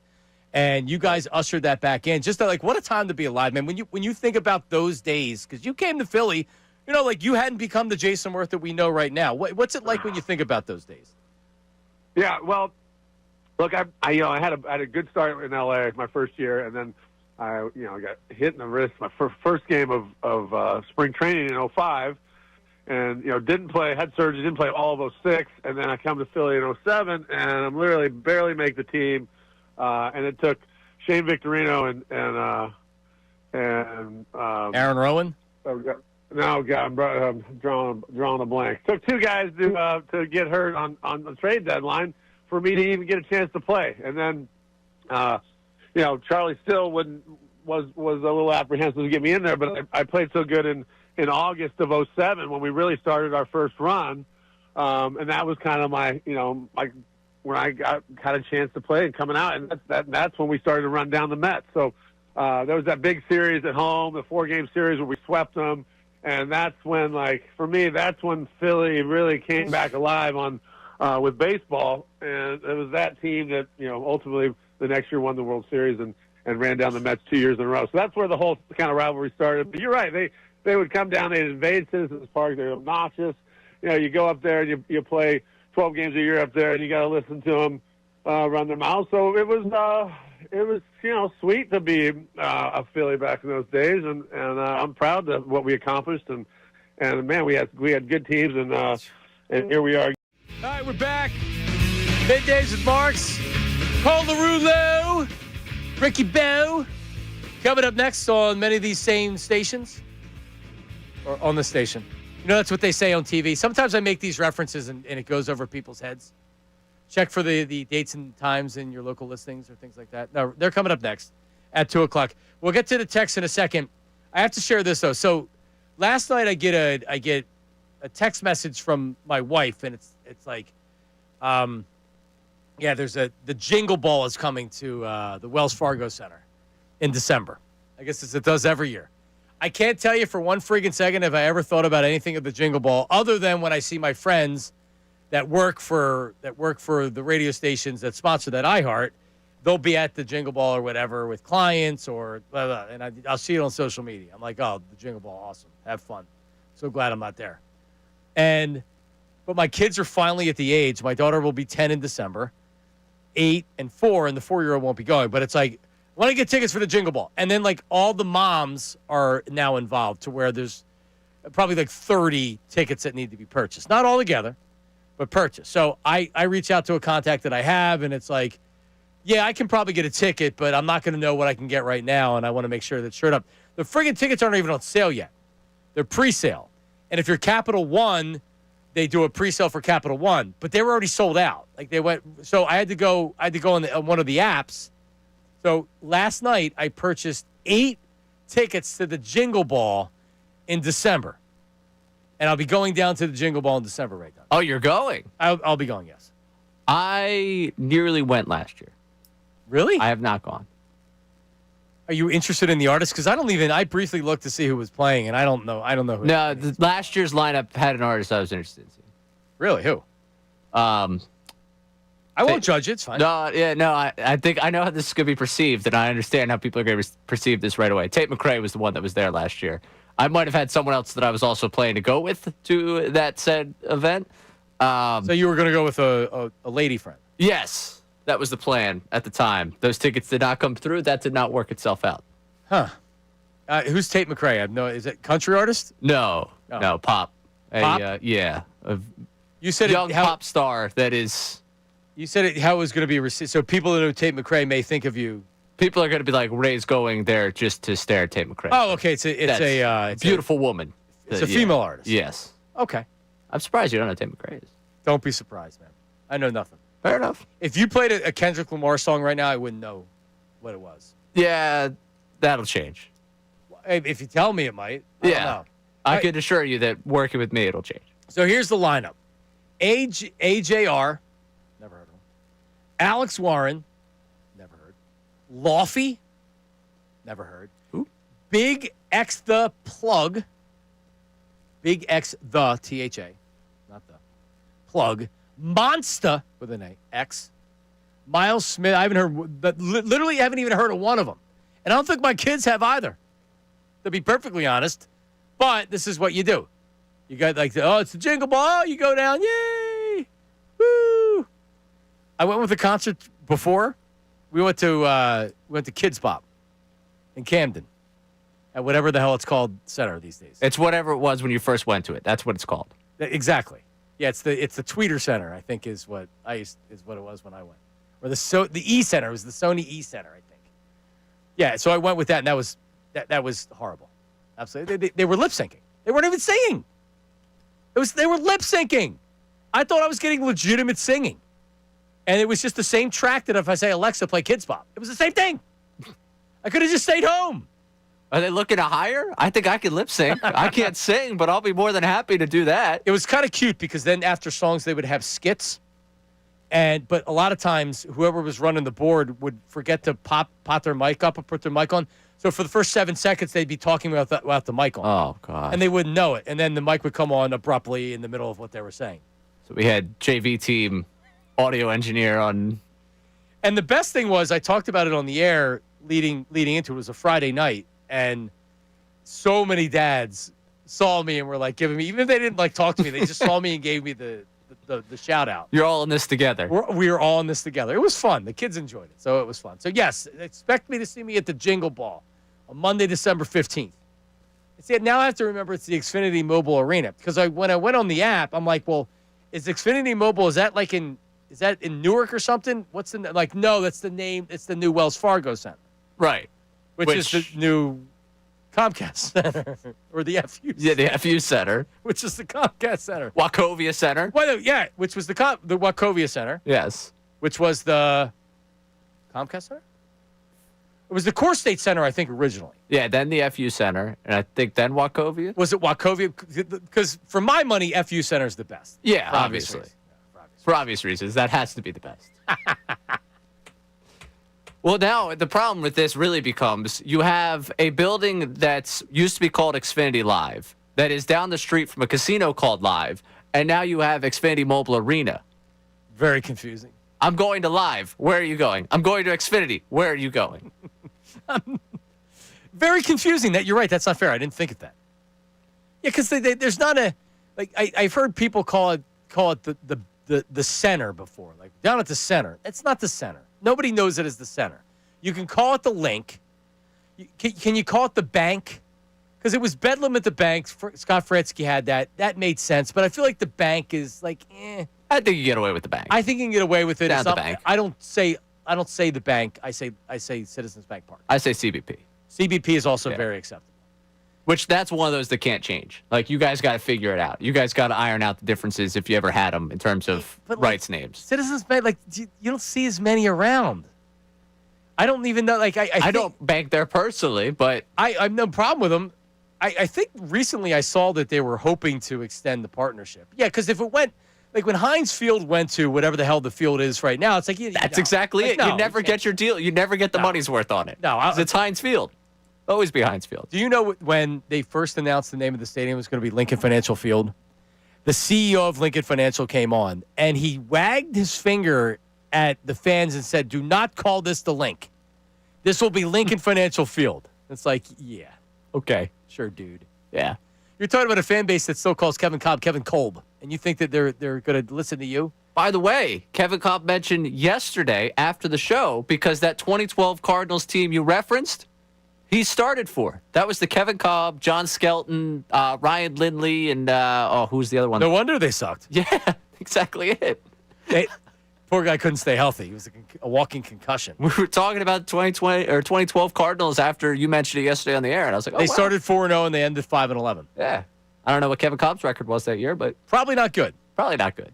All right, we promised text. Give me some text, damn it. I think this is the first time I've ever been sexually harassed on our text line. We talked yesterday about the OnlyFans account and how I could potentially make money doing that. Yep. Going back to the banana conversation, there's a texter that was interested in OnlyFans content of banana eating, shall we say this way. Wow. Yeah. First time texter. What if you did a combination Feet Finder OnlyFans with you're eating a banana with your feet? I don't know. I don't want. We'll try that tomorrow. Let me text Scott and see what he says about Sounds that. Good. We have someone that also with the banana conversation said that this is Jay from Drexel. Marks is already rage baiting us. Standalone bananas are freaking great. We go through a lot of bananas at home. Well, you're weird and you're not like a normal person. Because what we're talking about is a standalone banana nobody eats or enjoys. If you're eating it, it's because you just need to put something in your stomach. I literally was gagging trying to eat a banana. And I was trying to chew it. I just couldn't get it. Put honey on it. And I was literally almost throwing up. Another texter here. Got to agree with Johnny on this one. I'll bring a banana to work every day, and I just eat it because I'm always on the go and need something to fill the gap. I don't think it's necessarily good. It's just convenient. Right. Yeah, I eat a lot of stuff that's not with me and food. I don't need something good. I just need something that I can eat. And like legit, I can for dinner, like turkey sandwich, I buy frozen stuff. You know what? And it's a shame because I can't make it to the microwave in time. I love the lean cuisines. I do all the lean cuisines. Love them. I like a good frozen meal. I mean, for me, it makes sense. Ton of sodium, some other chemicals. They're good. Yeah. For the actual sports text that we've gotten today, Oh. Terrence in Wilmington, I'm talking about the offensive defensive lines. Defensive line last year, Brandon Graham was the best player on that side of the football. And look at the offensive line, their mentality, where they were the best, they were the most physical, we're going to run the ball. You don't see that right now. They're not wearing you down the way they did before. And right now, they do not look healthy. Yeah, Terrence, it's great. It's an absolute great text, and you're right. It also, so that leads us to this week. The Broncos lead the NFL in sacks, quarterback hits, and pressure rate in the first 4 weeks. So right now where you're kind of struggling and you're trying to get healthy on the offensive line, not a great time to match up against the Broncos. All right, what else you got? All right, we got Sean from Cinnaminson here. Phillies have enough pitching to win and to get to the series. I think my worries, and many people worries, this offense, will it do enough to win? Will they hit? Will they be ice cold? The only other worry is Thompson handling of the pitching, taking guys out at the right time. You need to bring in the correct guys to get you what you need. I agree. Yeah, I don't have great confidence in Rob Thompson managing the bullpen. It's you saw with Aaron Boone last night. If it doesn't work, it means that you're wrong as a manager. If it works, nobody says anything. You don't get lauded for taking your starter out if the reliever comes in and goes 1, 2, 3. But if it doesn't work, then it blows up in your face. It blew up in his face last night. So I don't have a ton of confidence. The one thing with Rob, afterwards he admits when I probably shouldn't have done this or I probably should have done this. Like, because in hindsight, it didn't work. Of course you should look at it and it didn't work. I don't know. Albert Pujols believed to be the next manager of the Angels. Which I could go on a whole long thing why I don't like him. But well, why don't you do 10 seconds on why you don't like him? The man was definitely juicing at the end of his career, and you can't convince me otherwise. They said, we're done. No more steroid tests for you. All of a sudden, this guy who couldn't hit a baseball for years was just launching baseballs out of the stadium.